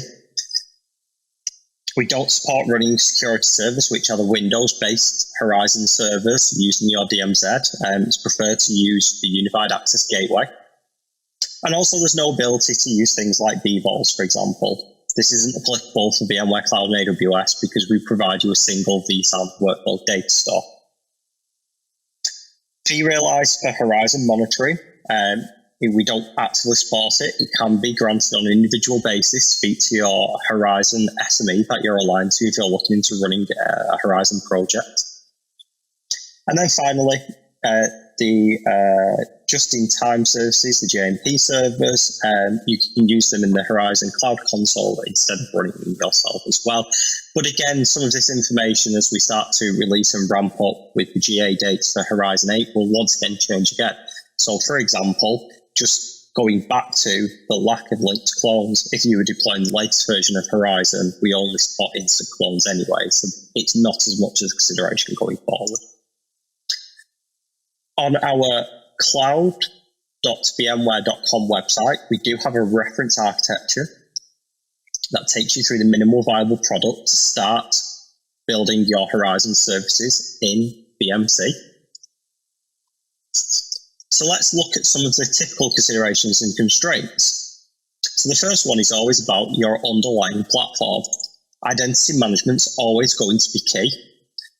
proximity to your Active Directory. So if you don't run any VMC services today and you're looking at this being your first foray, you need to consider at least a read-only domain controller stretching from your private or on-prem data centers into VMC, and ensure that you configure sites and services correctly within Active Directory so that when users are authenticating to any services running in VMware Cloud and AWS, it authenticates against the local domain controller and doesn't go across your VPN or WAN links back to your on-prem data centers. File shares is always the biggest one because files access is your end user experience for most users when they log on. They want to run Word documents, PowerPoint presentations, images that they may have edited. So again, proximity of these file shares to the user's desktop running VMware Cloud AWS is key. For the user documents, consider using technology such as Microsoft Distributed File Services if you are stretching between your on-prem environment to VMC. We also support native services within Amazon that you can bring across into the VMC environment as well, in particular the Amazon FX for Windows File Server service. So this is where you would spin up a Windows server as an EC2 instance, add the Amazon FX technology on top of it, and then use it to host the file shares back into your SDDC. User profiles. I'm pretty sure for those of you that have been sysadmins for many years, user profiles have been the bane of your life as much as have been for myself. Consider using technologies such as user profile management. So for VMware, that would be our Dynamic Environment Manager, previously named UEM, where you can dynamically build configurations for users on the fly as they log into the systems. This minimizes the need for GPOs and replication, and also as well can give the user the feeling of persistence, especially in non-persistent desktop builds where those desktops may be deleted when users log out. We also do support user profile context systems such as Microsoft FX Logic, which is a cool technology which kind of containerizes profiles as well. However, that's a little bit newer to the market and may take a little bit more changes in your environment to get up and running so that it works as you need it to. And then finally, one of the big things for me is image management. So at the moment, Horizon doesn't support the use of content libraries, which is using content libraries, you can synchronize images between environments. So unfortunately, there is going to be some manual parts to how you operate the data operations and push updates out into your tools as well. So you need to consider about running those golden images. Do you run separate images in your on-prem environment and in VMC? And if so, how do you update them in lockstep? So that's going to be more about how you control your standard operating procedures for the time being. And again, image management today, I know that it is going to be one of those things that's a little bit tricky for yourselves, but by feeding back how you'd like this to work to your VMware SMEs as well really helps because we can work with our engineering departments to meet your needs. So for me, the biggest considerations and constraints when running in VMC to an on-prem platform is the networking and security side. When running Horizon, as you've kind of already noticed, we've not really talked about in the Horizon admin console itself, for example, because everything kind of feels and looks the same, but the networking and security piece is really key. So you're going to have to create yourself some LAN and DMZ segments in the VMC console. As you can see by the screenshot that I have for my test environment, I created a DMZ, a network to run my RDS farm, which is linked to Horizon, and then also a load balance segment as well. Moving on to load balancing, VMC is a bring your own load balance environment. So although the underlying platform uses NSXT, the load balancing functionality isn't exposed to the end user. So what options are available? You could use things like AWS Route 53, which is fantastic, especially if you want to use the cloud pod architecture. You could use the AWS Elastic Load Balancer, so again, leveraging those native services of AWS as the diagram shows here at the moment. But you also need to consider the traffic. So the user will be terminating from the public internet to those native services, and then will need to be passed from that VPC of those native services into your VMware SDDC. Or you can bring a load balancer directly to the SDDC within VMC itself, such as Avi Networks, also now renamed NSX Advanced Load Balancer. The difference being here in the second screenshot is that that traffic will terminate on the compute gateway, as all of your other traffic will within the SDDC, and then the load balancing function is going to happen in your environment.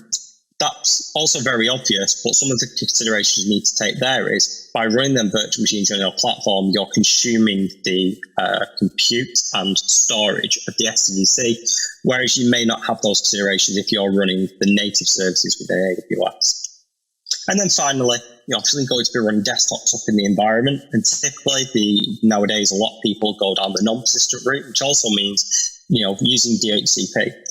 In VMC, the options are very limited. DHCP is available as a relay now, and for an environment, especially where you're looking at running hundreds or thousands of desktops, it's recommended to set up a DHCP on a server running in VMC.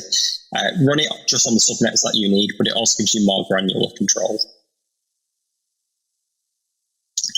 For the also moving on for the security side of it, we have two types of firewall. So we have the gateway firewall, which looks after north and south traffic. So that's everything entering and leaving clusters or the SEC to the outside world. And then we have the distributed firewall. So this is your east to west traffic or microsegmentation services you've probably heard from the NSX technology, protecting communications between virtual machines. You should see me highlighting that there at the moment. You need to use the distributed firewall to create a DMZ for your UAG services and load balance services. So what does that look like in VMC? In my environment, I created a section. I've put all of my rules going back and forth between my UAGs to the various components of the Horizon platform, so such as my connection brokers, my load balancers. And at the end, it's very simple. I've created two rules. So I block any traffic which hasn't already been allowed going to my UAGs, and then finally deny any traffic going from my UAGs to anything else in my environment. This creates a DMZ. If I don't add these deny rules in, then because I'm using routing networks in VMC, my UAGs will be open to route around my network. One of the things I'd also recommend that you do is look at vRealize Login Site Cloud. You get a limited service offering as part of being a VMware Cloud and AWS user, and you can monitor your NSXT firewall logs up to 1 gig of logs per day, and these are easily sent to Login Site as built in as part of the service by just clicking the option to enable logs on your firewall rules. And here we can just kind of see in this diagram, I'm querying on the NSXT firewall, and then we can just see some traffic which has been allowed and disallowed through the environment. Okay, so let's wrap up with some final considerations. And again, I will share the links at the end of this presentation because I know I've shared a lot of information so far. Consider your use case. A lot of customers are looking at the data center evacuations being one of the use cases. You may already have an on-prem Horizon environment running on aging hardware. So do you want to use cloud pod architecture to give the user a seamless interface between consuming on-prem resources and resources in VMC? Or will you run them as separate Horizon instances? So again, what versions you run your Horizon environments will help also make that decision. What are your constraints when building this environment? So think about sizing your Horizon environment. How many users are you going to need to support? Then consider the maximums in terms of soft limits and hard limits. How many hosts per cluster can you have within your SDDC? How many clusters per SDDC? And what regions do you need to operate in? Desktop to host ratio is always a key thing for VMC. So do your users run intense workloads such as multi-monitor setups? If the answer is yes, you're going to get less desktops to host ratio, which then pushes up the numbers of clusters that you need. And then finally, networking. So what's your connectivity into VMC?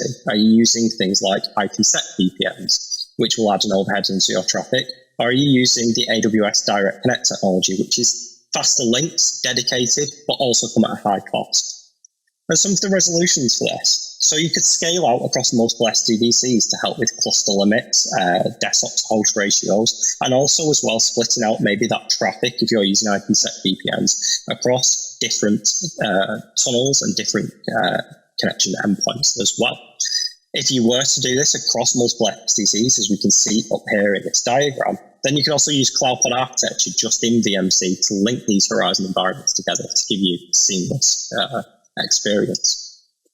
Okay, thank you very much everyone for this whirlwind tour of Horizon on VMC. Again, you can find all of the links at theexpert.me/VMC-Horizon, or you could also scan the QR code in the top right hand corner. Thank you very much.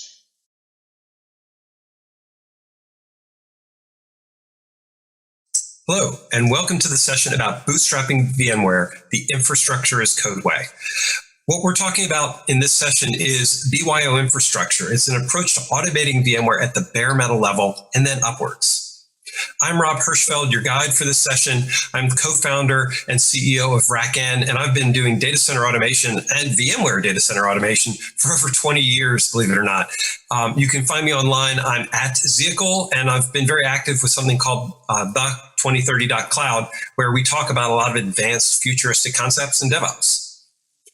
And so what we really want to talk about here in an infrastructure as code sense is to look at this traditional infrastructure stack that we've built, because we know that if we fix things at the bottom, that physical layer, then everything we build on top of it, and this is a totally standard VMware infrastructure stack. It's something you would see in other vBrownBag presentations. As a matter of fact, it's modeled on them. So what we've seen is that while people like to squeeze the physical layer at the bottom of this down into this tiny part of the stack, it's actually a complete stack in itself. It's not just a small box. It's actually compute, storage, and networking components that you have to get right, and actually very carefully right, in order to make everything we build on top of it work. And so at RackN, we spend a lot of time thinking about exactly this problem and how do we treat these components like a cloud. And a lot of what that means is, how do we take DevOps automation pieces, infrastructure as code concepts, and automate that physical layer also?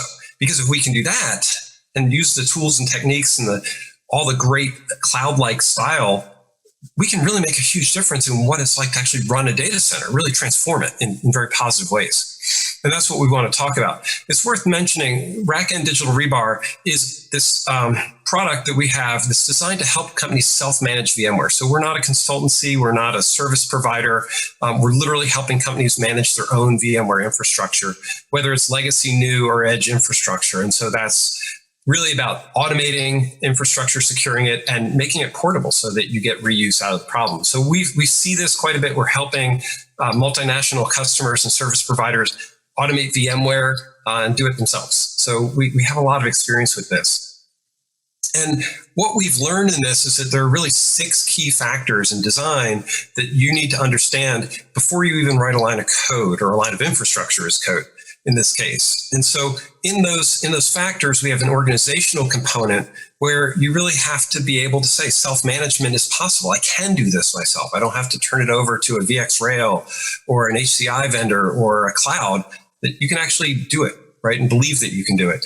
To do that well, you have to have human understandable operations. So people have to be able to see what's going on as we automate it. And then once you've done that, it has to be continuously repeatable. We don't look at infrastructure as code and think that it's a one and done thing. You have to be able to keep redoing this. One of our customers calls this repaving their data center. And they literally roll through upgrades and patches in a 30-minute window, and they repave entire 100 system VMware clusters in that time window. And that is how they create these repeatable, robust data center infrastructures, by being able to just click a button and rebuild everything in their data center. And then on the technology side, we also have to approach infrastructure as code in a systems way. So when we look at this, we're not just trying to solve one problem. Can I provision a machine or can I configure it? We're actually connecting a whole bunch of pieces together, from certificate management and inventories and manifests and DNS. All has to be done together. Otherwise, we're really just creating little islands of automation. To make all this stuff work, it has to be observable. So black box things where something happens by magic do not create reliable infrastructure as code things. Any place where you're pointing to a black box and saying Darby Dragons, you're going to have a problem with your automation and in your code. And that's a lot of what we're trying to do, is take everything that we do from an automation perspective and put it in a code repo so that it's available and you can see it and inspect it and make sure it changes and that you know it changed. There's no people running around behind the scenes and flipping bits to make sure everything works. And then we're creating connected automation. So chains of automation that all work together as a system. So a complete integrated workflow. So I want to take you through how these 6 principles really fit together into deploying VMware from the ground up. This is what we do on a normal basis. The first couple slides of this builder are just our normal discovery process. We take every piece of hardware, ARM, Intel, whatever vendor you have, cloud or physical, through this standard process. And then we'll actually be able to inventory, verify its hardware, set RAID and BIOS configuration, do out-of-band management, all these processes just to get the machine up and understand what the machine is. Perfectly normal, we do that in every case. And then for VMware, we extend that where we actually use the net boot that VMware has available. We'll pixie boot into ESXi, and then we'll install VIBs that can take additional actions in ESXi. And this is a really important point in automating this infrastructure. In order to do this effectively in an automated way, you can't create an island where ESX requires its own automation or its own manual steps. What you really need to do is come back and have a way to complete the ESXi infrastructure inside, and that's security, setting patches, installing certificates, making sure that your networking configuration, getting off VLAN 0, all those bits and pieces have to be done correctly to do it. And our VIBs are actually signed, so we can do this all with a secure boot infrastructure, which is also absolutely critical to building really robust, reliable infrastructure. And then we can hand off to downstream infrastructure. So if it's Cloud Builder or something else, that's where we now have enough information that however you want to automate on top of that, you have the information that you need, whether it's Ansible or Terraform or whatever mechanisms, or if you're back into CSV spreadsheet land, you have the data that you need to make that all work together. And that's really where we start pulling together these infrastructure as code concepts, because everything I'm showing you in this list are all components and modules that fit together. It's not a big bash script or an Ansible playbook that works, if you put in a whole bunch of value. It's actually things that you plug servers in and just the right things have to happen. And that's what makes infrastructure as code really interesting. And it's not just another HCI story where buy this exact hardware, put things together in exactly the right way. People's data centers are different. And for good reasons, they're different. And so we have to be able to accommodate those differences and let people bring in their own infrastructure and their own legacy infrastructure. And as we go migrations from 6 to 7, you have to be able to take what you have. You shouldn't have to buy completely new infrastructure. And so here's what we hear for customers talking about their needs from infrastructure as code. They need to have useful abstractions. And we're going to go through each one of these. And I'll show you an example of how that looks, and orchestration. But at the end of the day, what we're really doing is working to eliminate manual steps and silos. It really is that simple. That's the goal for infrastructure as code. So when we look at modularity, the idea here is that we're not just looking at a single script. What we're looking at doing is taking big problems, how do we automate a system start to finish, breaking it down into small pieces and making sure that each one is modular and then ultimately understandable. And that lets us build a catalog where things that aren't VMware specific or Linux specific or Windows specific can actually be downloaded and reused, right? RAID and BIOS configuration, while tricky and finicky, is not unique. No customer has unique BIOS configuration. They might have different settings, but the process and the way you do that is something that we can standardize and we can pull in and get code reuse from. And that's really important. And then really importantly to us is if you change it and you extend it or you add to it or you add your own magic sauce, which everybody has, then you have a way to code that, manage it, create your own catalog. Because infrastructure is code, the as code part, a lot of that comes from how you store it and manage it and version control it. All super important.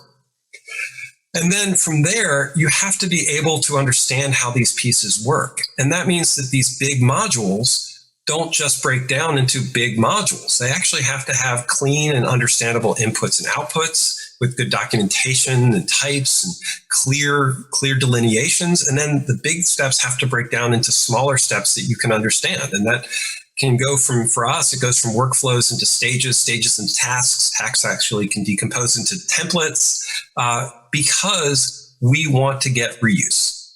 And that means that if we solve a problem once, we want to be able to rebuild new modules, click things together in ways that actually create reusable pieces.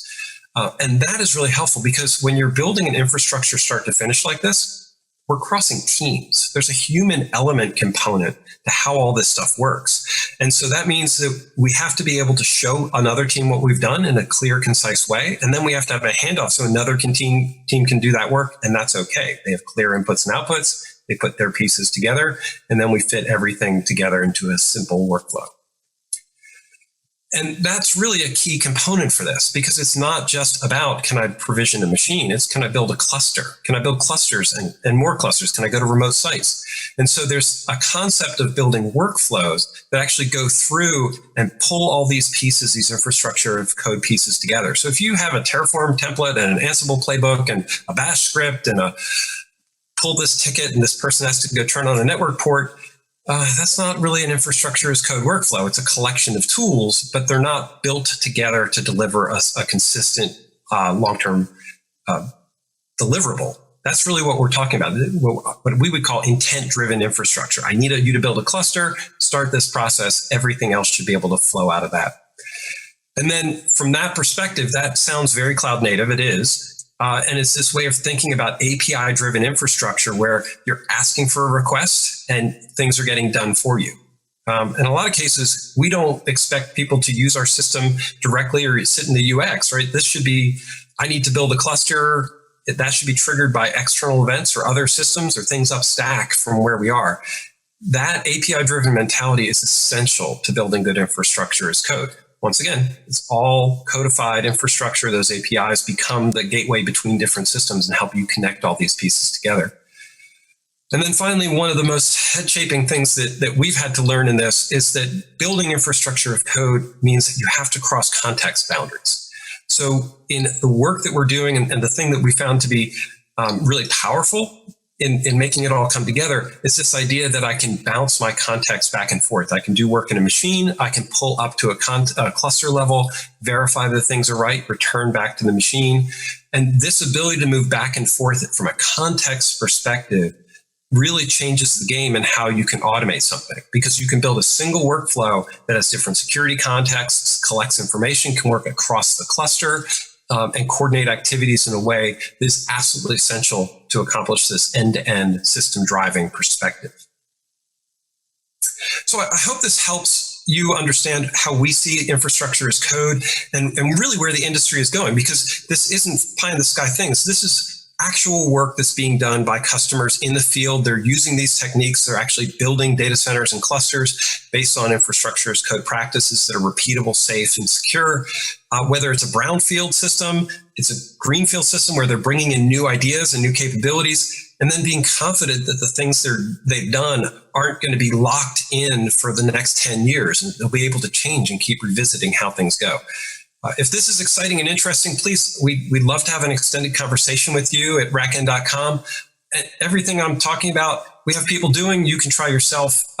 You can just download Digital Rebar, try the VMware pieces, build your own clusters. The stuff we're doing is really designed to be that simple, because we're helping people self-manage their infrastructure, not take over control from them. So, thank you for spending a couple minutes with me learning about infrastructure as code. This is Rob Hirschfeld from RackN.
Hello, welcome to the vBrownBag with Dell Technologies. Today we are going to talk about ProperTech Data Manager and how to protect your Kubernetes environments on VMware.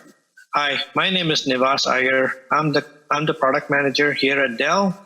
managing the data protection for Kubernetes and cloud native solutions. So the Dell EMC PowerProtect Data Manager is an enterprise-grade data protection for your Kubernetes, the virtual machines, and applications. So it's a single platform that provides a protection for your entire environment. It provides you with a management for both the enterprise IT teams and also for the cloud native administrators. So both of them will be able to simultaneously work and collaborate on a data protection. And finally, it is built using in collaboration with Velero, and it encompasses a cloud native architecture, and we support the Kubernetes community. So you have one protection experience to back up your entire VMware cloud environment and the cloud native storage with PowerProtect Data Manager. So just to give a quick pictorial overview, so regardless of whether your applications like Oracle and SAP, if they are running on bare metal servers, like on operating systems, or if they are virtualized environments like your Microsoft Exchange server and SQL server, or your containerized applications running on Kubernetes, such as MongoDB and MySQL, you can protect all of them with just one product. So this is the first and only enterprise-grade protection solution for virtual machines, applications, and Kubernetes. And we are really excited to talk about it today. So just to give a brief overview of PowerProtect and our integration with Tanzu.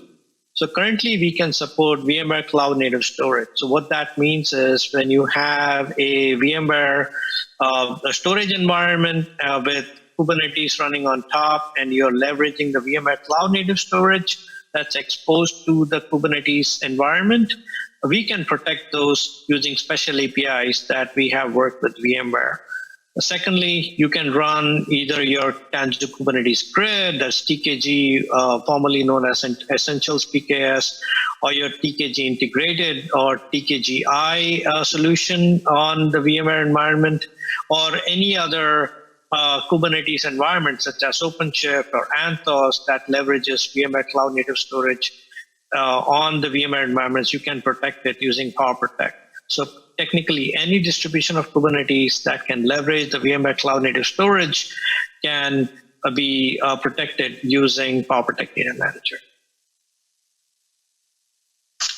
And here's the exciting part, right? So we are currently actively working on with VMware to protect guest clusters. So what that means is when you have project-specific based environments, so which allows you to create these special namespaces that allows you to run Kubernetes and virtual machines and native pods all side by side in the same namespace, you can protect them all using PowerProtect Data Manager. And this feature we are expecting to be releasing around the Q4, and we are actively engaged with VMware to protect this. So this gives you a very integrated solution. So for your IT, as your IT team is moving to project specific and you need a enterprise grade solution to protect that entire environment, you need to look no further. PowerProtect Data Manager can protect it all. Another feature that we currently have with our current PowerProtect Data Manager releases, you can protect your AWS workloads. That is, if you're running Kubernetes environments on AWS, you can protect them. We currently have DDVE currently available on AWS, and that allows you to protect all your Kubernetes environments and containers running on EBS, which is the AWS block storage, and you can protect them directly to DDVE. And the good part is that the PowerProtect Data Manager can run inside AWS, or it can be, technically it can run anywhere. It can run on your on-prem environment, it can be on another private cloud. Doesn't matter where the PowerProtect Data Manager runs, it can run and manage your entire AWS clusters from virtually anywhere. Now, this brings up to the challenges that we have. Now you have multiple Kubernetes environments. As we see, a lot of organizations today having multi-cloud solutions. If you have multiple Kubernetes environments running on-prem, maybe on VMware or on AWS or on Azure or other cloud vendors, and then you want to replicate data across all these clouds, that's a huge challenge. I mean, it reminds me of the scene from the 36th Chamber of Shaolin, one of my all-time favorite kung fu movies, and in which scene the hero has to carry huge buckets of water across a very thin, narrow bridge with knives attached to this, armpits. And that's very similar to the pain that we are currently seeing, the IT teams having to move S3 buckets or like huge amounts of data across different clouds. And without an efficient deduplication, a compression, and efficient replication, you are essentially transmitting huge volumes of data across multiple clusters. So what this will do is going to cause delays in terms of hours, weeks, and months to replicate. When you're talking about petabytes, maybe terabytes of data, you'll be unable to meet the SLAs. And finally, the egress costs equivalent to the knives on the armpits, right? So they're going to cut you, and they cut your organization budget. So what you need is a very efficient solution that can help with replicating data across the cloud. And that's the challenge that we have undertaken as part of our solution. That with PowerProtect Data Manager, we are hoping to today manage your Kubernetes environments across multiple clouds. As we talked about, we can currently support vSphere. We can support AWS today. We are adding additional capability to support other clouds pretty soon.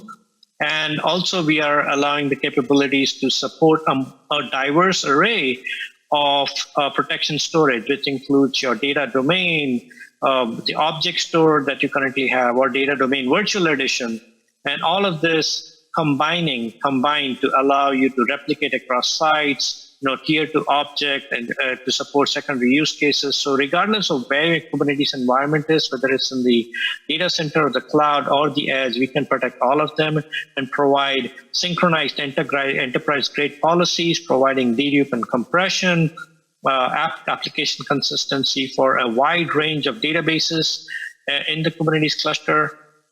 In addition, providing replication, cloud tiering, SLA compliance reporting, and also centralized, and most importantly, a centralized protection for not only your Kubernetes environment, but also for the VMs and apps. So all in all, this is a complete package to protect all of your enterprise needs. And here's a quick look at the architecture for how we are going to protect your Kubernetes environments on VMware, right? So with PowerProtect Data Manager, when we discover clusters, we install a couple of namespaces. So there is the Velero namespace here. Velero, again, the open source solution, currently sponsored by VMware. And when we have a PowerProtect namespace, which is our components that we have developed here at Dell. And together, we will be protecting our applications. And we take snapshots using the VMware's exclusive partnership that we have with VMware to take cloud native storage or FCD snapshots. So what this results in is you get incremental snapshots, not like full snapshots, and all of them highly deduplicated and compressed and highly efficient to move it to your backend storage. And that's easy. So now you have, instead of having huge volumes of data, you're having very small amounts of data being protected back in your protection storage, so your footprint doesn't grow. And all this data can be easily replicated and migrated across multiple clouds or wherever your digital transformation projects lead you. So I'm really excited about talking about our PowerProtect Data Manager and our product and journey. For additional details, please visit our website. And thank you for watching.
Hello, welcome to VMworld 2020, the remote edition.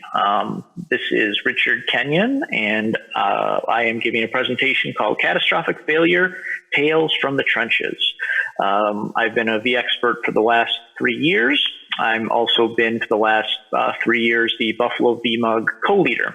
You can reach me at Twitter and LinkedIn via the hashtag you see there. and I've been in the IT industry for about 20 years at this point in varying capacities.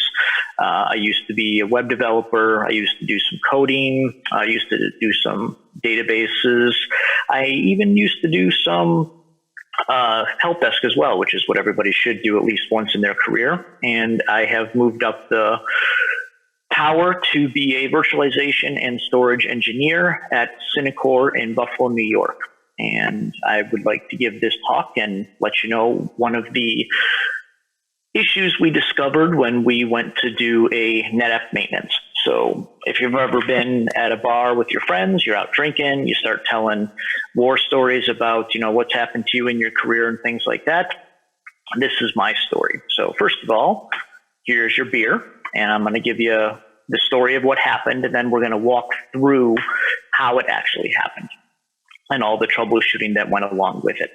So to give you the point of reference, my company has a DR facility located in Dallas, Texas. The facility is completely virtualized. That runs on a storage infrastructure of NetApp. We have about 250 ESX hosts. We have a DR vCenter, and we have a development vCenter that's hosted in the data facility. One of the DIM modules in our NetApp ended up having some errors on it. So we failed over from one node to the other node, which is standard operating procedure. And in the process of doing that, the technician, which we were in communication with on site, ended up pulling out the node to replace the DIM, as one does. And as soon as he did that, the rest of our environment completely dropped and went read-only. Our first assumption was he bumped the power cord, he bumped some fiber cables, he bumped the switch cable that's in the chassis, he knocked over a circuit in the rack. He must have done something. We come to find out within about 20 minutes that he actually didn't do anything. There was a bug in the specific version of ONTAP, which is NetApp's operating system that we were running, that had a specific version of motherboard firmware, which had a specific version of network card firmware that had a bug in it that just had a loose counter. When the counter went over 1,000, it caused a kernel panic in the NetApp node that was running and dropped that one and rebooted it. And that happened all within the span of about 90 seconds. So that then caused all of our DR environment and about a quarter of our development environment to go read-only. And then when the node came back up online, it was like basically pulling the hard drives out of all of our running VMs. We had then no customer impact, which is great because it's the DR facility and development facility. And then we had to spend the next 4 hours, kind of piecing our environment back together and learning a few different things in the process. So that is the story of how that actually happened. And this is actually what happened from the point in time we realized there's a problem until the solution came to be, which was some assistance through NetApp as well as a lot of our other teams on site. I'm telling you this because everybody's been in this situation before, and sometimes having a person tell you the story of how they solved it might help you in your environment. So the first thing that we start with is, something just broke. What just went wrong? We have to figure out how it broke, what happened. So our first set of questions, once we realize there's a problem, is what can I, as a virtualization and storage administrator, hit right now? What's up and running? What's functional? What pieces are a problem? And that obviously is your vCenter, your storage controllers, as well as your general administration boxes. Okay, now that we can figure out what we can and can't hit, let's figure out what scope this is. What data center are we in? We're in our DR facility. What cluster? It's our administration cluster, our production/DR cluster, and our development cluster. Next question would be, if you are a service provider like my company is, the next immediate question is, which clients are down? Do you have any revenue generating events? Do you have any people that are going to be calling you asking questions? Do you have any customers who are using your client's application stack for their own purposes? And the answer to that in this case was no, nothing like that in our production facility because it's DR. The next thing that we ask is our network operations center, always has a bunch of dashboards up. They're looking at traffic for our clients. They're looking at our data center facilities. They're looking at all of the different things that they are responsible for. So we ask them in chat, hey, we're doing a storage change right now. What do you see? What is going on your end? And unfortunately, in this case, the next screen I'm going to show you is quite literally exactly what they saw. Everything broke. Literally, their entire monitoring solution got overwhelmed with as many problems as they've seen. Because if you think about it, when you have 1001 VMs automatically go read-only, each VM could have up to 60 checks, if not more, and it just overloads the monitoring facility. So our network operations center currently is a newer set of employees that doesn't have a lot of experience. And as Fry is showing you, basically they thought it was the end of the world because they had never seen their monitoring solution break like this. So that's a little bit of an added stressor into what they started to panic and have all these issues come up. And they're like, oh my God, what do I do? And I and my team had to kind of walk them through, relax. We're all here together. Let's fix what's wrong. And then we kind of told them, here's what happened. Here's what we know of at the moment. And kind of brought them back from the brink. But it was quite funny to see in chat that a bunch of people just went, everything just broke. So first we had to tell them where the stack broke. And this picture is where myself and my teammates have control of. Our storage administration team and virtualization team control the following stack. We control the data center square footage, the power. We help the networking team arrange their equipment to be delivered, installed, and then managed at the data center co-location itself. And the network in our instance consists of fiber as well as Ethernet. We then move down the stack to storage. And in our case, we have object storage systems, and we also have block and we have file storage systems. Then that ties into our server infrastructure, which are physical machines, as well as physical VMware hosts. And my team's responsibility is the VMware side of that equation. Once you move down the stack a little bit further, you hit the guest operating systems. And the guest operating systems in this case are mostly Linux, CentOS, and a little bit of corporate infrastructure for the Windows. When we break it into the storage side of things, this picture is exactly the hardware that broke in the data center that I am referring to. So it's sometimes rare when you can see physically what actually broke, and it helps in presentations like this, as well as having good pictures of your data center. So our NetApp system was the one that went down. The block and file side of the equation went down. Object store was a different setup, so that was fine. And the picture right there is an AFF 8080EX, and the back of the picture shows the relatively well done wiring that the technician was working with. So we can immediately see that he could have hit a power cable for the switches, which are up top. He could have accidentally knocked one of the fiber cables offline to the node he was not replacing and working on. He could have hit one of the SAS cables, or he could have hit one of the power cables to the secondary node as well.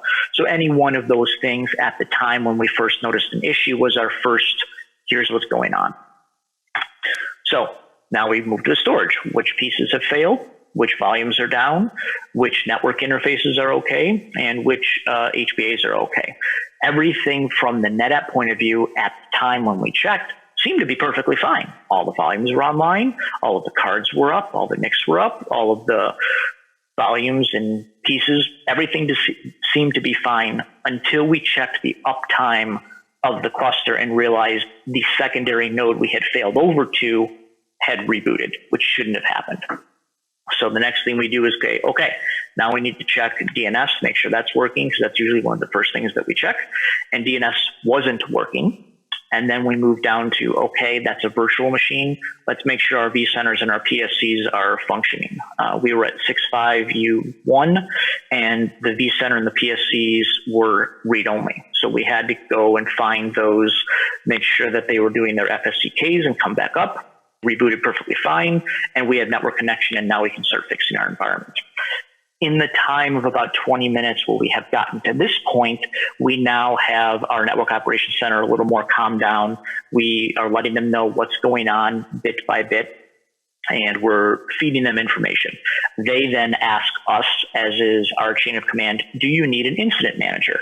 And an incident manager is responsible for communication between all of the following teams: the network operations guys, the database guys, systems administrators, email administrators, web operations portals, an internal program called VAM that we have, the storage team, myself, and then the network team as well, because all of the pieces of this data center broke. So all of these teams are going to need to have a person in charge of fixing their individual pieces. And an incident manager, while they may not necessarily be technical, always comes in with this face. They know nothing. They don't know what's going on, and their role isn't technical troubleshooting. It's being a frontline communication for all of these teams to ask a question to, so that these teams can do troubleshooting themselves. They also then report up in case this was a client impacting event. They would be responsible for communicating to the clients as well as our internal executives, who usually would start asking questions if it was a client impacting event. They are a very important piece to let the technical teams troubleshoot without getting bugged every 5 minutes. What's the status? What's going on?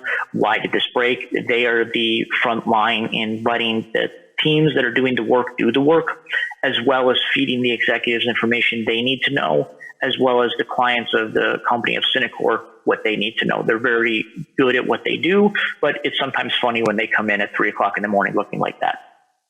So what actually broke? Here's a list of the VMs that we have. The left side is the DR facility. The right side that's expanded is the NetApp cluster that went down. So as you can see, organization is a very key part of your network and making it sure you can quickly see what broke where and how to fix it. So if we didn't have the data stores and the VMs organized like this, it would be very difficult for us to bring 1001 VMs back online after a reboot, because they went read-only, without knowing exactly where they broke and exactly which pieces went down. The right-hand side is actually especially interesting to note, is because that's actually our data stores. A lot of people don't quite realize that you can make folders for your data stores. And in this instance, if you have multiple different types of hardware, you can very quickly find out which data stores broke, because you know which hardware they're on, because you know which cluster they belong to. So this was an invaluable piece that I really hope a lot of virtual administrators utilize, and it makes for a very well laid out plan for day-to-day maintenance, as well as you can kind of see what things lie in different places. As I said, we had about 1001 VMs go read-only, which means we now need to bring them back online with a set of reboots. And because vCenter is as it is, sometimes it's hard to make a large change like that.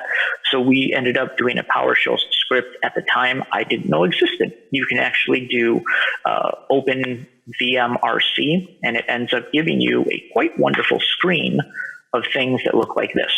So you can bring up on your 50-inch monitors all of the VMs that you've rebooted and watch them reboot to make sure that they are FSCKing properly, and bring them back up to functioning states. And every so often, you might have one that just gets stuck, and you can easily pinpoint it by having a screen that looks like this. You can also open a web console with PowerCLI, but I found doing the open VMRC a little bit easier, because it sets, in Windows at least, a taskbar group for things that you can cascade, you can stack side by side, or in our case, you can just tile and watch them all come up at once. We broke it apart by doing our email infrastructure for the DR side into groups. So we did like SMTP servers, we did POP servers, we did migration servers, and we did our LDAP controllers all in separate groups so we can watch the bits and pieces come up. We also obviously brought up our DNS, our corporate LDAP, our corporate Active Directory, our corporate domain controllers up in the same way. It just helps if you group them all together, which, as I said in the previous screen, you can see on the left where those pieces reside, so you can script against them. So now that we have our environment back up and running after a few hours, we can figure out what actually happened. And in this instance, NetApp jumped on immediately because we opened up a P1 case with them, as well as we had a early case open to saying, hey, we're doing some maintenance. So they immediately called us and went, this is something you should never see, is an emergency root volume not working properly when the nodes came back up. So they actually, to their credit, it's one of the reasons I enjoy working with the NetApp hardware, they called us immediately and said, hey, what's going on? How can we help you? What broke? We filled them in. We gave them a VDI to make sure that they had WebEx into the environment, and they started working and looking at how they can help us while we were bringing up our environment on the other side of that screen. They waited for about 4 hours. They did their research, they did their logs, and they found out that, as I had mentioned earlier, we had a strange issue of firmware versions on top of your OS versions being kind of funky. They said that this can be fixed with a workaround, which we then did. I'll show you that in a minute. And then they said that they also wanted to check our other prod facility and make sure that wasn't impacted. And it was to be fixed at a later date. So we now know that we had to fix that. So they were very, very helpful in working with us and being there when we needed them. And so we had, So we had the DIM, we had the panic, we had the root vol issue when it came back up, and NetApp did a quick give back once they did the thing. And here is the actual item that is the problem. The counter on the membership report sent, in our case, was above 1,000. And then our production facility, one node was affected and one node was not for further RCA. So that is the horror story that we have of an entire DR facility going down and being brought back up within 4 hours. If you have any questions, comments, or concerns, I hope you enjoyed your beer over my story, and I can be reached at the following information. So thank you very much, and enjoy the rest of VMworld.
This is Milind Halpet, Global Cloud Practice Vice President, Wipro Technologies.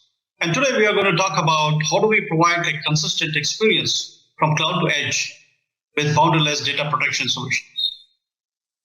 Next slide, please. So when we look at the cloud trends, the reality today is, the cloud spends are going to go from 260 billion per year to almost 927 billion per year. At the same time, we see enterprises embarking on the digital transformation journey, and the adoption of cloud across enterprises are accelerating. And this actually points to one outcome. The volume of data that is getting generated in the enterprises are skyrocketing, whether we look at data that is structured or unstructured. And at the same time, organizations are going through certain challenges. IT needs to do more with less resources. And at the same time, data protection is at the center of the entire transformation. Anything with respect to the data protection issues that may lead to revenue loss, it may lead to brand problems. So it is actually a critical problem for any enterprise to solve. And when we look at some of the common investment priorities, in fact, data protection is the number one priority across the enterprises. Enterprise needs to manage the data lifecycle management all the way from the backup, retention, disaster recovery, archival, and long-time retentions. So with this backdrop, I would like to move to the next slide where we'll deep dive a little bit into the solutions. Just a little bit of background about our partnership. Wipro, Dell, and VMware have a solid partnership going on for decades. With a very rich system integration, transformation, and managed services experience, Wipro has been innovating in the market along with the Dell to release the cutting-edge solutions to the market, along with VMware as well. These solutions actually span across data center to cloud to edge and to the end-user devices. And some of the most important considerations why we talk about the solution sets is, do our solutions offer lower cost and high value? Does that actually integrate with the other ecosystems within the enterprise? How automation becomes an important tenet of the solution? And finally, these solutions have to work seamlessly. So are our solutions service assured? And are they trusted solutions backed by VMware as well as Dell? So with this, let's go to the next slide. So to solve these kinds of problems within the enterprise, we have a platform, what we call as the boundaryless enterprise, or the BLE. There are multiple components within the BLE. It has a hybrid IT fabric. It has got the engine to manage the modern application development using the Kubernetes ecosystem as well as the VMware Tanzu. But the most important thing which is relevant for today's conversation here is the component what we call as the boundaryless data protection, or BLDP. And in the next set of slides, we'll go a little bit deep dive into BLDP. And we'll talk about the utility and how the reference architecture yields organizations to protect their data, irrespective of whether it is an on-prem or a private cloud or a multi-cloud across various deployment models. Next slide, please.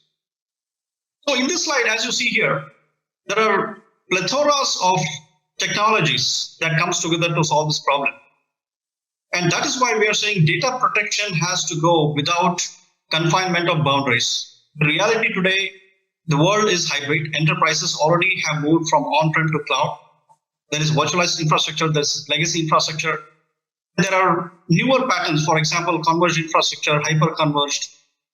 And then when we look at deployment options, we have IaaS, infrastructure as a service, we have PaaS, we have some applications which are running across SaaS as well. And on an average, when we look at the RPO and RTO requirements, enterprises need a 4-hour RPO and RTO, and some of the business critical applications, they need instant readiness. So how do we provide all the services all the way from replication to snapshots, backup and archival, and this has to be blended into the entire data management strategy, and protection needs to be looked upon in a holistic fashion.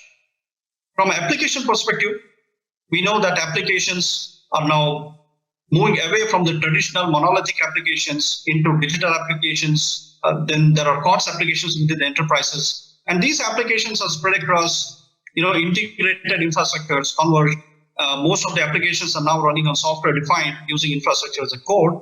And from a consumption perspective, the models are getting transformed into as a service construct. So the data protection strategy comes in the center of all this evolution.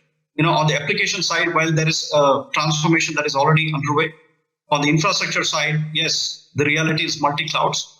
How do we protect data across all these clouds in a holistic fashion without compromising integrity is the important part of the solution. With this, we'll move to the next slide, please.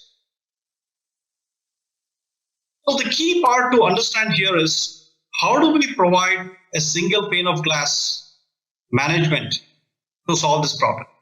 How can we manage, protect, and recover enterprise-wide data, whether it is AWS, Azure, or Google Clouds, or any other public cloud, or it could be on-prem private cloud as well. And at the same time, when we look at some of the multi-cloud use cases, as I said, the business requirements are very stringent today. The business critical applications need immediate backup and recovery options. At the same time, organizations are trying to cut the cost by using cloud as a backup option, long-term retention options. So these use cases will have to come together, and a single pane of glass is important to orchestrate these use cases in a seamless fashion. And when we talk about these solutions, the solution has to be scalable. It has to have a high level of cloud performance. And at the same time, it has to protect all kinds of workloads. And this is where we are talking about the Power Protect solution as an umbrella technology platform that is innovated from Dell as well as with VMware. And Wipro System Integration Services brings this life as organizations embark on protecting data across multiple clouds. Now we are actually partnering very closely to take this Power Protect solutions to the market. With this, we'll go to the next slide, please. So the most important part of this Power Protect umbrella platform is it is enterprise-grade data protection. What it means is it provides classic features such as scheduling, service cataloging, policies, governance, automation, compliance, and most of the organizations today have very stringent SLAs. So when we talk about enterprise-grade policies, this platform, Power Protect, along with the services overlaid from Wipro, provides this enterprise-grade data protection services. At the same time, we know that organizations are embarking on a new journey where they are innovating on the digital applications using Kubernetes, VMware, Tanzu, and some of the related technologies. So the good part of this entire solution is it works for the digital native application landscape as well. We can protect data that is coming out from the Kubernetes ecosystem. And at the same time, the cloud native architecture that we are talking here, it supports the entire Kubernetes community. So the key message here is we can actually look at backing up the Kubernetes clusters and the persistent volumes. That is the part for the digital workloads data protection. At the same time, it manages the traditional data protection, the ones which are running in IaaS data protection. So basically, it brings all kinds of data lifecycle management across clouds, across deployment models, and heterogeneous applications into a single pane of glass. And that is the power of the partnership that we are talking here. With this, I'll move to the next slide. What are the customer benefits? End of the day, when customers are embarking on the digital transformation journey, innovation is the key requirement. While organizations are trying to innovate and get into next generation business model, trying to create a competitive advantage and opening a new digital channel for the business, the time to market and time to innovate is of supreme importance. The second one, enterprises do not have a lot of funds available to drive this transformation. So always there is a push to reduce the run spend and champion the change fund. The third component here is architecture really matters. How can we simplify this architecture? The complexity that I talked about, multiple clouds, multiple deployment models, different application patterns, and data protection is one common denominator that has to connect all these models together and protect the data and make sure that replication, snapshotting, the long-term retentions, the policies, everything works according to the enterprise standards. The last but not the least, compliance and making sure that we are creating a flexible consumption model, which is very transparent for enterprises. And the entire 4 pillars of this benefits has to be very simple. It has to be consistent operations, which can abstract the complexity while there is technology underpinnings below that. So these are the 5 things that comes together. So when we talk about providing consistent experience across clouds, across cloud to data center to edge, the boundaryless data protection is one of the key solution elements that enterprises need to embark on. Now, again, I would like to round off by mentioning the partnership between VMware, Dell, and Wipro has come together. The engineering teams have worked together to create a standard reference architecture, and there is a definite roadmap as well as the use cases that are stress tested to work in the enterprise scenarios. We are committed to drive enterprise transformation for our customers, and we look forward to seeing you in VMworld 2020, and stay tuned for the further updates. Thank you.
Hi there.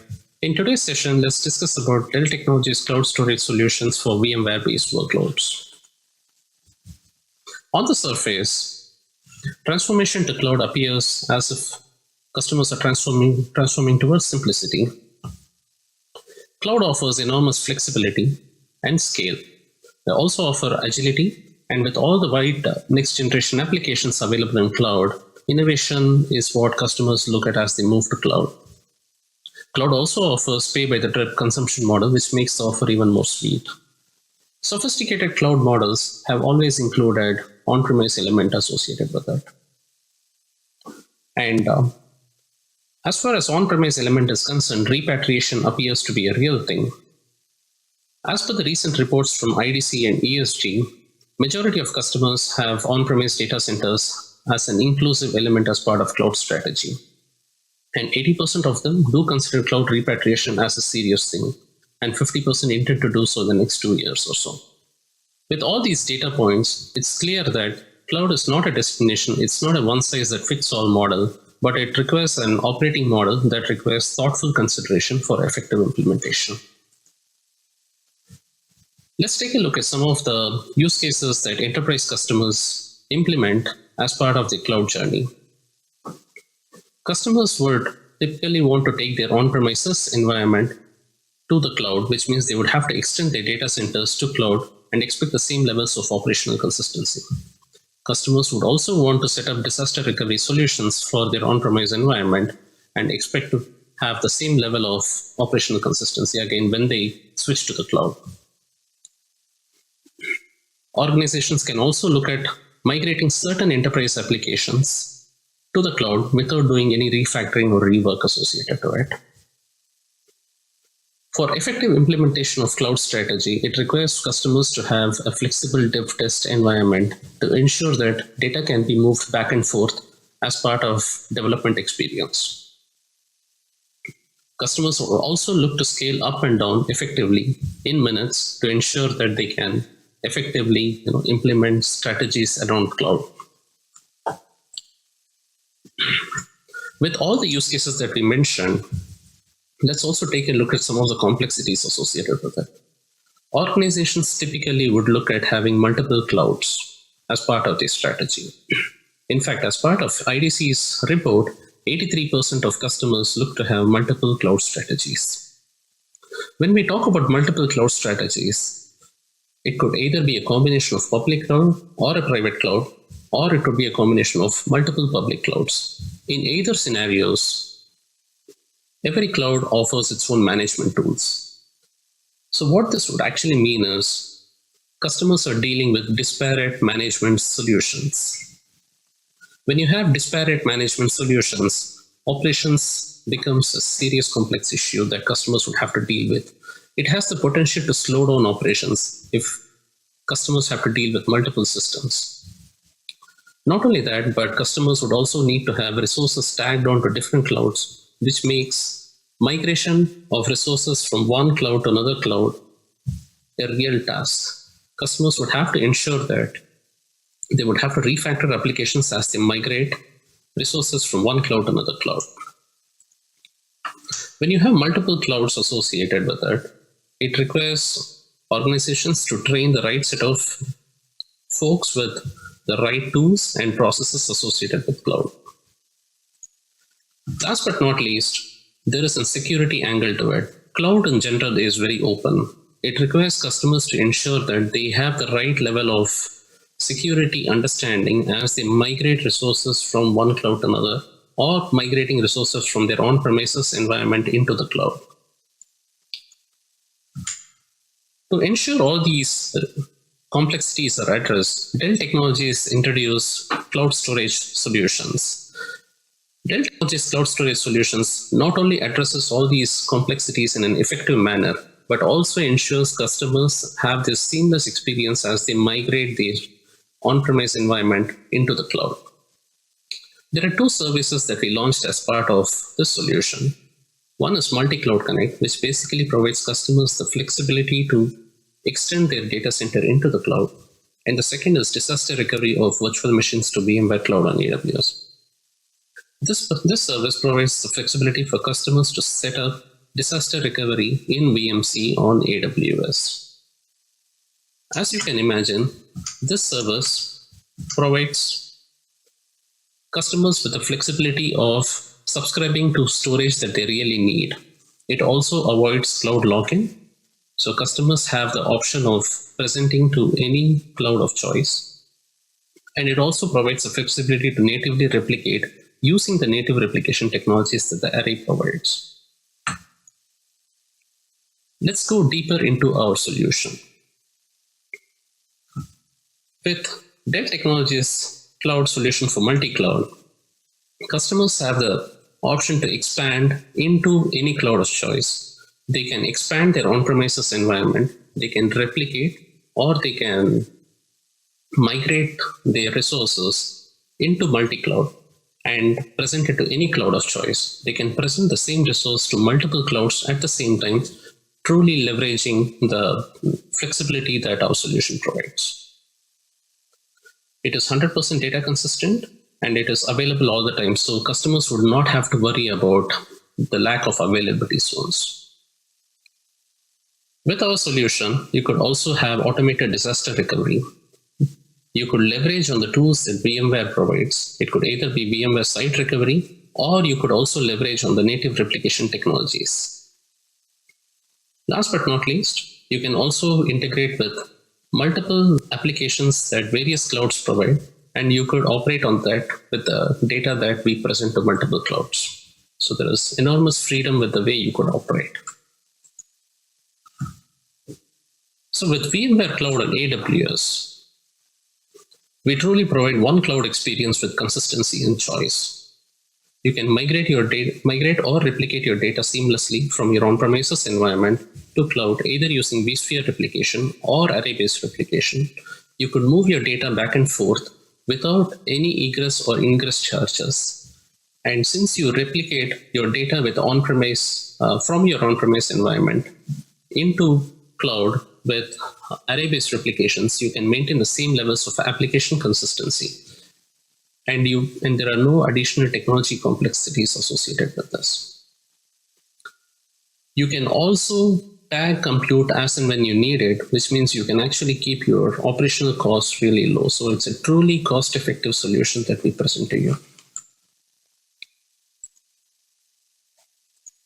Moving on, disaster recovery solutions with VMware Cloud and AWS is our other service, wherein customers can set up DR solutions for their on-premises environment into cloud. You could again replicate your data using either vSphere replication or array-based replication. And this solution is completely automated. So you could have very low levels of RTOs and RPOs. So you could set up disaster recovery solutions for high-performance compute kind of workloads. And you can maintain the same levels of operational consistency that you would have as you have in your on-premises environment. So with Dell Technologies Cloud, you can make the cloud work for you. We have solutions for multi-cloud, for disaster recovery solutions, and we are very tightly integrated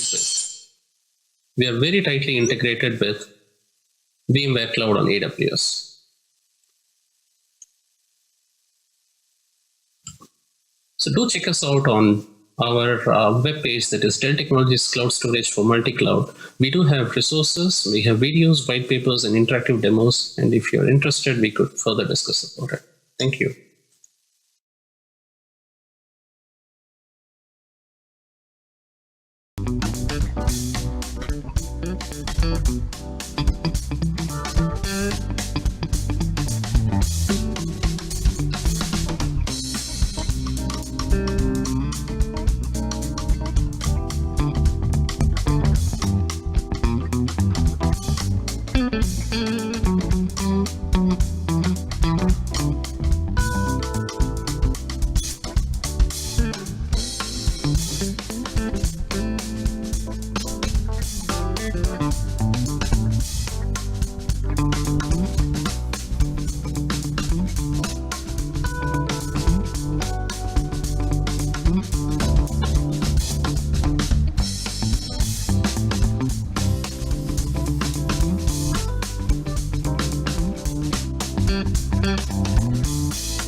Hello, everyone.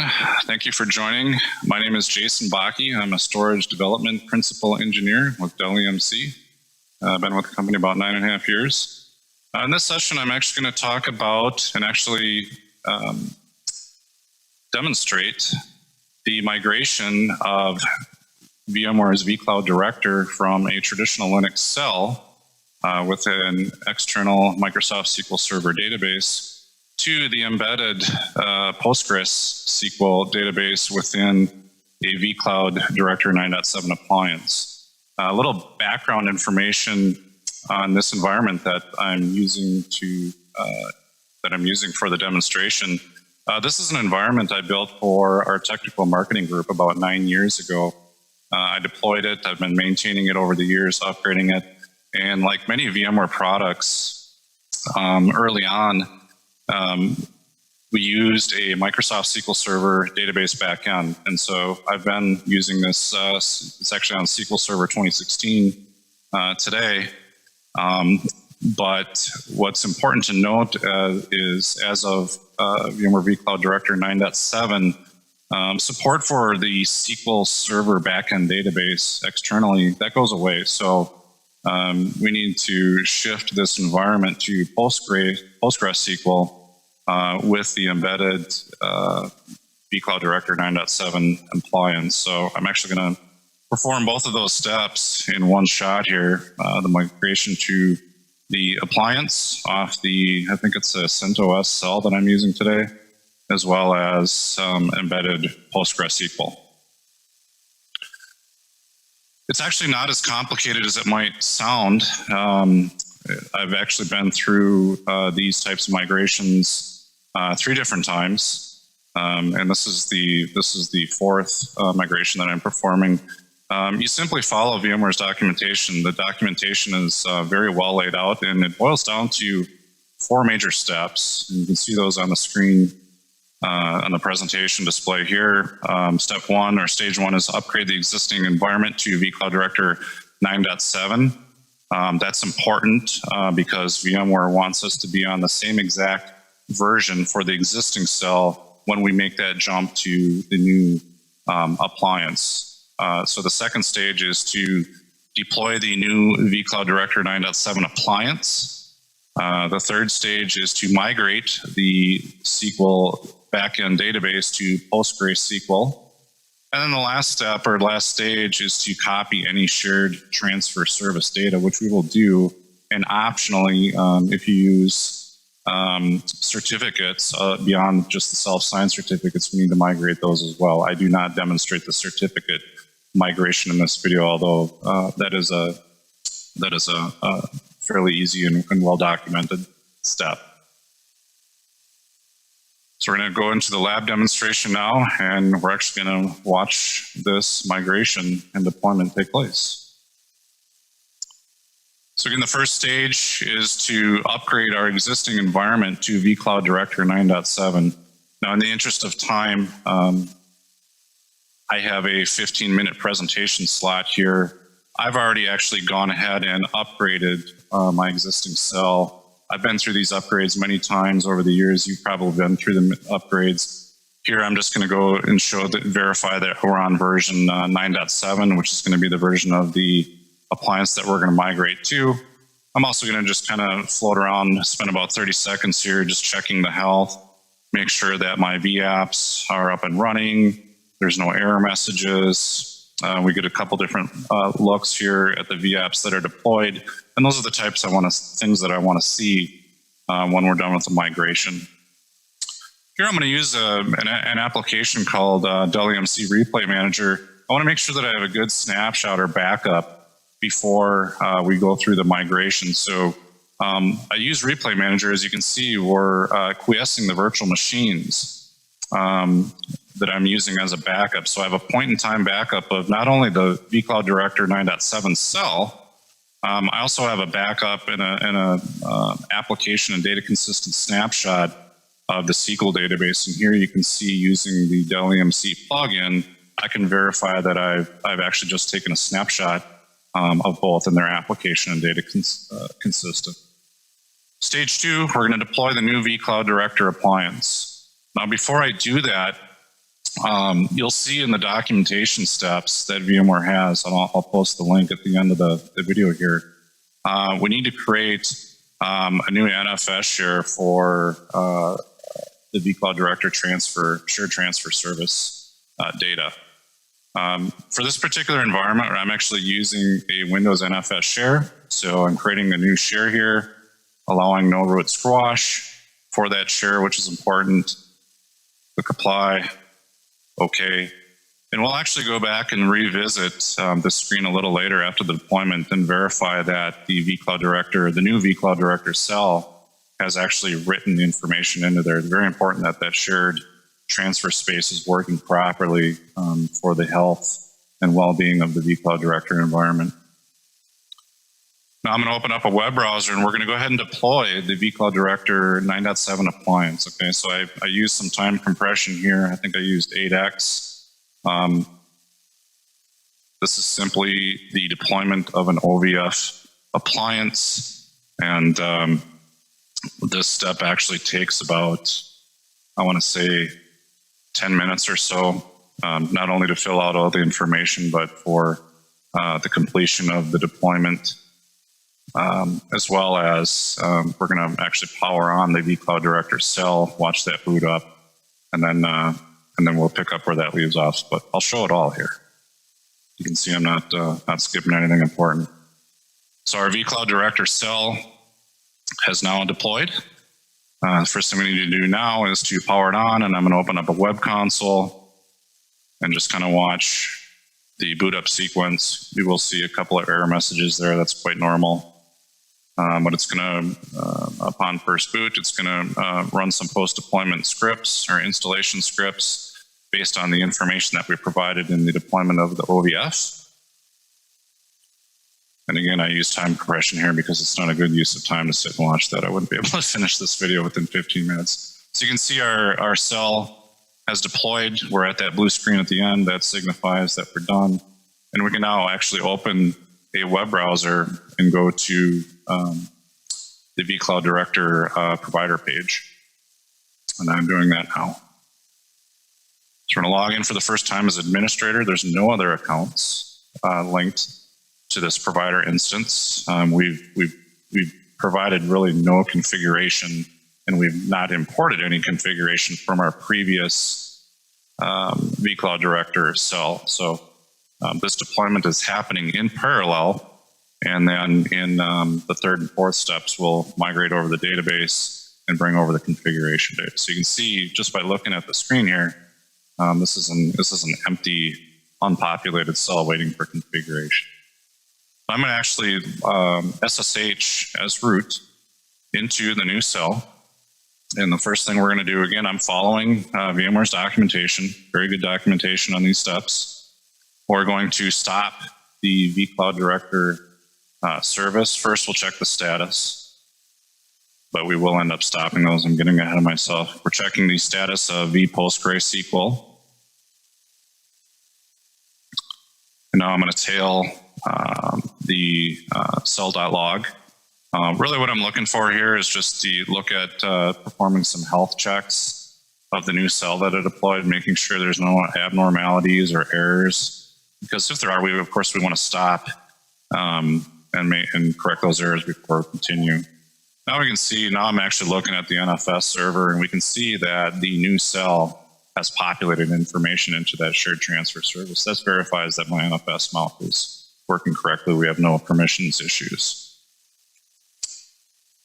Okay, I'm going to log into now as root into port 5480 and check PostgreSQL health, and that looked good. Stage 3 is going to be migrating the SQL database. So now we've got two cells, the old, what I'll call the old cell or the existing cell, running side by side with the new vCloud Director appliance. So I'm going to log into or SSH into the both cells. The old cell or the existing cell will be in the upper left corner. The new cell is going to be in the lower right, and we'll do a little bit of work in each of those cells to perform the database migration. So this is the portion where we're going to stop the vCloud Director service or daemon on both cells. Use the same command on both. And now we're going to continue our work in the new cell. Now, according to the instructions, we need to perform or actually create an allow rule on the Postgres database to allow external traffic in the form of the database migration that we're going to perform. We do that by creating this text file, okay? And we provide the IP address and the account and group that we want to have access to the Postgres database on the new cell. I've done that using VI. I've verified with a cat command that that new file and information was populated. What that does in turn is actually populates yet another file under var VMware with that allow rule information. So now that allows us to go back to our old cell, and we're going to perform the database migration. It's you can see the command in there. We're telling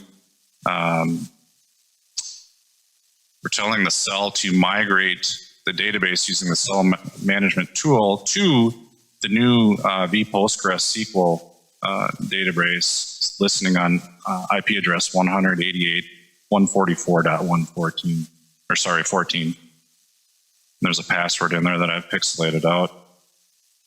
And this process actually doesn't take very long. It could vary based on the size of the environment, but when it's done, what we're looking for is data migration succeeded, a success, 0 failures, 0 skips. Again, if you see anything other than that, probably stop, reattempt the migration. So the last stage, or last step, is to migrate the shared data information. So we're going to copy over some files from the old environment to the new environment. And aside from the SQL database that we just migrated, these, I think it's 5 files. These 5 files hold the configuration of the vCloud Director environment. We're actually going to use these files once we copy them over to perform an unattended or scripted installation of vCloud Director in that new environment. So you can see we've copied over global.properties, response.properties, certificates, proxy certificates, and trust store over to the new cell. Okay. And once we're done with that, these files will be used for that unattended installation. Now, because of the nature and the security implications around using the SCP command, I have to provide the root password for each of the 5 files that I'm copying over. Okay, so this is where we're actually running the unattended installation using those files. This is the opt VMware vCloud Director bin configure command with a whole bunch of switches. And again, the documentation provides those switches, but this imports the remaining configuration data into the new vCloud Director cell appliance. So now we're going to start the vCloud Director service on the new cell, and I'm actually going to tail the cell.log file and watch for any errors or abnormalities here. And once this is 100% completed and we don't see this file continuing to write, that's a good indicator that the cell daemons are now started, and we can actually log in with a web browser and perform a quick health check and verify that all of our vApps have been migrated and the health of the database is intact. And we're just about there. And cell startup is complete. Took 59 seconds. Actually takes longer to start up the cell than it does to migrate the data. So now we're going to log in to the provider console of the new cell. I'm going to use the administrator account here, but at this point, my other domain connected accounts should exist because they were copied over as part of the configuration. Now we can see, and there they are. There's the 3 users that I have imported. And we can see I've got it pixelated out, but our license file has been migrated over as well as part of the configuration. And there's our tenant, TechSol, and there are all of our vApps are now populated in the new cell by way of the database migration. And we can look at just another view here in the MyCloud view. See our various vApps and the VMs within those vApps. We've got a couple steps left here. I'm going to take a look at the vCenters here, and you can see that our NSX manager on the right-hand side has been carried over. That's also important for the deployment of VMs. One of the last steps we want to perform is we need to delete the old cloud cell. And that's quite simple. Right-click, choose delete. So now the only cell we have left in there is the single cell of our new deployment. Now we're going to power off the old cell, and we're going to delete it. Remember, we took a snapshot or a backup of this, so if at any point in time something went sideways here, we have a good rollback point and we can fix and reattempt. I've pixelated out some of our VM names here in this environment, but you can see we're looking at VCD cell 2, and we are complete at that point. So I showed all of the steps. I didn't skip anything. I did use time compression on some of them in the interest of time, but following the detailed documentation, it's not a complex procedure. Just make sure you have some form of backup. Use array-based snapshots if you can. I would also recommend using quiescence if you're going to snapshot your SQL database and your cloud cells while they're online. If you do not have the ability to quiesce the data to get app and data consistent snapshots, one method you could do is request an outage from your tenant and shut down both the SQL server and the old cell, and then take a snapshot that way. Then you're sure that we've lost no data in flight, then power them back on. That's the end of the presentation. I'm going to leave you with links to two documentation resources. They both point to the steps required that I followed to perform this migration. One is simply the online documentation on the top. If you prefer reading PDFs or printing out PDFs, there's the vCloud Director 9.7 installation guide. On the bottom, skip right to page 115, and it's really, I think it's about 3 or 4 pages, not even 4, to follow these steps. But you follow these steps and you'll be successful, and you'll have your migration completed. And at this point in time going forward, you will be off SQL Server and you'll be in your new embedded vPostgres SQL environment. Thank you all for joining, and I wish you all a wonderful VMworld.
Hello, everybody. My name is David Klebanov. I'm with a company called Alkira. And today we're going to talk about a pretty exciting topic. We're going to talk about networking. Like, when was the last time that networking was exciting, right? But today we're going to make it exciting.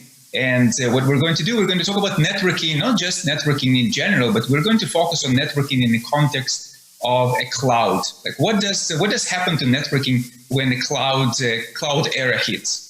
And specifically, our agenda is going to be around three individual topics. We're going to recap the different options that exist today for cloud networking. We're going to talk about what are the challenges around cloud networking today, how are these challenges being mitigated. So spend some time talking about that, but then really talk about the Alkira solution and see what we bring to the market with what we call an Alkira Cloud Services Exchange, which is really focused on solving this networking and other issues for the cloud era. And at the end, I'm going to give you a bit of a glimpse on a couple of deployment use cases or main deployment use cases that that this technology can be applied to. So let's play out an interesting scenario in here. So think about this three personas that you see on the bottom of the screen. And in fact, these are the two categories of personas. The first category of the persona is the networking and security person, right? This is the traditional infrastructure, IT personnel dealing with all the networking and security aspects of the infrastructure. And then next to it, you have the cloud architects, the cloud administrators, and the application developers. So these are the folks who are dealing with directly with the cloud aspects of it, from the compute standpoint, from the storage standpoint, from the application standpoint. And now look at the collection of these clouds, right? Now, some of these clouds are familiar to us as an infrastructure as a service clouds, which are the three main ones for AWS, Microsoft Azure, and Google Cloud Platform, the GCP, right? But we also have the SaaS offerings, and there's quite a few applications that really kind of a part of that software as a service offering. But some of the most prominent ones are Office 365, Salesforce, Box, Dropbox, all kind of software as a service applications. And then, of course, we have the internet applications, which are more of a generic in nature. So when we see, from the persona standpoint, when we see the cloud folks, how do they perceive these clouds? They're really enjoying the day, right? These clouds were built for compute, storage, application, microservices in mind, and really cater to the needs of the cloud folks. And if you think about some of the key attributes that are really playing very well in that space, are the time to service, the agility around time to service, the ability to do on-demand capability delivery, right? The as-a-service consumption, which is extremely important element that we're going to come back and circle to a couple of times. And then the ability to do scale up and scale down for the infrastructure. Now, these are all great. At the same time, when you look at what happens to the network and security aspects when it pertains to the cloud, you can see the plethora of challenges that network and security architects and engineers are facing around scalability and the expertise that are required, and security and visibility and over provisioning. So quite a few challenges that these folks are facing. So how is the industry coping with this? What are the several sort of solutions that exist on the market today that allow the networking folks and the security folks to try and address the networking needs for the cloud? So the first one that we're seeing quite a lot is the use of the co-locations, right? It's a very proven, very solid model. However, it comes with certain drawbacks.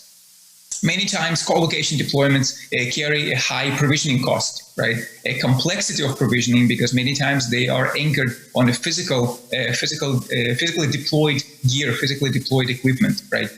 Routing between different regions of the same cloud or across multiple clouds becomes very cumbersome, because the traffic needs to be extracted from the cloud to swing through the co-locations, especially if network services such as firewalls are deployed in those locations. So the suboptimality of routing is something that strikes the tone with the co-locations. The second approach that we're seeing is a cloud-native approach, where organizations are leveraging the cloud-native capabilities of the three major clouds, the AWS, Azure, and GCP, in order to deliver these networking capabilities. So some of the drawbacks we're seeing is that it's really dependent on the cloud provider. Every cloud provider addresses this differently. So every solution that is built on top of these clouds in a cloud-native fashion is very specifically tailored for that cloud. Lack of expertise from the networking and security folks becomes very, very challenging because, again, the clouds have been built with compute storage application in mind, not quite with networking and enterprise-grade networking in mind. And when you figure this all out and you somehow deploy this, you are hitting quite a lot of restrictive cloud limits, especially for networking and security, because these clouds were really not, like I said, were not envisioned to be built with networking, security, visibility, and other elements inside. Now, the third one that we're seeing is the do-it-yourself approach to cloud networking. This is where the organizations are leveraging either automation, orchestration, or provisioning tools in order to automate some of those tasks that would otherwise be done in sort of mundane manual fashion. Doing this, using this automation, orchestration, provisioning tools, still in a do-it-yourself fashion, but a little bit more sort of elegant. Now, those obviously provide an evolution over the previous methods, but yet they also carry a certain degree of suboptimality regarding learning curve around those tools, the disruptive nature of deploying those solutions because of the need to download software into your existing cloud environments, and to some degree, a large failure domains that are created by the fact that these do-it-yourself networks really span multiple clouds without any means to constrain problems, routing-related problems that could arise from human errors, misconfigurations, or things like that. So when we think why these problems exist, the thing that really strikes the tone is that the cloud and the network really operate based on different characteristics. When you look at the clouds, you really see the clouds operating on the level of principles, on the intent-based approach, while the network is operating on the level of primitives, which is really understanding these nitty-gritty details and all of these nut and bolts that need to be sort of operated in order to build the network solution for the cloud. Now, where we really want to transition is really want to bring the network philosophy and the way of thinking closer to the way the clouds operate, and by doing that, we really empower the network to behave like the cloud and have those cloud-like attributes, and that is going to create this cohesiveness between the cloud and the network, and is going to allow the network to really deliver on the cloud promise. Now, let's look really quick on the Alkira offering in this space and how we are mitigating some of the shortcomings that we talked about prior to that. So the service that we are offering is called an Alkira Cloud Services Exchange. It's a solution. It's anchored on what we call an Alkira Unified Network Platform, which is a foundation for an entire solution. It comprises of a collection of what we call an Alkira Cloud Exchange points, which are, think about those as a virtualized cloud, multi-cloud points of presence. These are not hardware-based. These are not VNFs. This is a completely autonomous software stack that is deployed on top of the hyperscale infrastructure and really allows the organizations to bring the resources, be those single cloud resources, multi-cloud resources, on-premise resources, users, SD-WAN fabrics, whatever lives on-prem, into this unified network platform through the connectivity through this Alkira Cloud Exchange points.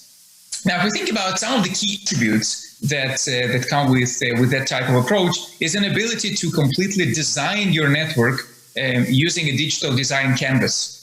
Basically, draw your network on the design canvas to express your intent, and then click a button to implement or provision that intent onto the actual virtual infrastructure. The ability to insert network services such as firewalls, load balancers, DNS, DHCP, IP address management systems, and others into this network, leveraging this digital design canvas, and then using the intent-based policies in order to steer the traffic. Now, the elements around segmentation, encryption, which are the security aspects, the day-to operations around visibility and governance for this network. And again, at the end is the chargeback billing elements of the solution in order to really kind of have a deep understanding of what are the resources that are being consumed and pay only for the resources that are being consumed as part of the solution. Now, the three really key things that I wanted to kind of leave you with on this slide is a delivery of this entire solution as a service, which is a very sort of significant contrast to the do-it-yourself approach that we talked about previously. The ability to provision everything in a single click using the digital design canvas and the integrated network services marketplace, and the ability for this entire intent to be provisioned on top of the infrastructure and really be ready for use in minutes. So these are the three things I really wanted you to leave with this, from the understanding of the solution. Now, let's quickly look at three popular use cases that we're seeing being deployed out there. The first one is pure networking use case, right? And you can think about this as an end-to-end cloud or multi-cloud networking use case where you have multitude of cloud workloads from various clouds that are being connected into this cohesive network infrastructure. Right? So we're talking about multi-region or multi-cloud in some cases, multi-account in cases where you have different departments that are leveraging different sort of credentials to access their workloads. So all of that is being cohesively brought into the Cloud Services Exchange solution.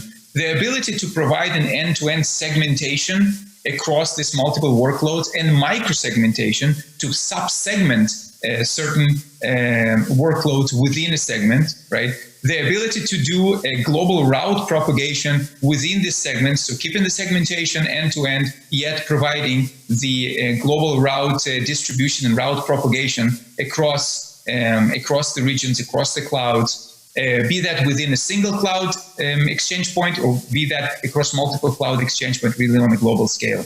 Now, the sizing of those cloud resources and the ability of the network to really accommodate the sizing of these workloads as required. So when sort of a compute administrator deploys a workload that requires large or extra large capacity, the network can play along with it and provide the connectivity that accommodates those needs from the compute standpoint. And as I mentioned earlier, the ability to really just pay for the services that are being consumed in form of billing or perform a chargeback to the organizational units that are consuming those resources. So IT does not really become a single bearer of the financial responsibility for the deployed solution.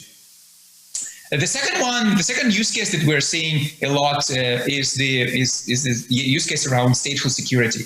So as these applications move into the clouds, we're really seeing the need for the security to be extended into the clouds and really maintain the same security posture that existed for these applications where they were on-prem, and maintain this posture when now these applications reside in the cloud.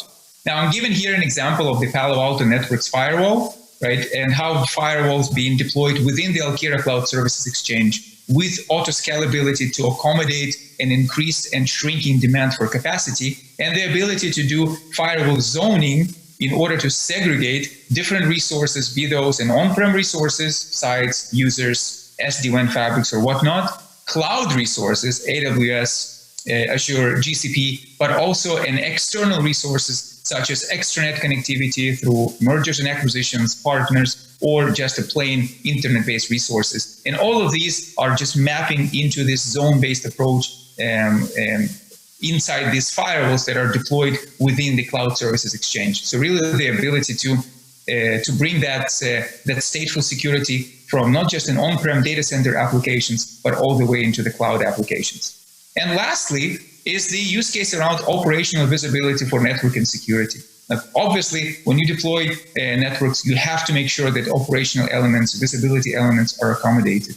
And here, there's a really multitude of different visibility, troubleshooting, health, visibility elements around networking, security, and the entire operations of the environment. Now, I know this was quick, just to give you guys a bit of a sample of what we do and how we solve these cloud networking challenges. If you want to learn more, we invite you to go to www.alkira.com, watch videos, read briefs, schedule demos, and take the next step in that networking journey for the cloud. With that, I wanted to thank you and wish everybody a pleasant day.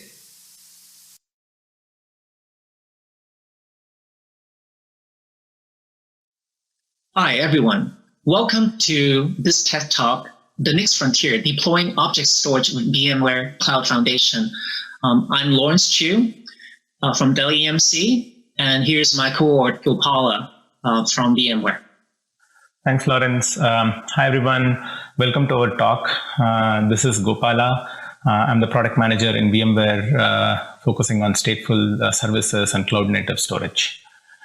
All right, so before we delve into the work that we are doing together, Dell and VMware on object storage, I would like to motivate the problem a little bit by talking about why we are building this platform and why we are integrating object stores on vSphere. What we're seeing is applications in the customer enterprises are changing. The applications that were consisting of a few VMs, depended on a few databases, were mostly easier to manage in the traditional space, are now becoming more complicated applications wherein you have not just one database, but these applications depend on a variety of stateful services, right? So object stores are the centerpiece of these stateful services and have become the de facto storage platform for these modern applications that are Kubernetes based, that use containers, that use all of these newer mechanisms like functions, etc. Object stores have become almost the de facto standard for storage for such modern applications. The reason we are seeing the shift is that developers no longer depend on a ticket-based system like they used to before for their storage needs. Rather, they use self-service S3 endpoints for their storage needs, and they directly deploy their stateful volumes and persistence over these object stores. So object stores are also very flexible in the sense that they will service big data applications, analytics applications, as well as regular test dev applications that need ephemeral storage. So object stores come up as a very compelling use case for our modern applications in the enterprise. Likewise, we also see several other applications like MongoDB, Cassandra, and other modern databases, Redis, Kafka, and such other stateful services to suit these modern applications requirements in the enterprise. So not just the nature of these applications is changing. We're also seeing a huge increase in the number of such modern applications coming to the enterprise. So you're seeing some of the statistics on the screen here. We are seeing that for the first time, the line of business is spending more on IT because they are seeing a huge increase in the number of applications that are coming in. And also by certain estimates, we will see around 500 million applications in the next few years, right? So enterprises are spending a lot of time in developing these applications, and VMware wants to make it as efficient and seamless for these enterprises to build applications. And that is the reason we have acquired a few strategic companies, as well as in organically investing in building the support within VMware. So what we are introducing today is the data persistence platform on vSAN, which is essentially a platform and a framework which we offer where the ecosystem partners like Dell EMC can bring in their modern stateful services like object stores, and together this integrated platform and the service layer offer that simplified operational model, right? We offer developers that self-service, automated service deployment, cloud consumption, etc. on vSphere and vSAN, while we are providing a lot of simplified operations and management for our vSphere administrators, right? So they get that simplified operations, integrated monitoring, and we are also introducing the vSAN direct configuration, which is allowing customers to go directly to the underlying bare metal devices that are attached directly to vSphere ESXi nodes to get that cost optimization and storage efficiency from these underlying storage. So in a nutshell, with this platform and the integrated services, our customers will be able to run these modern stateful applications like object stores with lower TCO. They get better bang for the buck from their storage. They're able to get their developers to innovate much faster, develop applications much sooner, and become more agile. And overall, their management and deployment becomes much simplified for their vSphere administrators while they're operating object stores and other stateful services on this platform. So I will hand it off to Lawrence now. I'll stop sharing and he will share his screen. Thank you, Gopala. I'm Lawrence Chu, product manager of the Dell EMC object storage product line. So the reason for S3 compatible object storage, as you heard, really lie in the transformation of how applications are developed. Right now, we are now in a day and age where we have software-defined data center, and with Cloud Foundation, application users can quickly get access to infrastructure, lifecycle management, and all the other automated service out there. But what about storage? What you're going to need is a reliable storage.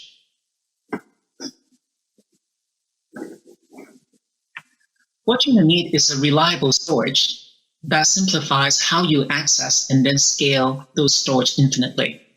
S3 compatible object storage such as the Dell EMC ECS, and object scale is such a target, right? Object storage is born of the belief that HTTP is the most ubiquitous protocol and that practically unlimited global scaling is required to support next generation of application growth.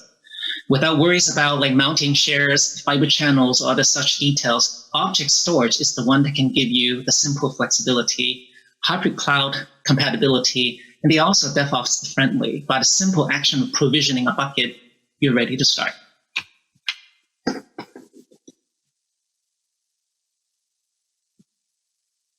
We're now introducing the Object Scale Early Access Platform. It is a simple S3 compatible object storage. It is Kubernetes based. It's a scale out software defined product, and it's also multi-cloud ready.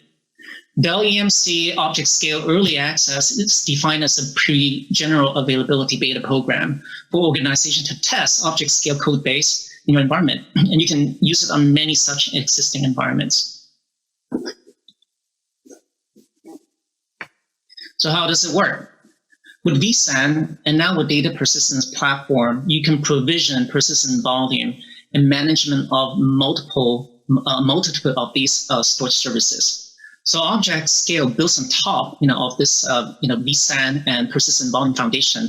So, and then we add our own internal databases, data protections, and many other storage-specific features to give you a true scale-out architecture. And with these container services running on vSphere, the result is a scalable storage that's easily manageable, configurable, and scalable.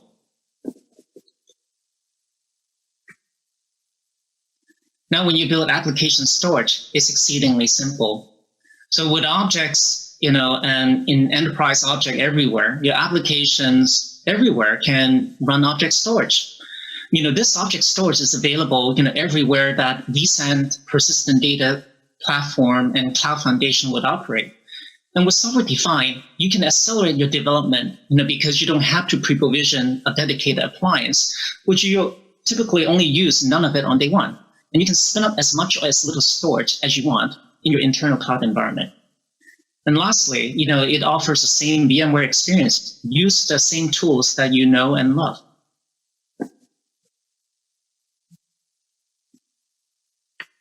Now let's drill down a little bit into more of the benefits. After all is done with provisioning, then you can grow this storage as you need it, right? So Dell EMC, storage with either ECS or object scale enables you to have like cloud scale, built with a scale out, geo-distributed architecture, so you can keep pace with the capacity demands, wherever your data center resides. You can have global accessibility. You can stand up, remove, add capacity for object scale wherever vSAN data persistent platform runs, right? So edge or in the cloud, right? Have your storage easily co-locate where your application runs. It's your choice. And you can utilize, existing resources, deploy on existing pool of virtualized infrastructure.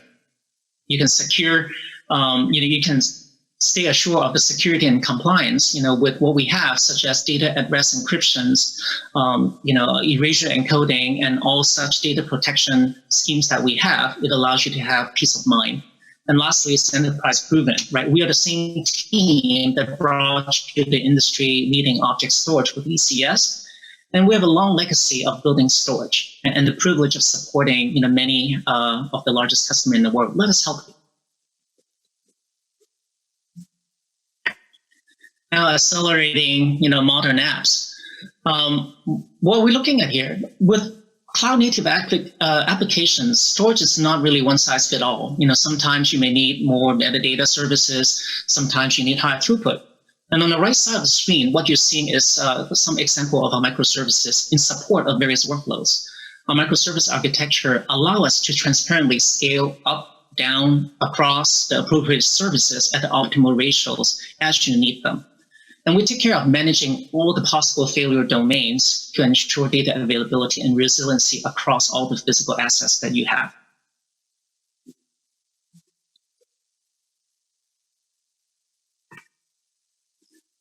Using the tools you know. The simplicity of using the tools you know just cannot be overstated. I mean, obviously the benefits of running object storage containers on Kubernetes alongside your traditional virtualized resources in a single unified experience, and your ability to take advantage of automation that VMware Cloud Foundation gives you. And ultimately, it's really about aligning development and IT, right? Data center operators can use the tools they know to apply policies, assign quotas, and so forth, whereas developers can easily provision infrastructure services on demand while complying with IT data center policies.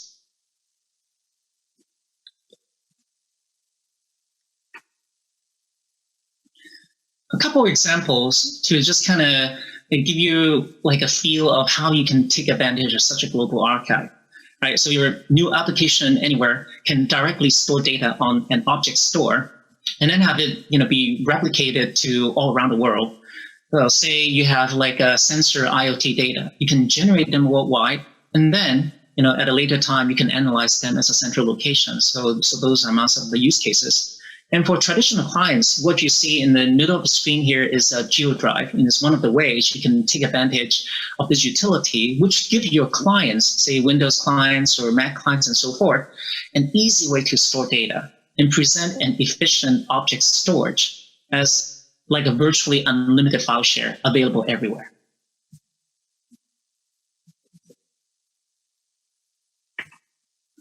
Also, here's an example of how you could deploy it, right? So vSphere and vSAN are in many places now. You can run it on commodity hardware, or even more easily on hyper-converged infrastructures. There are many vendors that sell those hyper-converged infrastructures. And HCI is already available in edge and core locations. And with vSAN persistence data platform, you can now take advantage of any excess capacity and at any of these locations and easily turn those into a dynamic, scalable global archive. Right? So all without the need of separately managing a dedicated appliance. Right? So it gives you tons of flexibility in how you deploy it, how you want it, when you want it. So let's quickly jump into a demo of our current early access.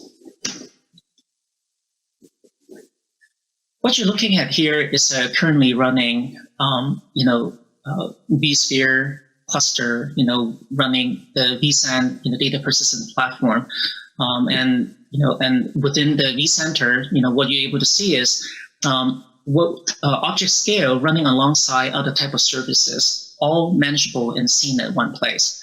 So with object store, it's really easy to look at, what you have available and what state they are at. Right. So, for example, if you want to start a new object store, what we can do is just easily jump to the new object store. You type in the name, right? So you can select the version of software you want to run. You can decide on which encoding and protection you want, and for this particular demo, we can, for example, use vSAN, right? And then you just click Next, and they give you a sizer and give you some flexibility on how you want to size up this workload. Depending on how many workload you may have, you can add and then remove it. And these resources will dynamically help you size based on your expected growth and how long you plan to use it. And then there are other optional customization you could choose as well. Right. So at the end, depending on how you want your workload size, by the amount of throughput, or other type of characteristics, then you can jump to, how other optional S3 services. So, for example, this screen allow you to specify, different service type. For example, load balancer, taking advantage of NSXT, for instance. And then at the end, you could review it. And then all you have to do is just apply. And then in about 10 minutes or so, typically, then, you have like a newly configured, object storage. It works just like an appliance. But, it is manageable, in the within the vCenter environment, all in one place. So I have some like object storage that's already, configured here. Right. So, for example, creating new buckets, setting up the different users attributes, as well as certificates are really simple, all in one place. So you could easily manage events to see who has logged on and so forth in one place. And additionally, if you want to see how your object storage is performing, you can easily go to our Grafana dashboard, for instance. And you can see, how, for example, this example, bucket that I have, how it's performing, right? So the performance metrics, obviously, this is not under heavy load, for this particular cluster. But if it were, you'll be able to see, spikes and valleys, depending on the workload and the times you run it at. So you can do a lot of drill down, as well as, debugging, about your storage performance, very simply. So it gives you a very effective way of managing storage. And once you have the buckets, you can create the new buckets here, or you can create, like a, new bucket, like typical with S3, say an S3 browser, access. So for example, this is an, S3 browser. So what I have here is, for example, I just create a new bucket. I can easily create a new bucket here. I can, see, what are the different files or objects are in there, right? So this way you can interact with them, very easily. This is just one example. All these are really RESTful API access. So your applications, without going through any of these browsers, can directly access this deep scalable object storage. So now let's quickly jump back, to the end of our presentation here.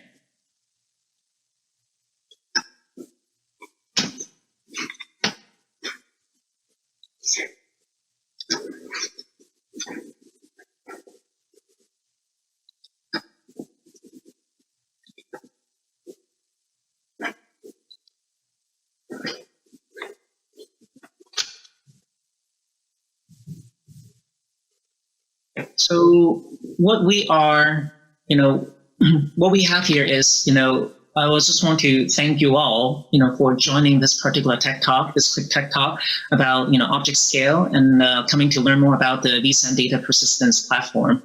And if you have more questions, please, do join us on this early access, beta program. And use the link to enroll, objectscale@dell.com. And let's show you what it can do. Okay. Thank you, everyone. Yeah, thank you. Thank you, Gopala, and everybody.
Hello everyone, my name is David Santos. I'm an NSX engineer, and today we're gonna take a look on NSXT 3.0 and what we can do with that. So NSX 3.0 has three main use cases, and we're gonna talk about each one of them. The first one is automation. As automation, we can understand that as network virtualization. So create like logical suites, logical routers, logical firewalls, and broader automation strategy with VRA, VIO, or like Kubernetes. The second use case is security. So increase the security posture inside the data center, applying security rules to the east-west traffic, or like to the traffic that's coming in and out from a VM or a container. And the third use case is the business availability. So NSX can stretch the data centers and easily provide like multi-site architectures and disaster recovery strategies. So we're going to start with the first use case, that's automation. The benefit of NSX for automation is that it's a single endpoint for network virtualization. So here in the left, we have like VRA, VIO, vCloud Detector, Kubernetes, Terraform, can also have Ansible and other platforms. And those orchestrators will deploy VMs and containers. However, for those workloads to communicate, we need to also provide networking. So NSX will provide layered firewall, security, network connectivity, routing, and also load balance. The other thing that's really good about NSX is that it also has governance among all those objects. So when it creates a logical suite like a layer 2 network, it will know what's connected there, and when the workload is removed, that connection is also removed, and together with all the firewall rules that belongs to that object. So this way we can control the life cycle of like a workload or like any application. To start with automation, we do our hello world in NSX. In this case, the hello world is a layer 2 network. We're gonna create a logical switching. We're gonna connect two workloads here, Web 1 and Web 2. And we're gonna do that in the NSX UI. Here we are in the Web 01. We're gonna try to communicate to Web 02. The communication doesn't work, so we're going to create a new network called Web, create that on NSX in NSX UI. After that, we can go to vCenter and connect both workloads in the same network. The network will be available in NSX UI, and we just need to consume that object. After connecting both VMs in the same network, the communication works. So we have layer 2 connectivity between Web 01 and Web 02. The next step is the routing. So the communication between workloads connected in different subnets. To do that, we're going to use an object called T1 gateway or T1 router. It will be the default gateway for each one of the segments that will be created in NSX. T1 gateway or T1 router are kernel-based routers. So they're going to be distributed routers that will work at the hypervisor layer. This way, we're going to have the same IP address for routing, like in all networks, in all the hypervisors that are part of the NSX domain. In this case, we're going to create a T1 gateway that will be the default gateway for segment web and also for segment app, where we have the app 01 VM. Here we are again in the web 01, and we're going to start to ping the default gateway. We don't have a T1 gateway yet. We're going to create the T1 called T1 vBrownBag. After creating that, we just need to configure that as a default gateway for our web network. Here I select my T1 and I choose the IP address that will be the default gateway. After configuring that, I successfully can ping the default gateway, and I will start to ping other network, in this case, the app network. I'm gonna configure that network to use the same T1 gateway and configure the IP address. After that, we also have connectivity between web and app in a router basis. After that, we need to figure out how this virtual network will communicate with the external world.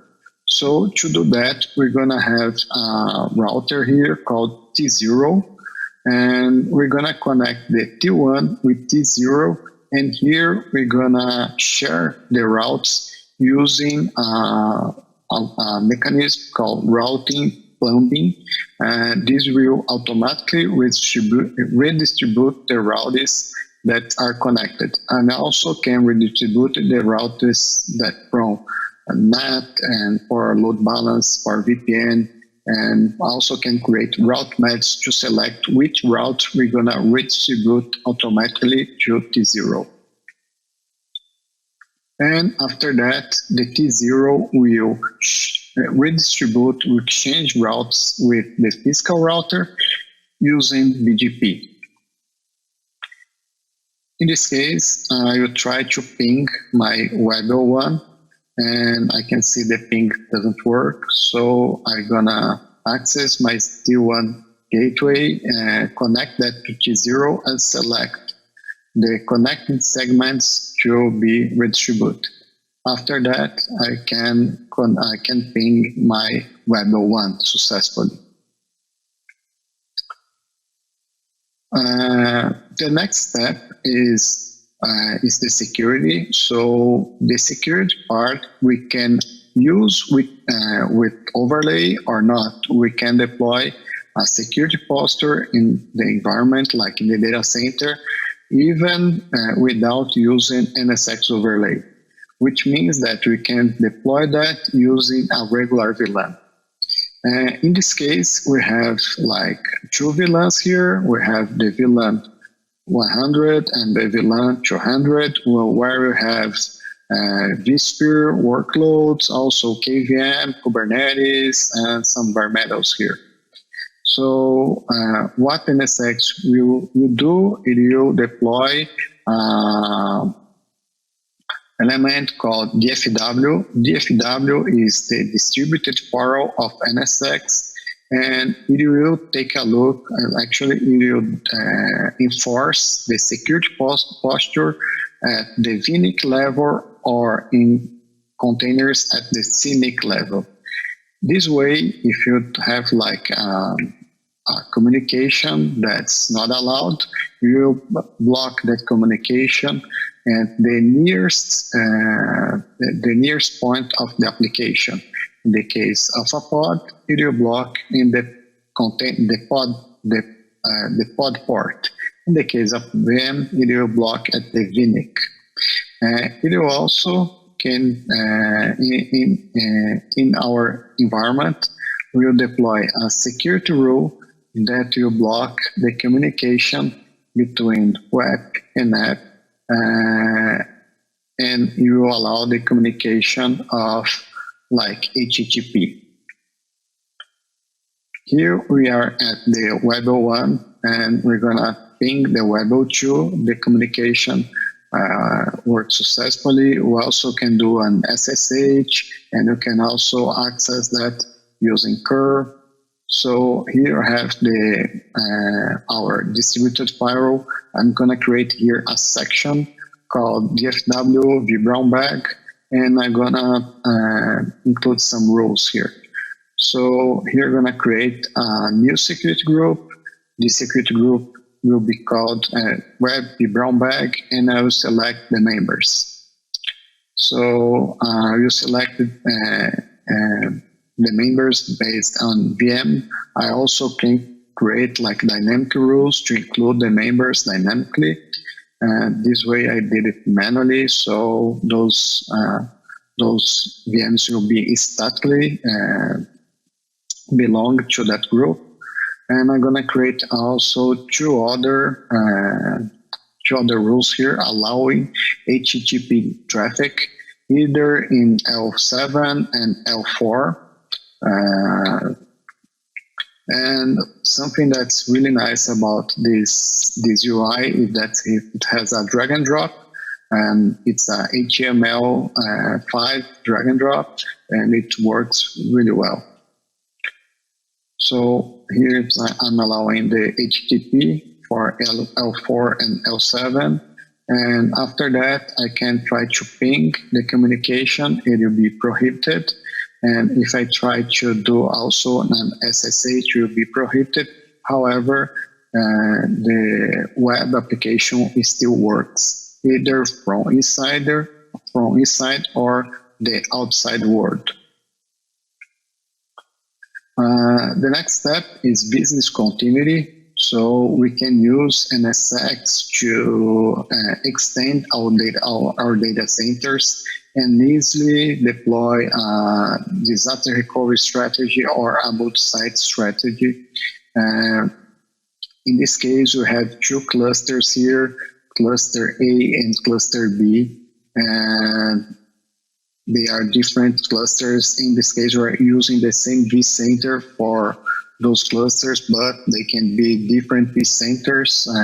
In the version 3.0, I think we can integrate up to 16 vCenters to NSX. And so having the work, like the processing, the hypervisor layer identical, you're gonna use the NSX to provide L2 connectivity between the data centers. This way, you only need to do a vMotion to have that workload running in the other data center, and all the network parameters like IP address and DNS entries or DFW rules will be maintained in the second data center. For north-south traffic, in this way, we are using like an active standby where we have edge node for T0 active in site 1 and a standby node in site B. To do that, this way you have a maximum latency of 10 milliseconds. If you have less than 10 milliseconds, we can use that. Otherwise, we need to provide other kinds of strategy for north-south. And also, the heads are exchanging BGP with like the physical layer. And once the edge node edge node 1 got failed, the site B will start to use the edge node 2 as active, doing BFD. So BFD allows the fast converse between fails. What we're gonna do for our testing, we're gonna start a ping to Web 01, and after the ping, we're gonna do a vMotion and see how the L2 stretches across sites. So here I'm doing the ping to Web 01, and I'm gonna migrate my Web 01 to the site B. Here I'm going to select the host in site B that I want to host that VM now. In this case will be Web01. The network will be the same. And after the vMotion, we can see here that the vMotion worked successfully and the communication didn't stop. That's all I have. Thank you very much and see you next time.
My name is Marco Abella, and I'm part of the Dell EMC Storage Product Management Division. Here today, I will talk to you about running virtualized applications inside a modern storage platform using Dell EMC PowerStore apps on. PowerStore is the next generation mid-range offering from Dell EMC that is built from the ground up for NVMe. Its design principles are centered around three main themes. The first is data centricity, with the ability to run any workload, whether physical or virtual, block-based, file-based, or container-based, in a performance-optimized appliance designed for NVMe that can scale up in single drive increments as well as scale out, all with always-on inline data reduction. Next is intelligence, with a programmable infrastructure that enables DevOps and automation through integrations such as VRO and Ansible. PowerStore also has built-in AI and ML, which simplifies typical storage administration tasks, such as optimizing system resources, and also uses it to provide proactive health analytics to reduce risk by predicting potential future issues and needs. Last is adaptability, with a flexible container-based architecture that can be deployed as a traditional external storage array or with VMware's ESXi hypervisor integrated to allow virtualized applications to run directly on PowerStore. This offers flexible deployment models to modernize infrastructure regardless of location and provides choice, predictability, and investment protection through flexible consumption models and data-in-place upgrades. PowerStore is built around the PowerStore OS, which is a container-based active-active architecture which is optimized for next-generation technologies such as NVMe media, is able to provide multi-dimensional scale with the ability to scale up, scale out, and even scale down, all while providing always-on inline enterprise data services. In following a modern container-based architecture, the PowerStore OS is made up from a group of modular containers, with each container providing a specific service. Examples of running containers in the PowerStore operating system include a container for the control path services, a container for the data path, a container for data mobility, which handles things such as replication, one for serviceability, and even one for file services. This smaller modularity provides two main benefits. The first is the ability to restart and upgrade specific containers without impacting other containers. For example, if a specific library needs to be updated due to a security vulnerability and that library resides in the control path, we can upgrade that specific container without any impact to I/O. Where with the traditional monolithic stack architecture, you would need to take down the entire stack and fail over I/O. Second is the ability to go to market faster with best-of-breed services across Dell technologies. For services that are common across our storage products, rather than have each individual storage product group build their own version of an offering and have it behave completely and have inconsistent experience across the products, we can have a common engineering team that focuses on delivering best-of-breed shared technologies, which when delivered as a container can be easily consumed as part of this architecture, which is exactly what we're doing, for example, with our serviceability and file services. By building PowerStore from scratch, the new data path created around NVMe, we're also able to build new leading data reduction technologies. If you look at the Dell EMC primary storage portfolio today, XtremIO leads in terms of DRR with an average DRR of 3.75 to 1. With PowerStore, our expected DRR is 4 to 1, made possible by having a compression offload and fine granular dedupe that is always on and in memory. And in fact, we're so confident in this that we even guarantee it. Now, PowerStore can be deployed in two primary different deployment models. The first is with a standard traditional deployment model, which is the PowerStore T model, in which PowerStore serves storage to external hosts as a traditional storage array via Fiber Channel and iSCSI.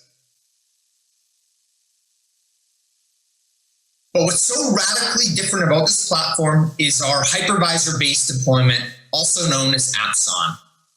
Now, if you look at the PowerStore appliance and really think about it, the two nodes that run the PowerStore OS and provide the active-active HA capabilities are really just purpose-built servers with each of the two nodes having dual-socket CPUs in memory.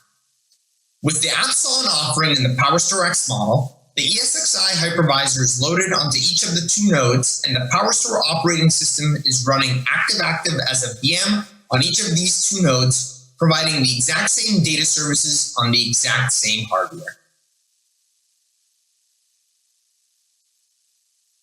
What this allows is local compute to be exposed so that virtual machines can be run directly on the same PowerStore appliance using the same VMware tools to administer this that the majority of companies have already standardized on today. This is ideal for storage-intensive, data-hungry applications, OEM solutions, and infrastructure consolidation use cases where PowerStore provides the ability to run applications protected in an active-active HA manner with enterprise data services all in a single 2U appliance. In addition, this deployment model is multi-personality in that apart from allowing applications to run on internal compute, it also simultaneously acts and serves storage to external hosts via Fiber Channel and iSCSI like a traditional SAN, offering the ability to modernize while protecting existing infrastructure investments. Both of these models, the PowerStore T or the PowerStore X with AppSon, run on the exact same PowerStore hardware, which is fully redundant dual node appliance, with each node having dual socket Intel CPUs that can scale from 16 to 56 CPUs per node and 192 gigs of memory to 1.28 terabytes of memory per node. And again, it's 2 nodes per 2U appliance. In terms of drive support, as the base enclosure of the appliance is all NVMe, supported capacities are 1.92 terabytes all the way up to 15.36 terabyte NVMe drives. And for customers looking for the highest levels of performance, SCM is supported in 375 gig or 750 gig capacity points. Additional drives can also be added via expansion shelves. Now let's look at some deployment scenarios where PowerStore can be utilized to modernize infrastructure starting at the edge. Usually requirements for the edge are low latency, high availability, and small footprints, as these locations don't typically have primary data centers, so space really comes at a premium. PowerStore with apps on is ideal for these edge site requirements, allowing streaming data from devices to be captured at the edge site with the edge site application running directly on the same appliance for ultra low latency. As mentioned before, PowerStore models support the same core features. PowerStore has built-in native replication, which allows these edge site locations to replicate to a core data center where cross-edge site data can be aggregated and analyzed. And since both models are fully interoperable, the PowerStore X model with apps on can replicate to a larger PowerStore T model residing in the primary data center.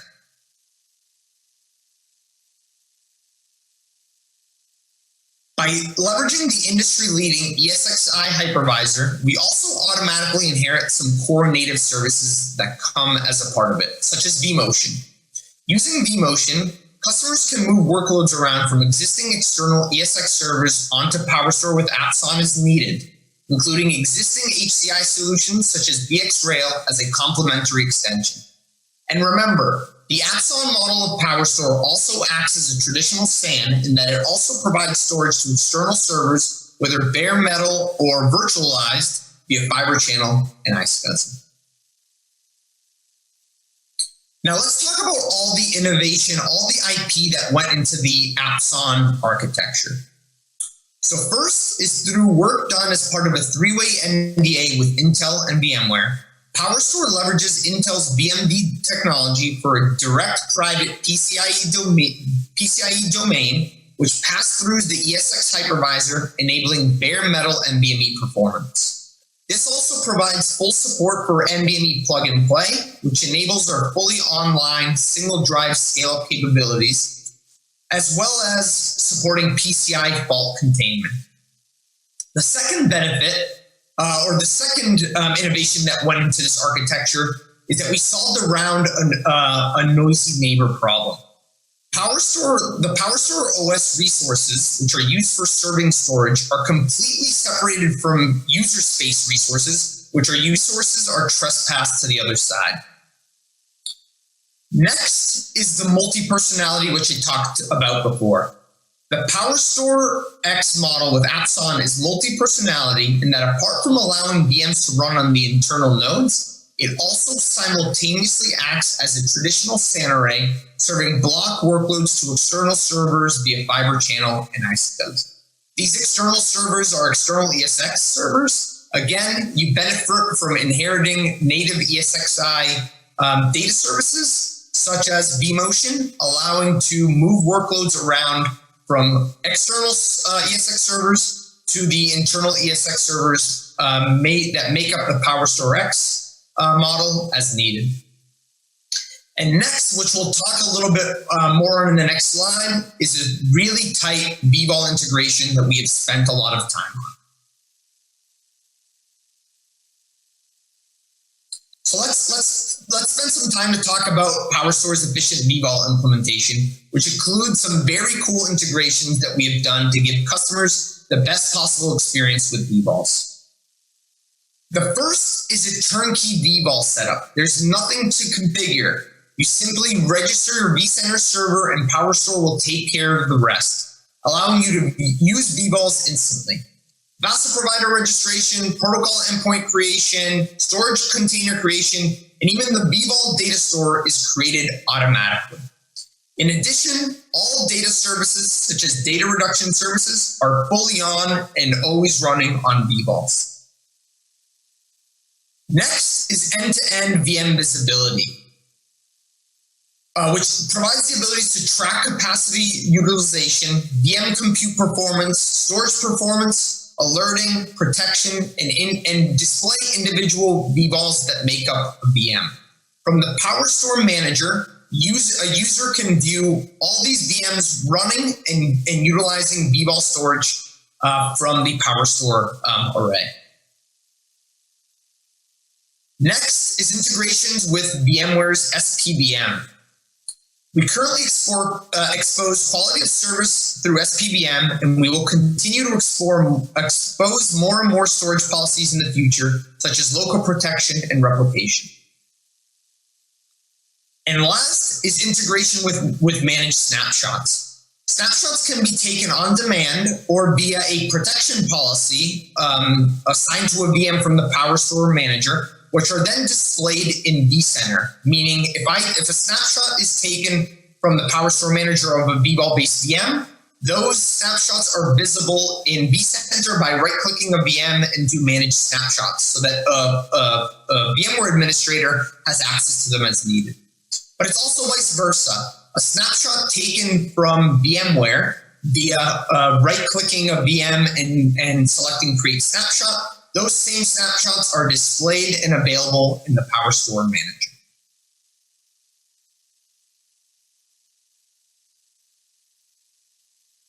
But our VMware integration doesn't stop with vBalls and truly is unmatched. In addition to our vBall integration, we also have integration with VRO for automation, along with PowerStore being supported as an external storage array to workload domains under VMware's VCF.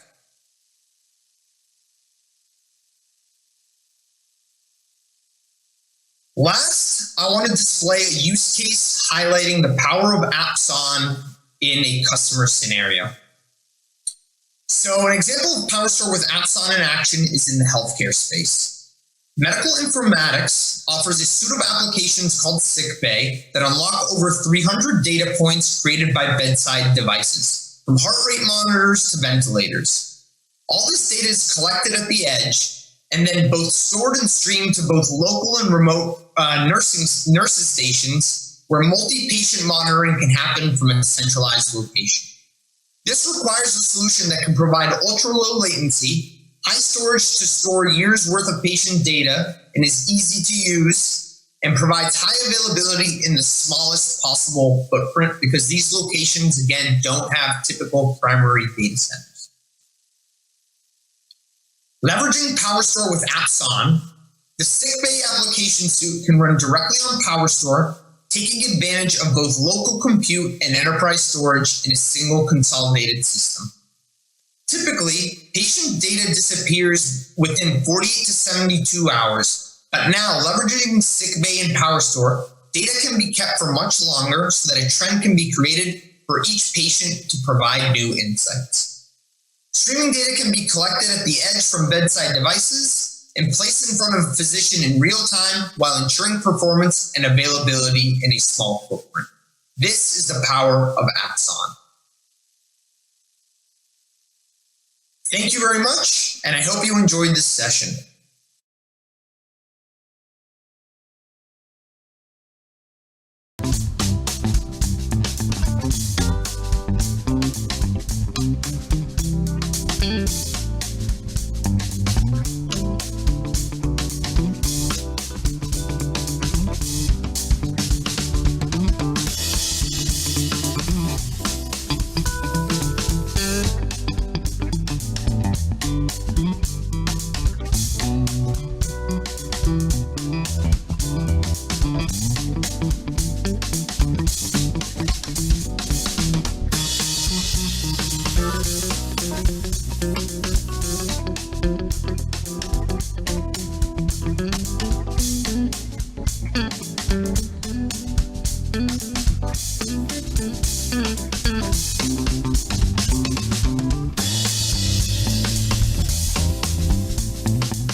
Hello everyone. Today I'm going to be covering the considerations and constraints for running VMware Horizon on VMware Cloud on AWS. My name's Dean Lewis and I work as a technical account manager at VMware. You can contact me through my blog, vTechTalks.co.uk, and also on Twitter, SaintDLE. As there's going to be a lot of information we're going to go through in the next 15 minutes for this recording, you can grab all this by going to the short link theexpert.me/VMC-Horizon, and I'll show these links at the end again as well. Just a quick overview of the agenda. Essentially, we're going to be looking at what Horizon is, what's special about it when it runs on VMC, talk about those considerations and constraints throughout, and then finish off on a final summary as you'd expect. Okay, so first and foremost, I'd like to start with Horizon 7 running on top of VMware Cloud and AWS is not desktop as a service. For those of you who may not be familiar with the VMC offering, it is a VMware managed service. We run the underlying vSphere platform for you, and you consume it by bringing your own virtual machines to the mix. By running Horizon 7 or 8, also known as 2006, which has just been recently announced, as an IaaS model, it means you bring the platform or the virtual machines onto the MC and you run it yourself. So this will be self-managed, you are the tenant. This is in contrast to our Horizon Cloud offering, which is available on IBM SoftLayer and in Azure as well, which is a managed service from the Horizon platform itself. If you are using the Horizon Cloud platform, you will bring your virtual machine images and you will ask to deploy those images into a pool, which can be used by your users. But you will not have to manage the Horizon platform itself. Today, we're only going to be talking about running the IaaS model of running the IaaS components on the MC itself. Just also want to make a quick note. In VMware Horizon, we also support the cloud architecture. The reason why this is important is typically a lot of customers looking at running Horizon in VMC today already run Horizon in their on-prem data centers. You can extend your Horizon environment by using the cloud architecture into the environments running in VMC and running in your on-prem vSphere environment. That creates a flexible, highly available platform. You will have to keep the platforms in sync with one another from a version and control point of view. But other than that, it's the exact same kind of architecture and references you'd be looking for to running cloud architecture if you were keeping all of your environments the same on-prem, but maybe between different data centers. Okay, so I'd like to allude to what is the big difference from a usability point of view for Horizon once it's stood up and running the VMC. And the answer is not much. It's a small little tick box. When you connect your vCenter server to tell the Horizon environment where it can deploy its resources to the platform, you tick the little box that highlights its VMware Cloud and AWS is highlighted by the big red arrow. And this lets the Horizon environment know that there is a limited RBAC model in place as part of the VMC platform because it is a partly managed service by VMware. I'd also like to note that there are some feature support that you need to take into consideration as well. So for example, we don't support view composer linked clones in VMC. We don't support running security servers, which are the Windows-based Horizon servers using your DMZ. It's preferred to use the Unified Access Gateway.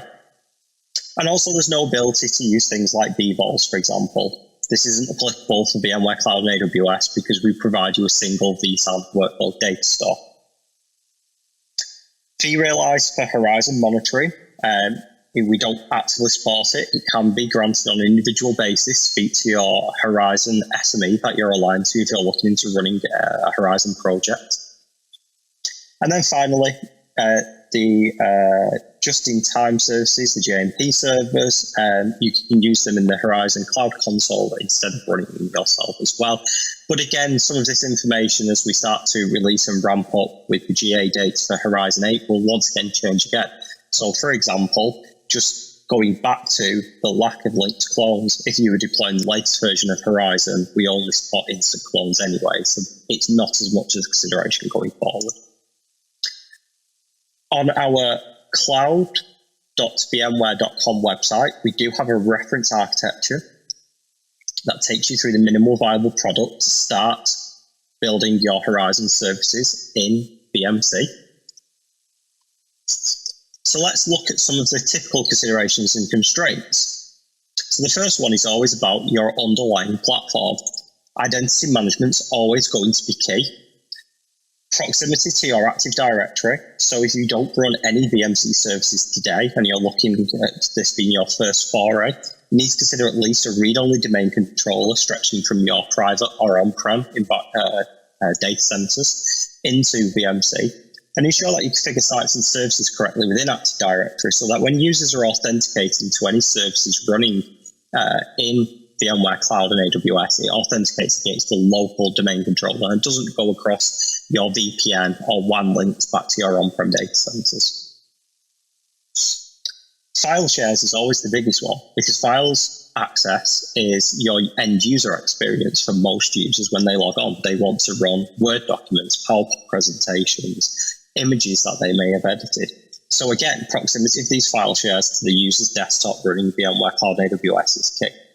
For the user documents, consider using technology such as Microsoft Distributed File Services if you are stretching between your on-prem environment to VMC.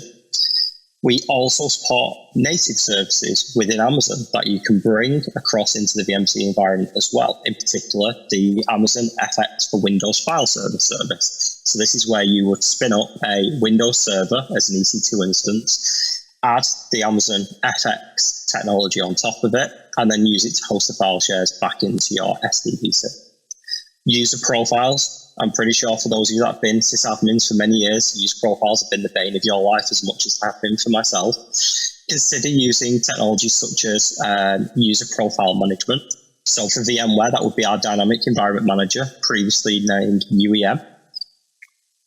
where you can dynamically build configurations for users on the fly as they log into the systems. This minimizes the need for GPOs and replication, and also as well can give the user the feeling of persistence, especially in non-persistent desktop builds where those desktops may be deleted when users log out. We also do support user profile context systems such as Microsoft FX Logic, which is a cool technology which kind of containerizes profiles as well. However, that's a little bit newer to the market and may take a little bit more changes in your environment to get up and running so that it works as you need it to. And then finally, one of the big things for me is image management. So at the moment, Horizon doesn't support the use of content libraries, which is using content libraries, you can synchronize images between environments. So unfortunately, there is going to be some manual parts to how you operate the data operations and push updates out into your tools as well. So you need to consider about running those golden images. Do you run separate images in your on-prem environment and in VMC? And if so, how do you update them in lockstep? So that's going to be more about how you control your standard operating procedures for the time being.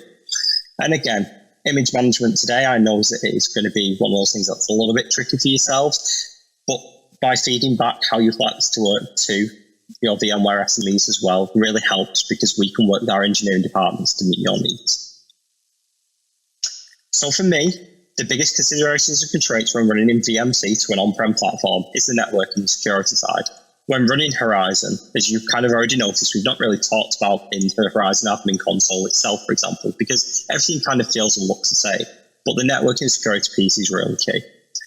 So you're going to have to create yourself some LAN and DMZ segments in the VMC console. As you can see by the screenshot that I have for my test environment, I created a DMZ, a network to run my RDS farm, which is linked to Horizon, and then also a load balance segment as well. Moving on to load balancing, VMC is a bring your own load balance environment. So although the underlying platform uses NSXT, the load balancing functionality isn't exposed to the end user. So what options are available? You could use things like AWS Route 53, which is fantastic, especially if you want to use the cloud architecture. You could use the AWS Elastic Load Balancer, so again, leveraging those native services of AWS, as the diagram shows here at the moment. But you also need to consider the traffic. So the user will be terminating from the public internet to those native services, and then will need to be passed from that VPC of those native services into your VMware SDDC. Or you can bring a load balancer directly to the SDDC within VMC itself, such as Avi Networks, also now renamed NSX Advanced Load Balancer. The difference being here in the second screenshot is that that traffic will terminate on the compute gateway, as all of your other traffic will within the SDDC, and then the load balancing function is going to happen in your environment. That's also very obvious, but some of the considerations you need to take there is by running them virtual machines on your platform, you're consuming the compute and storage of the SDDC, whereas you may not have those considerations if you're running the native services within AWS. And then finally, you're obviously going to be running desktops up in the environment, and typically nowadays a lot of people go down the non-persistent route, which also means using DHCP. In VMC, the options are very limited. DHCP is available as a relay now, and for an environment, especially where you're looking at running hundreds or thousands of desktops, it's recommended to set up a DHCP on a server running in VMC. Run it just on the subnets that you need, but it also gives you more granular control. For the also moving on for the security side of it, we have two types of firewall. So we have the gateway firewall, which looks after north and south traffic. So that's everything entering and leaving clusters or the SEC to the outside world. And then we have the distributed firewall. So this is your east to west traffic or microsegmentation services you've probably heard from the NSX technology, protecting communications between virtual machines. You should see me highlighting that there at the moment. You need to use the distributed firewall to create a DMZ for your UAG services and load balance services. So what does that look like in VMC? In my environment, I created a section. I've put all of my rules going back and forth between my UAGs to the various components of the Horizon platform, so such as my connection brokers, my load balancers. And at the end, it's very simple. I've created two rules. So I block any traffic which hasn't already been allowed going to my UAGs, and then finally deny any traffic going from my UAGs to anything else in my environment. This creates a DMZ. If I don't add these deny rules in, then because I'm using routed networks in VMC, my UAGs will be open to route around my network. One of the things I'd also recommend that you do is look at vRealize Login Site Cloud. You get a limited service offering as part of being a VMware Cloud and AWS user, and you can monitor your NSXT firewall logs up to 1 gig of logs per day, and these are easily sent to Login Site as built in as part of the service by just clicking the option to enable logs on your firewall rules. And here we can just kind of see in this diagram, I'm querying on the NSXT firewall, and then we can just see some traffic which has been allowed and disallowed through the environment. Okay, so let's wrap up with some final considerations. And again, I will share the links at the end of this presentation because I know I've shared a lot of information so far. Consider your use case. A lot of customers are looking at the data center evacuations being one of the use cases. You may already have an on-prem Horizon environment running on aging hardware. So do you want to use CloudPod architecture to give the user a seamless interface between consuming on-prem resources and resources in VMC? Or will you run them as separate Horizon instances? So again, what versions you run your Horizon environments will help also make that decision. What are your constraints when building this environment? So think about sizing your Horizon environment. How many users are you going to need to support? Then consider the maximums in terms of soft limits and hard limits. How many hosts per cluster can you have within your SDC? How many clusters per SDC? And what regions do you need to operate in? Desktop to host ratio is always a key thing for VMC. So do your users run intense workloads such as multi-monitor setups? If the answer is yes, you're going to get less desktops to host ratio, which then pushes up the numbers of clusters that you need. And then finally, networking. So what's your connectivity into VMC? Are you using things like IPsec VPNs, which will add an overhead into your traffic? Or are you using the AWS Direct Connect technology, which is faster links, dedicated, but also come at a high cost? And some of the resolutions for this. So you could scale out across multiple SDDCs to help with cluster limits, desktop to host ratios, and also as well splitting out maybe that traffic if you're using IPsec VPNs across different tunnels and different connection endpoints as well. If you were to do this across multiple SDCs, as we can see up here in this diagram, then you can also use CloudPod architecture just in VMC to link these Horizon environments together to give you seamless experience.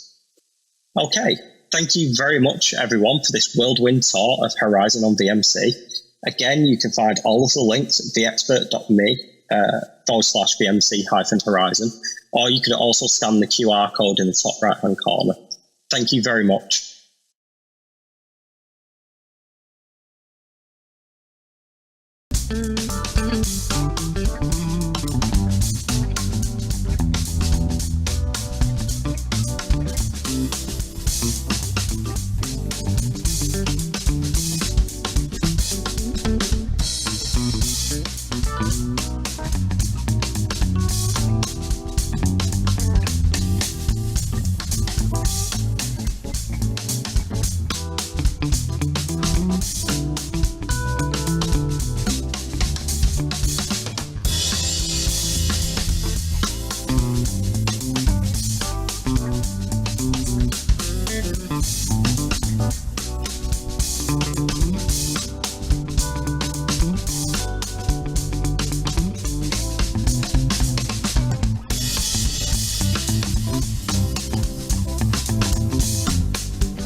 Hello, everyone, and welcome to my webinar on taking the guesswork out of VDI troubleshooting for your work from home workforce.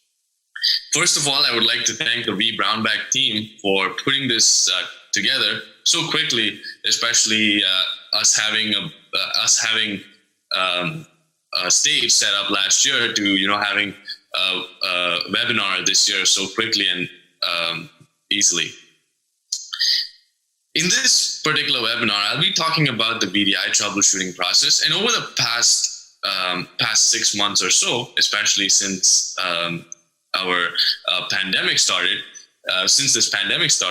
we have been going through a lot of a lot of organizations have been moving more towards VDI to basically make their employees work from home.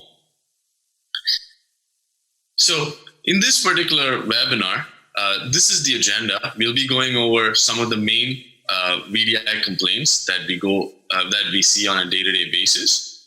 What are some of the VDI components and their stress points? We'll be looking at a troubleshooting flowchart that we have put together in order to quickly understand where the issues could lie, and to have a systematic approach into troubleshooting a VDI performance scenario, performance issue. And finally, I'll be going over a couple of examples to show you how you can troubleshoot an infrastructure or networking issue with regards to the VDIs itself. So let's talk about some of the main major VDI complaints.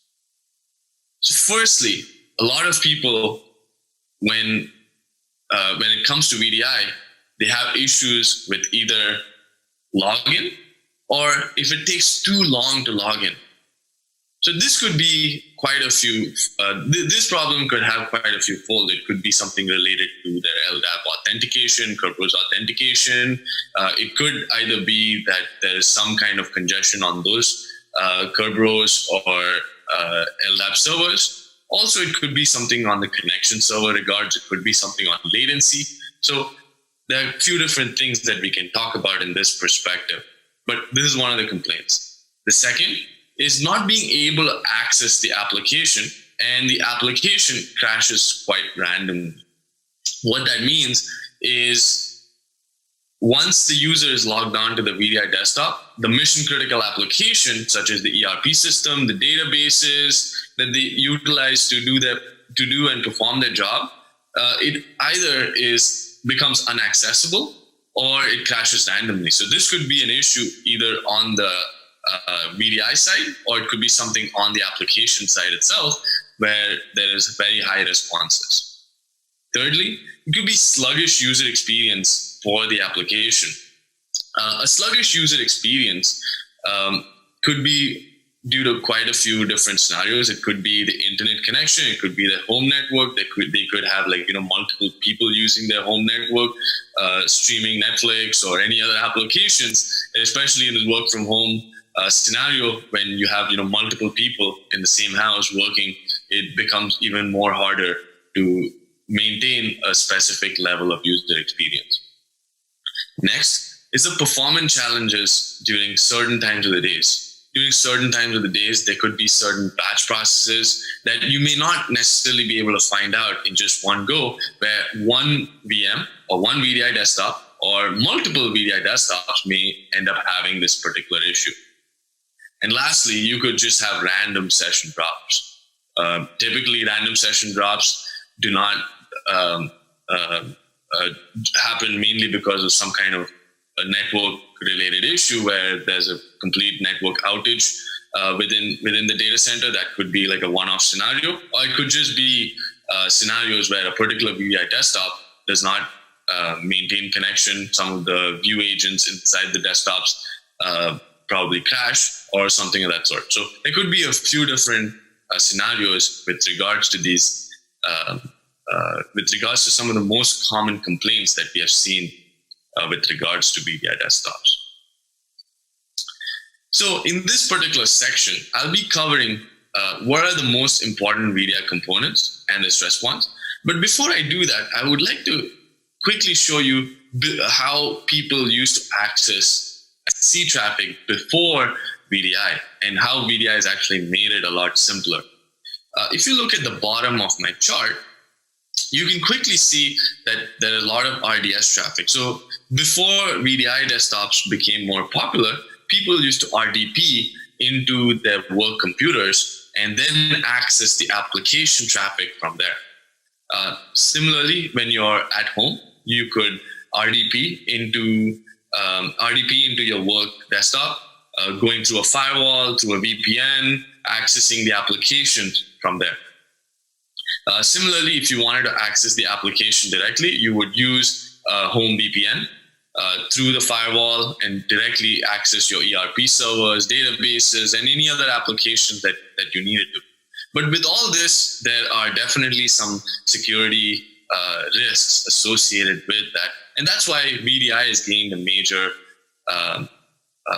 popularity over the past few months, especially when security has been put in the forefront of many organizations, along with the ability for them to work from home. When it comes to VDI, there are a few different components that you need to be aware of.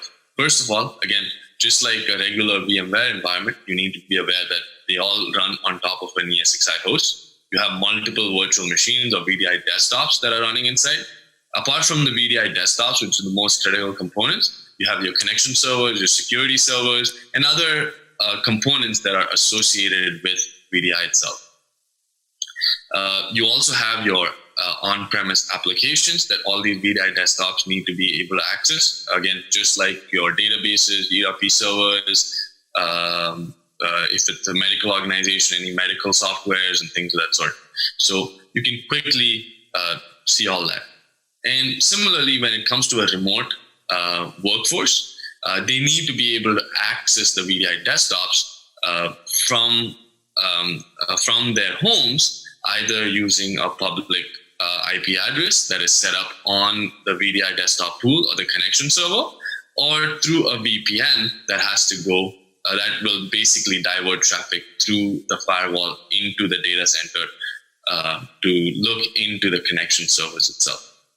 So looking at such a complex setup, you can quickly see that there could be multiple areas where there could be potential stress. So let's take a look at some of these areas. Firstly, on the VDI desktops itself.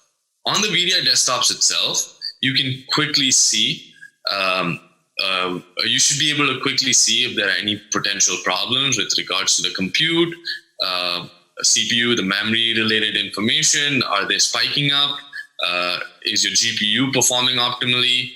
This basically helps in the user experience of that particular end user. Secondly, you want to see the ESXi hosts those VDI desktops are sitting on. Do those VDI desktops, do those ESXi hosts essentially have enough compute, enough storage, and processing capability to have the number of VDI desktops inside them? Thirdly, you want to see the connection between these VDI desktops to the application servers. Are there any network latencies between your VDI desktops to the application servers? Is there any application delays or application response times between the two? You would want to take a look at this to ensure that your application performance between the VDI desktop and the enterprise application is seamless. Next, you would want to see the traffic, you would want to see the VDI on-premise user experience when it comes to your thin clients that are inside the environment. So there could be any issues such as networking issues between the VDI thin clients to the VDI desktops itself. Another thing could be the firewall. The firewall could be blocking certain packets, could be causing packet drops that could impact the end user experience as well. And finally, you want to take a look at, for a remote worker, the most important aspect is the connection. There could be an issue with regards to the internet being slow or the home network being slow. So you would want to take a look at the connection, the network connection between the VDI remote user to the VDI desktop tool itself. So a simple troubleshooting flowchart would begin as you see over here. You would always want to keep your end user experience in mind when you start your troubleshooting process. You would want to see whether the issue is due to a network response time or an application response time. See, if it's due to an application response time, you would want to see the VDI performance. The VDI performance can be split up into a couple of different things which you would want to troubleshoot, which is either the VDI session setup or provide you with the desktop activities and resource provisioning. So desktop activities include all the different processes that are running in that particular VDI desktop. And once we understand all that, we could provision the resources accordingly. Second, when it comes to application response time, you would want to look into both the application dependency maps to basically see the flow of your enterprise applications. As you know, most of your enterprise applications are multi-tiered. So you would want to see if there's an issue in the database, the web servers, and so on to quickly troubleshoot any problems. Next, you would want to see any transaction analysis. Are there any particular errors that are taking place between the different queries when it comes to the application response times itself? When it comes to the network response time, there are a couple of things to look at. One is to look into the north-south traffic within the environment to quickly see if there are any bandwidth limitations, any band link issues between your north-south traffic, and also see if there's any network switch or router related issue with regards to traffic diverting to the internet.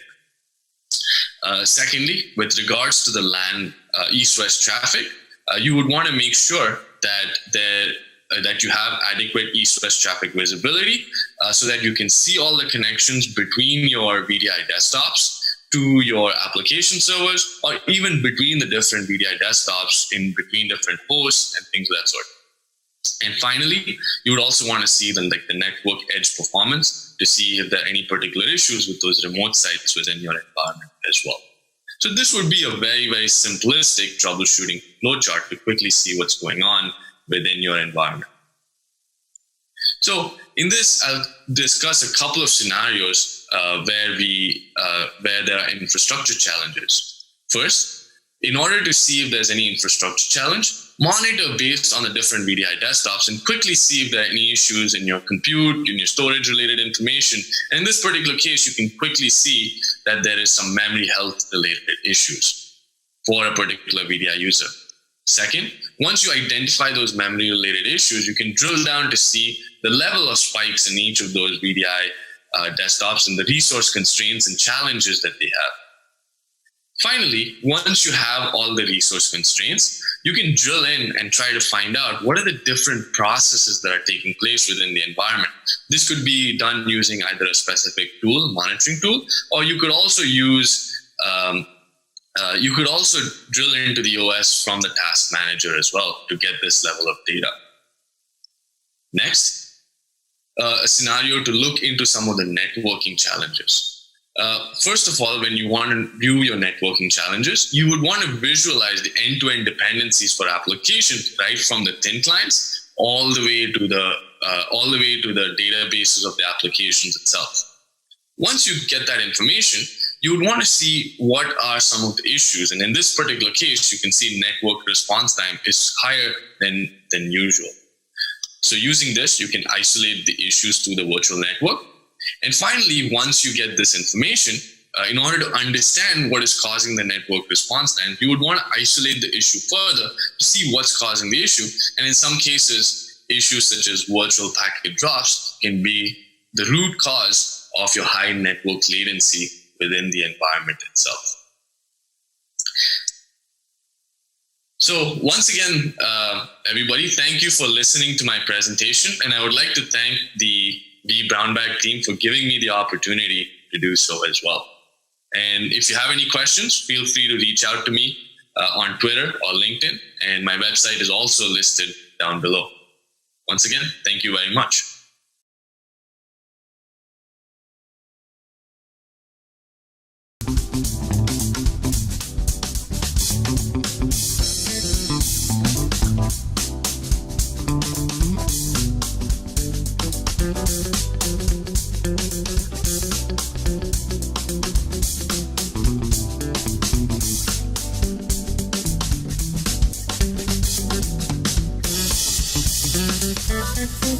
Thank you.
My name is Rich Colbert, Field CTO for Dell Data Protection. The topic of this presentation is how does Dell Technologies offer a low-cost data protection solution? Today, organizations are experiencing rapid data growth and diversification. Therefore, effectively managing the cost of data protection has become a priority. Data now spans the edge, the core, and the cloud across a multitude of applications and platforms. And in response, organizations are deploying and extending data protection solutions to protect that data and those applications where they reside. The saying that you get what you pay for still holds true, but in the multi-cloud world, it is probably more accurate to say you pay for what you get. In other words, consumption is rapidly becoming a leading factor in determining the costs associated with data protection. That leads us to the key point for our conversation today. Architecture matters. It's not a new concept. Technology innovation and progress has always placed a premium on developing superior architecture. But this is no longer an engineering conversation about building a better mousetrap. Architecture has a direct impact on consumption, and consumption is a leading factor in cost, along with a whole list of additional business values. What this means is that architecture is now a business conversation. And as such, there is additional focus applied to making the business case. It's no longer acceptable to simply compete with academic arguments in the marketplace of ideas. Architecture conversations need to be tied to measurable outcomes with validated metrics that impact the bottom line. These are the 4 pillars of the Dell data protection strategy that are the keys to our architectural advantage. The first is highly differentiated deduplication. Not all dedupe is created equal. And in this category, being second best simply isn't good enough. The second is distributed deduplication, also known as DD Boost. This innovative and unique approach to protection storage provides numerous benefits that we will cover in some detail.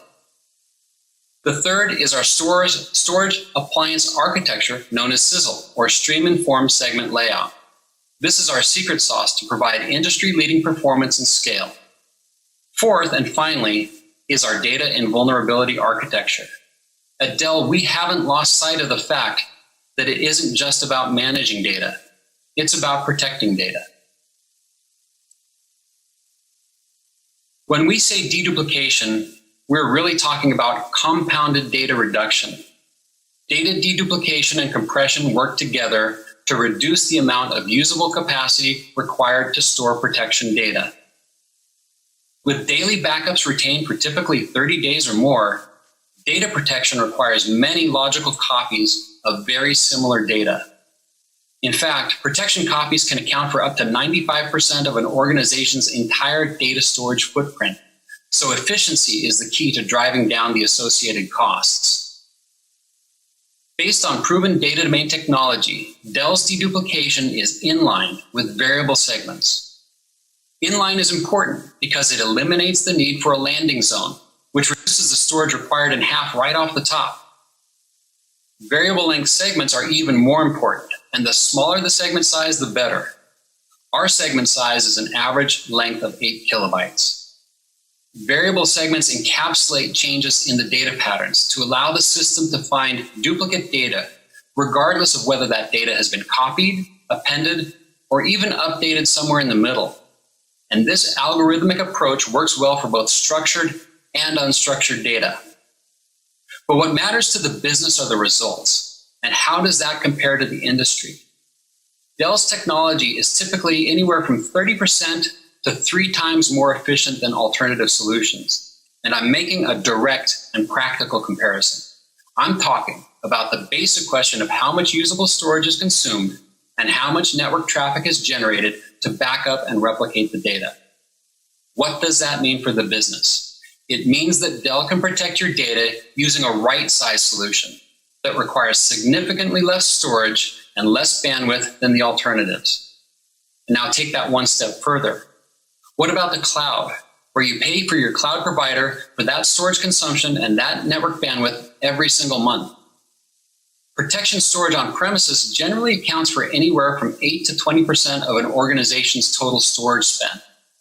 But organizations who use ineffective data protection in the cloud can see those costs skyrocket to over 50% of their cloud infrastructure consumption costs.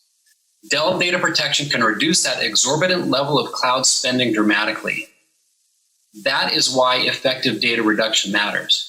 And that is why Dell Data Protection customers are protecting over 4 exabytes of data in the public cloud today.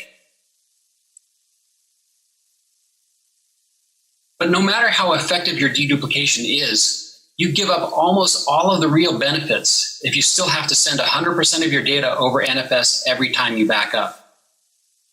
Backup execution can be broken down into 3 logical steps: process data, send data, and store data. When deduplication happens at the storage device, the upstream processing of sending and storing data is unchanged. And that is a whole lot of data to sift through and send across the wire every single day. A number of alternative solutions still use plain old NFS as a data transport. But distributed deduplication is a powerful innovation that takes the task of identifying unique data and moves it closer to the data source, so that far less data is processed or sent in the first place. We call this technology DD-Boost. DD-Boost is an embedded technology, and it can be found in all sorts of places. DD-Boost can be found embedded in backup agents, both provided by Dell and by a number of third-party DD-Boost partners. DD-Boost can be embedded in VMware infrastructure, leveraging VADP and bringing source deduplication directly into the virtual infrastructure. DD-Boost is also deployed inside database backup utilities like Oracle RMAN or Microsoft SQL Management Studio and many others to bring the power of source deduplication to DBAs and application owners. DD-Boost can also be embedded in Linux and Windows file systems so that modern application backup tools can take advantage of distributed deduplication simply by utilizing their basic file export utilities for backup and recovery. So, what are the benefits of deploying DD-Boost? The first is faster backups. Backups using DD-Boost can complete in about half the time compared to backups that send all the data to the target. The second is network utilization. DD-Boost reduces backup traffic on the network by as much as 98%. Third is the performance of the backup storage itself. Many hands make light work, and therefore by offloading a little bit of work to hundreds or even thousands of backup clients, the overall performance of the data protection storage can nearly double when using DD-Boost. And the performance implication of running DD-Boost at the client is also significantly less than running a normal backup. And possibly the biggest payout is eliminating data movers. DD-Boost sends data from the client directly to the storage device, eliminating the complexity and the expense of running multiple backup servers to act as middlemen between the client and the protection storage. The impact to the business is tremendous cost savings on infrastructure. And there are also benefits to people and process. By enabling application backup utilities and elevating them to equal standing with central backup agents, organizations can share the work of backing up between the central IT folks and the application owners. And once again, many hands make light work. But the impact goes beyond the division of labor. Oftentimes, application teams are already doing their own backups to expensive primary storage. And then IT comes along and sweeps up those backups in an unreliable and redundant dump and sweep process. Organizations can now reclaim all of that primary storage and eliminate dump and sweep while maintaining application owners' ability to do self-service backups and restores. Backup and recovery stresses a storage system in a totally different way than a typical storage array. Primary storage is sensitive to latency and IOPS. Protection storage requires higher stream counts and greater effective throughput. Protection storage targets can expect to see hundreds or even thousands of high-speed write streams at the same time. Dell Protection Storage, powered by data domain technology, is built with a unique set of attributes that we collectively call SISL, or the Stream-Informed Segment Layout. The first challenge this architecture addresses is performance. SISL is a log-structured file system that is append-only.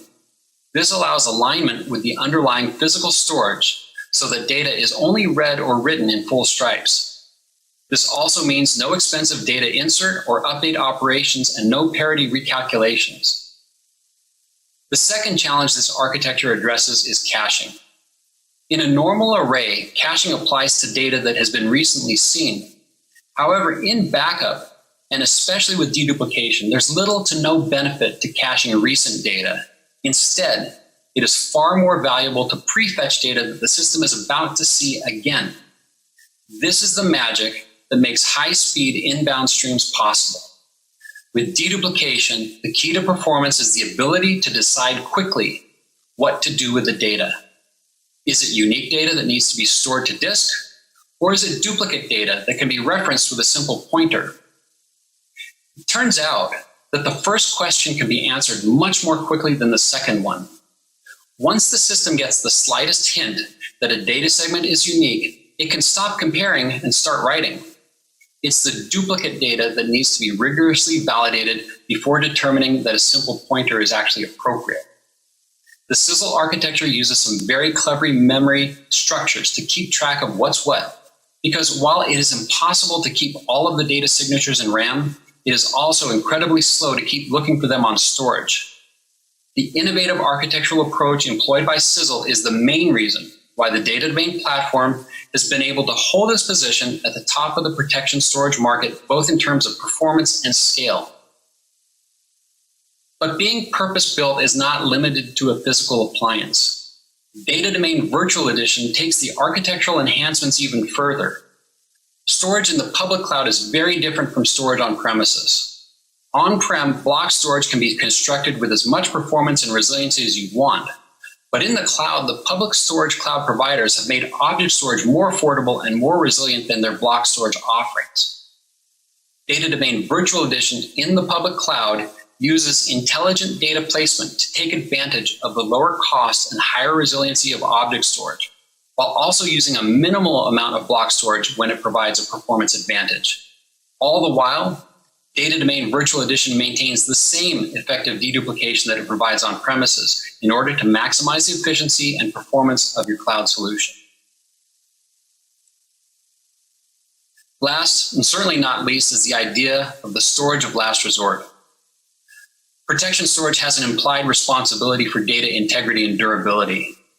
If you are recovering data from protection storage, it just might be the last copy of that data that exists anywhere in the world.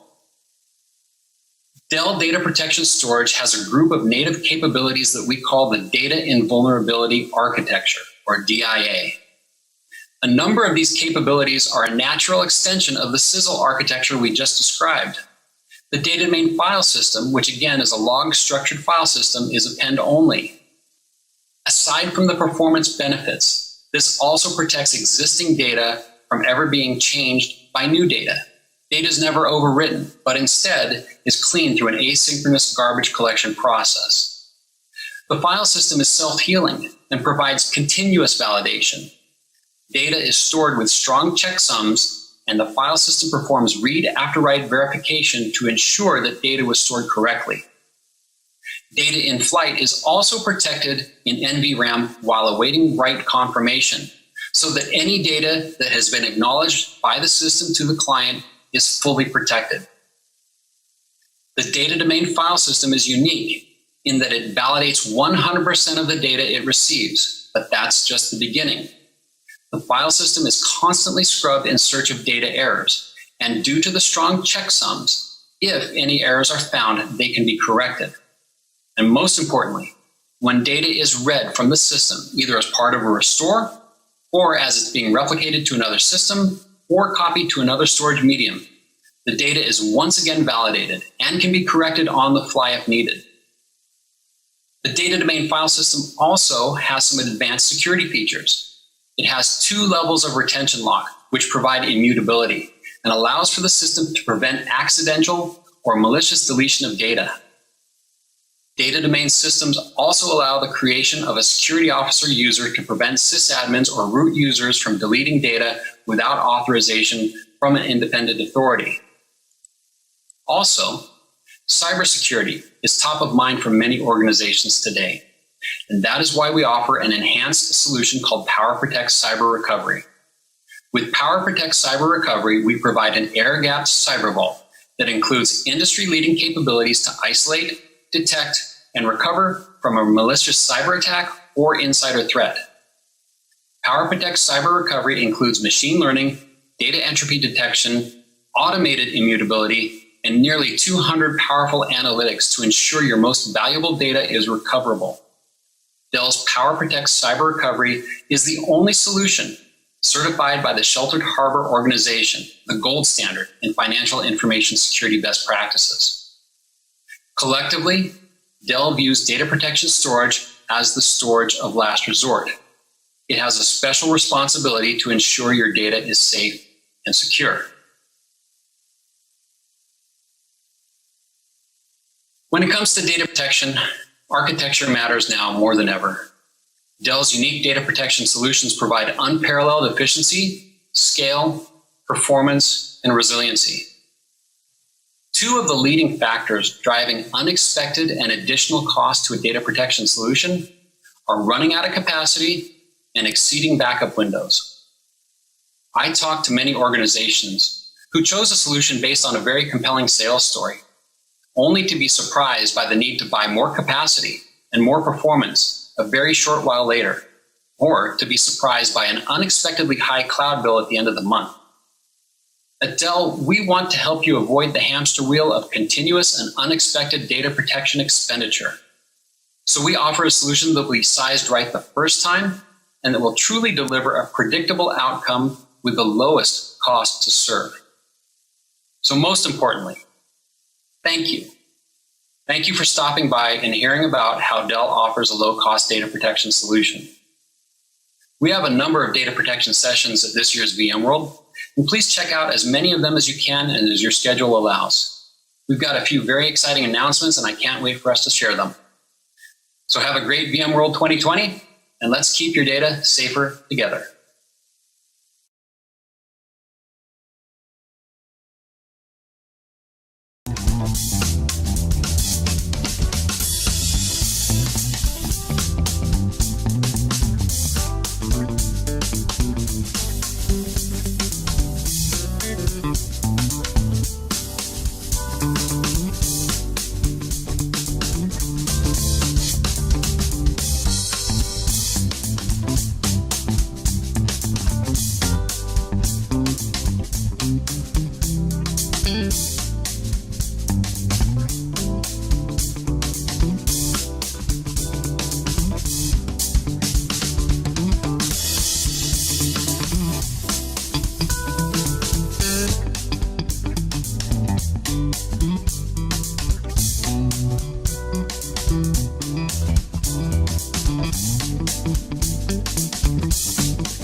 my name is Emmett Kazimierz. I'm from the Data Protection Division of Dell Technologies. And today I'm going to talk to you guys about how we're providing data protection from the edge, the core, the multi-cloud. So as you look out today at organizations, what we're seeing happening is that they're looking at their data, they're looking at their software, and they realize that within their application as a whole, there's a competitive advantage that they're going to be able to take advantage of. Now, in order to harness this advantage, they're embarking upon this digital transformation, and more importantly, these application transformations are ongoing. And they can't just throw their data out into the public cloud or introduce Kubernetes into their environments and expect that they're going to be able to actually take advantage of this competitive advantage. They're having to take a step back and really do an application rationalization and determine what makes sense to really get the most out of that application transformation. And so as a result of this, what they're doing is they're looking at their applications from a top-down approach, and they're determining, does it make sense to rehost that application? You know, what we used to refer to as lifting and shifting, picking it up from its existing deployment and deploying it in a private or public cloud experience. Does it make more sense to re-platform or containerize that application?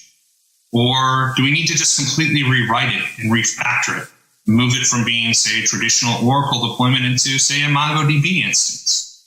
Where, you know what, I don't even want to deal with this application anymore. I'm just going to pay somebody else to manage it. I want to move it, repurchase it, and go SaaS. Great example of this, getting off of Exchange and moving on to 365 with Microsoft. Now, there are also applications out there that it just doesn't make sense to rehost, replatform, rewrite, or even repurchase. The juice just isn't worth the squeeze. At the end of the day, it's going to be cost prohibitive to even do one of those. And in those instances, we're just going to retain them and keep it business as usual. Now, across all this, though, if we've rehosted, replatforming, rewritten, or repurchased, what happens to those legacy applications? We have to think about how we're going to retire them. And we may have compliance that requires us to keep them around for 3 years, 4 years, 10 years. And it doesn't make sense to have them living on expensive all-flash storage once we've retired them and moved on to rehosting, replatforming, rewriting, or repurchasing. And so it becomes critical here that we take into consideration data lifecycle management and have the ability to tear it down to the most cost-appropriate storage so that we can actually get the biggest TCO and cost reductions out of this. So while this is occurring now from a top-down approach, what we have to take into consideration is the bottom-up and how we support this from an infrastructure perspective. And so when we look at this from an infrastructure lens, on the left side there we have our traditional applications, our physical Windows and Linux, our non-x86 platforms, AIX, Solaris. And then we have everything that we've gone through the process of moving from physical to virtual, from being to being in that virtual environment. And on the left, really, this is a construct methodology. In order to support these applications as they're being onboarded, we're constructing the underlying infrastructure to support them. Now, as we move into the world of infrastructure as a service, containers as a service, or platform as a service, whether this is on-prem in our private cloud or up in the public cloud, more and more, this is in a multi-cloud world. And so in order to support this, this is really a consume methodology here. Now, I like to think of IaaS, PaaS, and PaaS really as terms of a metaphor for a house. In an infrastructure as a service environment, I show up, my foundation's already been poured for me, I have all my lumber, my drywall, my bricks, my shingles. I go and build that house. In platform as a service, that house is already built, and I just move right into it. Containers as a service, you know, I have a shell of a house, and every day I'm picking out what the floor plan is going to be, what the colors of the walls are, what the cabinets are going to be, and it's tear up, tear down. And that's how containers had been when they were just stateless. But now what we have happening is organizations are starting to containerize applications, and they're moving from being stateless to becoming stateful. So in that same instance here, you know, I'm picking out the floor plan, colors of the walls, the cabinets, but I now also have a file cabinet in that house. And every day, more and more is growing into that file cabinet. And I need to have the capability of reverting back to 3 days ago, 5 days ago, 2 weeks ago. And I just don't need the status of that file cabinet, but I also need the status of that house. I need both the application consistent and the crash consistent. And the challenge is the way that I protect those environments is different than how I go about protecting my infrastructure as a service or platform as a service. And so it makes things very interesting as organizations are going through this transformation on how they're approaching these things. And so when we look at this here, what's important to understand is, where things fall. And in conversations that I'm having with my customers, what I see is that on average today, about 30% of customers' environments fall into that traditional bucket. About 60% fall into that virtual bucket of applications that have gone through the process of being moved from physical to virtual. And then 10% is a scatter shot across the board of IaaS, CaaS, PaaS, and SaaS. Really varies from organization to organization where they are on their digital transformation journey. While this is all well and good to look at where organizations are today, we also have to take into consideration where they're going to be in the world of tomorrow. So looking out to the year 2023, what we see is an interesting shift in these workloads. What we find is the traditional applications are only going from 30% down to 20%. And at first, it kind of makes you scratch your head, but when you double click on it, it actually makes a lot of sense. And the reason for this can really be compared back to the whole mainframe conundrum from the early 2000s. Mainframe was supposed to die in the early 2000s, yet here we are 2 decades later, and the majority of Fortune 100 customers are still running mainframe in their environments. The same is true for these traditional applications. These are the cornerstone applications that have been ingrained in environments for years, non-x86 platforms, things that are very difficult to try and rehost, replatform, rewrite, or even repurchase. They've been so customized, and they continue to do very important aspects on the environment, and trying to get off them is near impossible. But where we really see this shift into the consume methodology is on the virtual workloads, going from 60% down to 10%. And really, this is being driven by two key things. The first is automation and the ability to take these workloads and automate them into those consumed environments. And the second is really being driven by VMware as a whole here, with their ability now to deploy Kubernetes services within their private cloud environments, is really allowing organizations to streamline their adoption and drive their digital transformation forward. Now, when we look at this from a data protection lens, it's important to understand how all these different components need to be protected. From that traditional side of the house, we know how to protect those environments, right? Your physical servers, you're going to put an agent or a client out on them. You'll have your backup server, your media server, and you're going to write it to a target.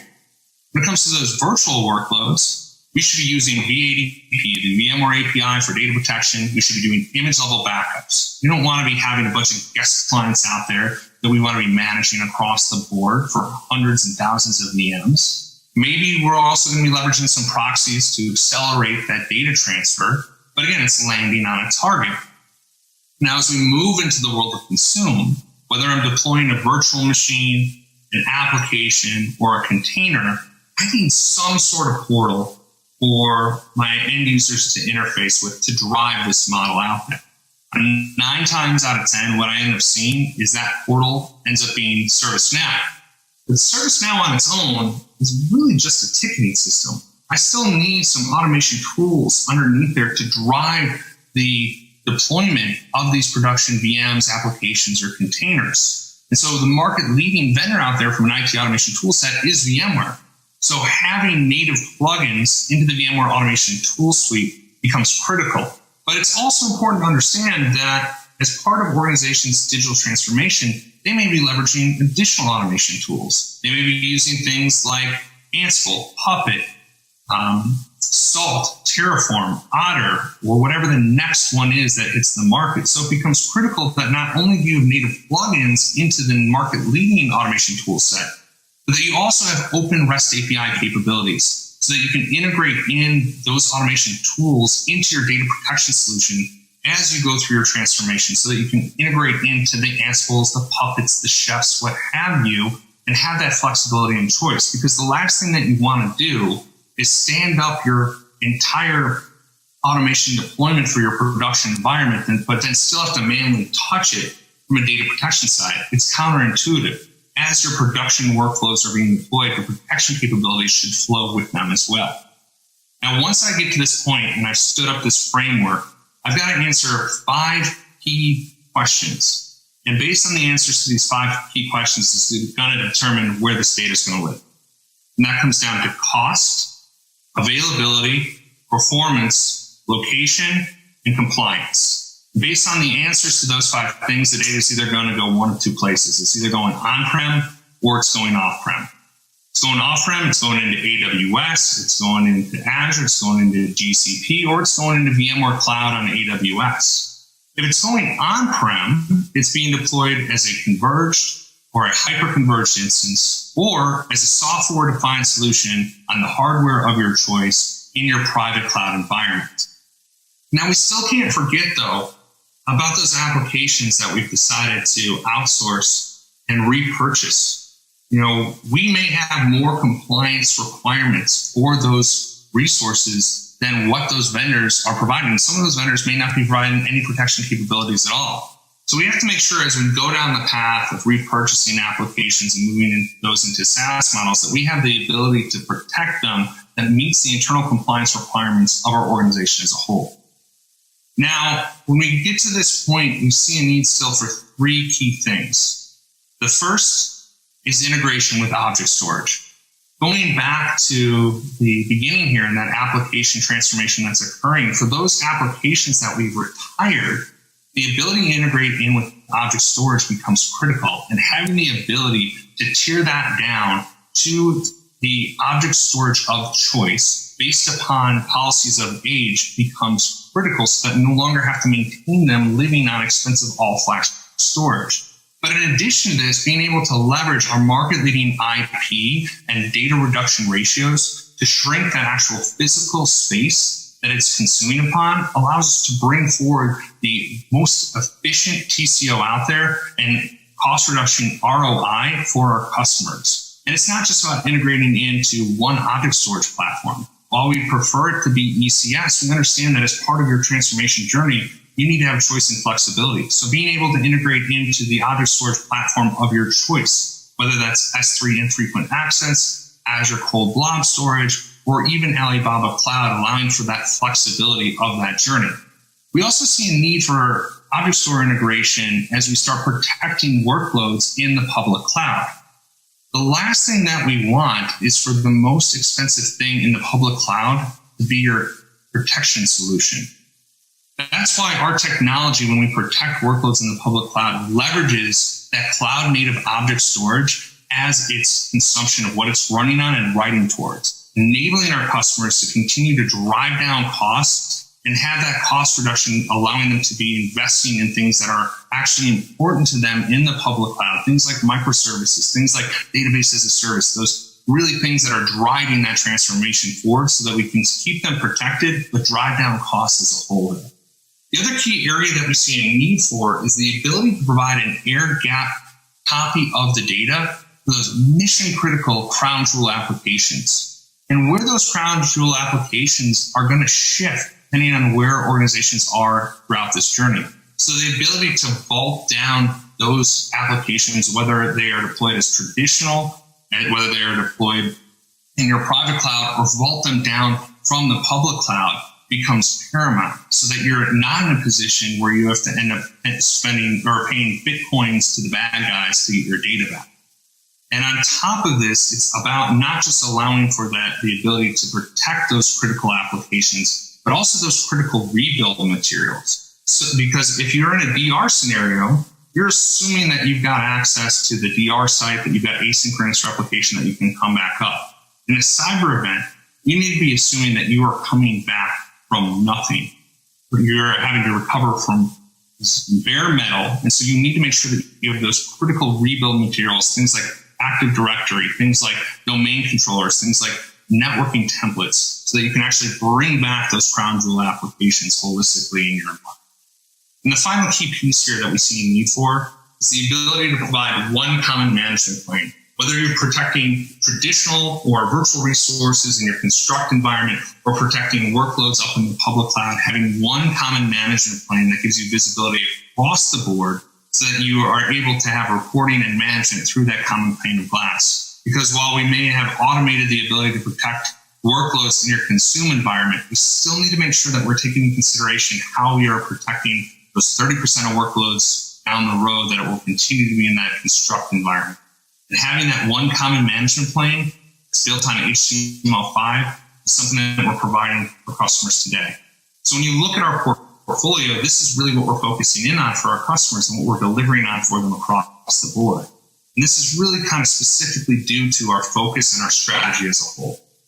And when you look at this, we're focusing in on the mega trends of the industry, providing value to the data that we're protecting applications as they're going through this transformation. And as data now has been distributed to the edge more than it ever has in the past due to things of work from home in the current times we're living in, it becomes critical for us to be able to provide our abilities of leveraging AI and machine learning to look in at the entropy of the files themselves, to identify if the change rate has gone from an average of 3% over the past 18 months up to 98%. To make sure that the file type still matches the extension, and to identify attack vectors that we see that are common in environments to address them. And we're doing this by continuing to provide that proven technology and leadership that we have in the industry around simplicity and automation, efficiency from a protection standpoint, and driving efficiencies in customers' environments, being able to provide protection at scale, and being able to provide that protection performance as customers continue to drive, while also focusing in on delivering modern innovation, being able to provide that native cloud protection, autonomous protection for applications as they move from the edge to the core to the cloud, and also being able to introduce new services and recovery options for our customers as they move forward. That's what we're doing here at Dell Technologies, and that's how we're providing protection for our customers from the edge to the core to the cloud. Thank you, and have a great day.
I'm Ian Breitner from the Storage Solutions team at Dell Technologies, and thanks for joining. Today we're going to talk about edge computing and how that's going to impact application modernization plans. Now, everyone's heard of the 5 Ws. Perhaps they may be more familiar this way. We'll go through each of these in turn, and the order in which we may do them will make sense to me, perhaps not to you. So let's start with the what. What exactly is edge computing?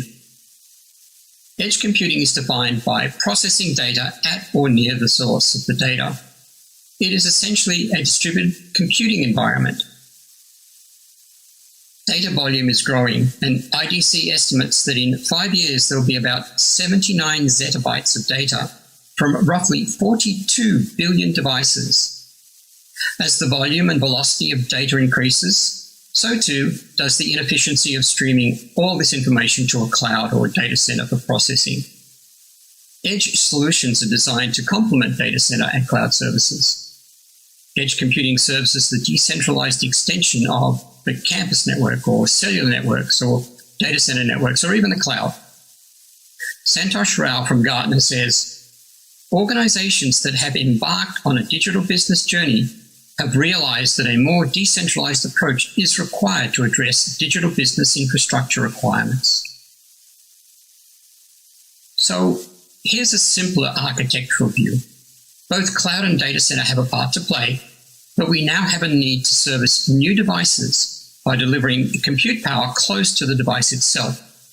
And those devices are proliferating at a great rate. And spoiler alert, it's not just compute power that's needed, but networking and storage as well. So why? We've defined edge as bringing compute in proximity to the source of the data. Edge computing is designed to complement existing public cloud, data center, or colocation deployments, and edge data centers offer advantages that none of these possess. It's due to the compute proximity to the data that is the core strength of edge computing. Its ability to support applications that demand a significant amount of bandwidth, require rapid response times, are latency sensitive, or any combination of them. And network traffic performance is much less of an issue at an edge location than with a data center or colocation deployment, or even the public cloud. In these latter cases, data needs to be moved from the location where it is acquired to a central location for processing. Doing so incurs latency. We still have not been able to communicate significantly faster than the speed of light. But across all industries, the digital transformation of products and processes is creating new ways to connect with customers and partner. And this is kind of interesting. The movement to edge computing parallels the cyclical nature of IT trends. What began with centralized mainframes eventually moved to a decentralized approach with client-server networks. Then the meteoric rise of the public cloud shifted computing back towards a centralized approach, only to have the recent rise in popularity of hybrid cloud deployments move the needle back towards a decentralized model. So when is this need for edge computing going to occur? The news, good or bad, is that it is occurring now. In fact, it started back in 2009 when Carnegie Mellon University used the term cloudlet to describe a micro data center, basically an edge data center. However, it was not until 2016 when edge deployments really started. Gartner estimated that only 10% of data was processed outside of the data center and cloud back in 2015. But now they estimate that within 5 years, the amount of data processed outside of a traditional data center or cloud will be 75%.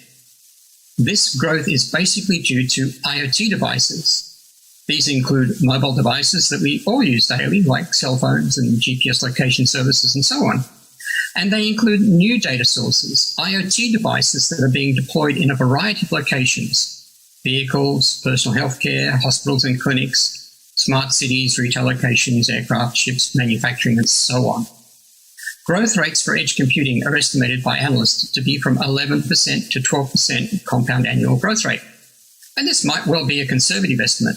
Those smart thermostats, smart utility meters, ever-growing mobile devices with specialized apps are only adding to the data that is being generated.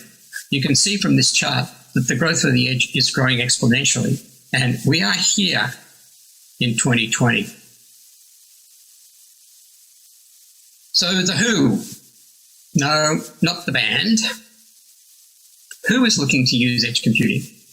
The number of use cases is still increasing, but common ones include supporting advanced Internet of Things appliances and augmented reality applications. So for example, retailers can leverage AR to improve customer experiences by creating apps that help customers find their way around shops, implement networked smart mirrors to try on clothes without a changing room, or run personalized promotions and offers that leverage the consumer's historical purchases and personal tastes.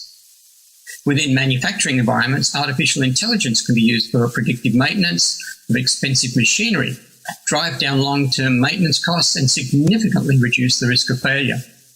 Elsewhere, raw input from IoT sensors can be leveraged for quality control or to reduce wastage. Edge computing solutions can take many forms. They can be mobile in a vehicle or smartphone. They can be static, that is part of a building management solution, manufacturing plant, or an offshore oil rig. Or they can be a combination, such as in hospitals or other medical settings. A wearable health monitor is an example of a basic edge solution. It can locally analyze data like heart rate or sleep patterns and provide recommendations without a frequent need to connect back to a main data center or cloud. The capabilities of edge computing solutions range from basic event filtering to complex event processing. By 2024, edge data centers are projected to exceed $13 billion, with the IT and telecom sectors driving growth. Manufacturers in the edge data center market are providing several effective solutions that allow businesses to adopt edge computing technologies for managing their enterprise data. For instance, Dell Technologies, my employer, is several computing solutions such as PowerEdge, XR2, R740, and R740XD servers that are optimized for mobile virtual network functions. But they also have a new offering, PowerStore, a storage array that not only can scale up and scale out, but can also run virtualized applications on the array itself. PowerStore natively runs ESXi. The management of the storage is handled in a VM, and the array can run user VMs. It appears in a vCenter as another VMware host and acts as with any vSphere host. It is highly redundant with dual controllers, servers if you like, which act cooperatively in managing the storage. The value this brings to edge computing is significant. Not only can PowerStore be used to house the data collected at the edge, it can also run applications that can process that data. And it does this in a very small 2RU form factor, about 3.5 inches high. And if this is of interest, I would encourage you to join Marco Abella's VMworld session on PowerStore or Heather Hitchcock's session on healthcare, where she talks about automating an ICU. So the where. Edge servers can form clusters or micro data centers where more computing power is needed locally. And they can be anywhere. And in fact, they are already everywhere. More complex edge computing solutions can act as gateways. In a vehicle, for example, an edge solution may aggregate local data from traffic signals, GPS devices, and other vehicles, proximity sensors, and so on, and process this information locally to improve safety or navigation. More complex still are edge servers, such as those that are currently being deployed in the next generation, that is 5G mobile communication networks. And these will host applications and cache content for local subscribers.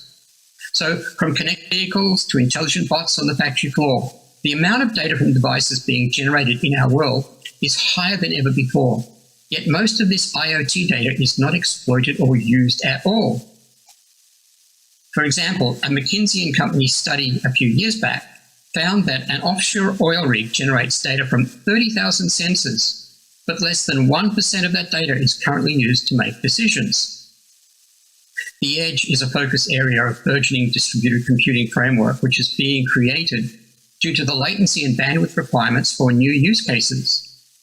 According to IDC's 2019 Data Center Operational Survey, 79% of United States-based organizations were planning to deploy more IT services at edge locations.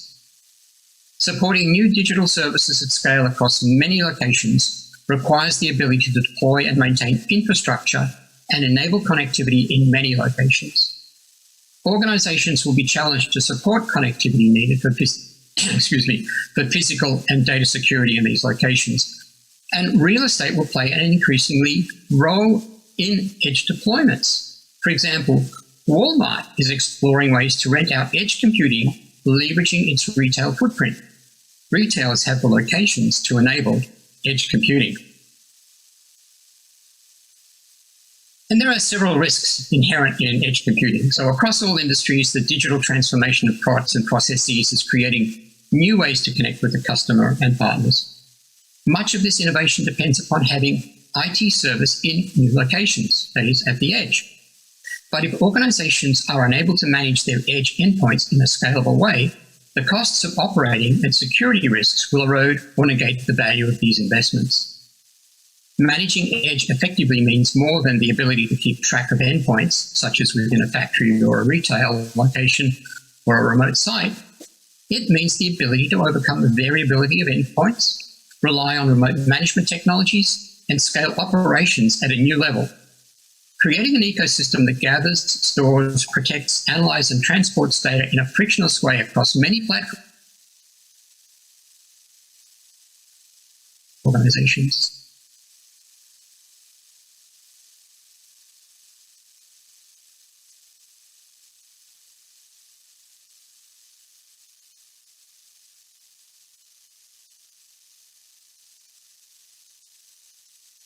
Evaluating, deploying, and operating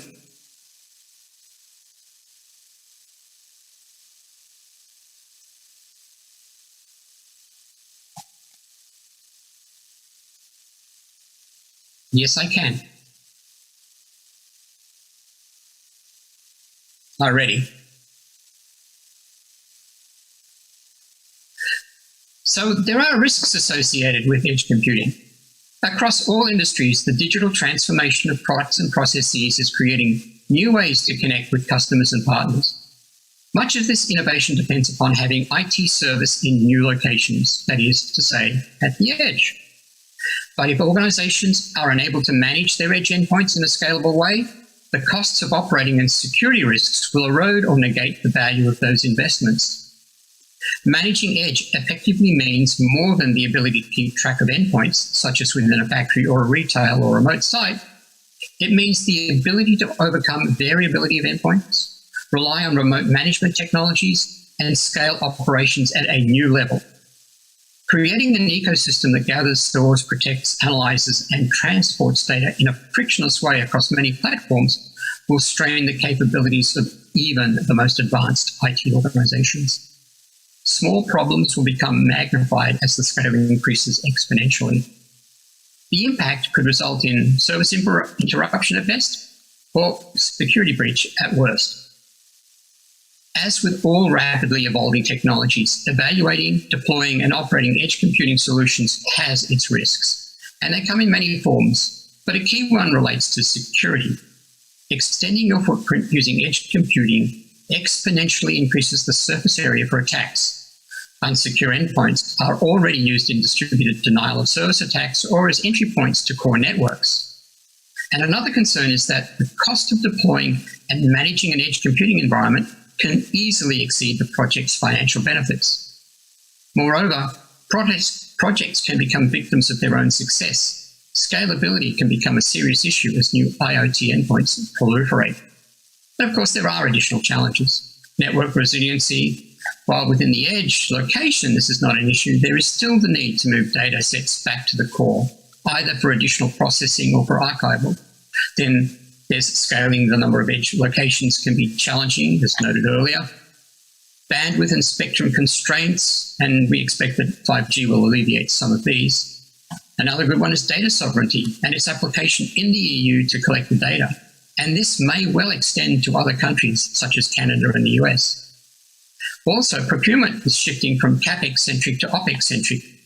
Organizations may not want to own the infrastructure they use, but rather rent it. And then system complexity as the edge expands it becomes more and more complex, and there are more complex interactions required. Remember this diagram?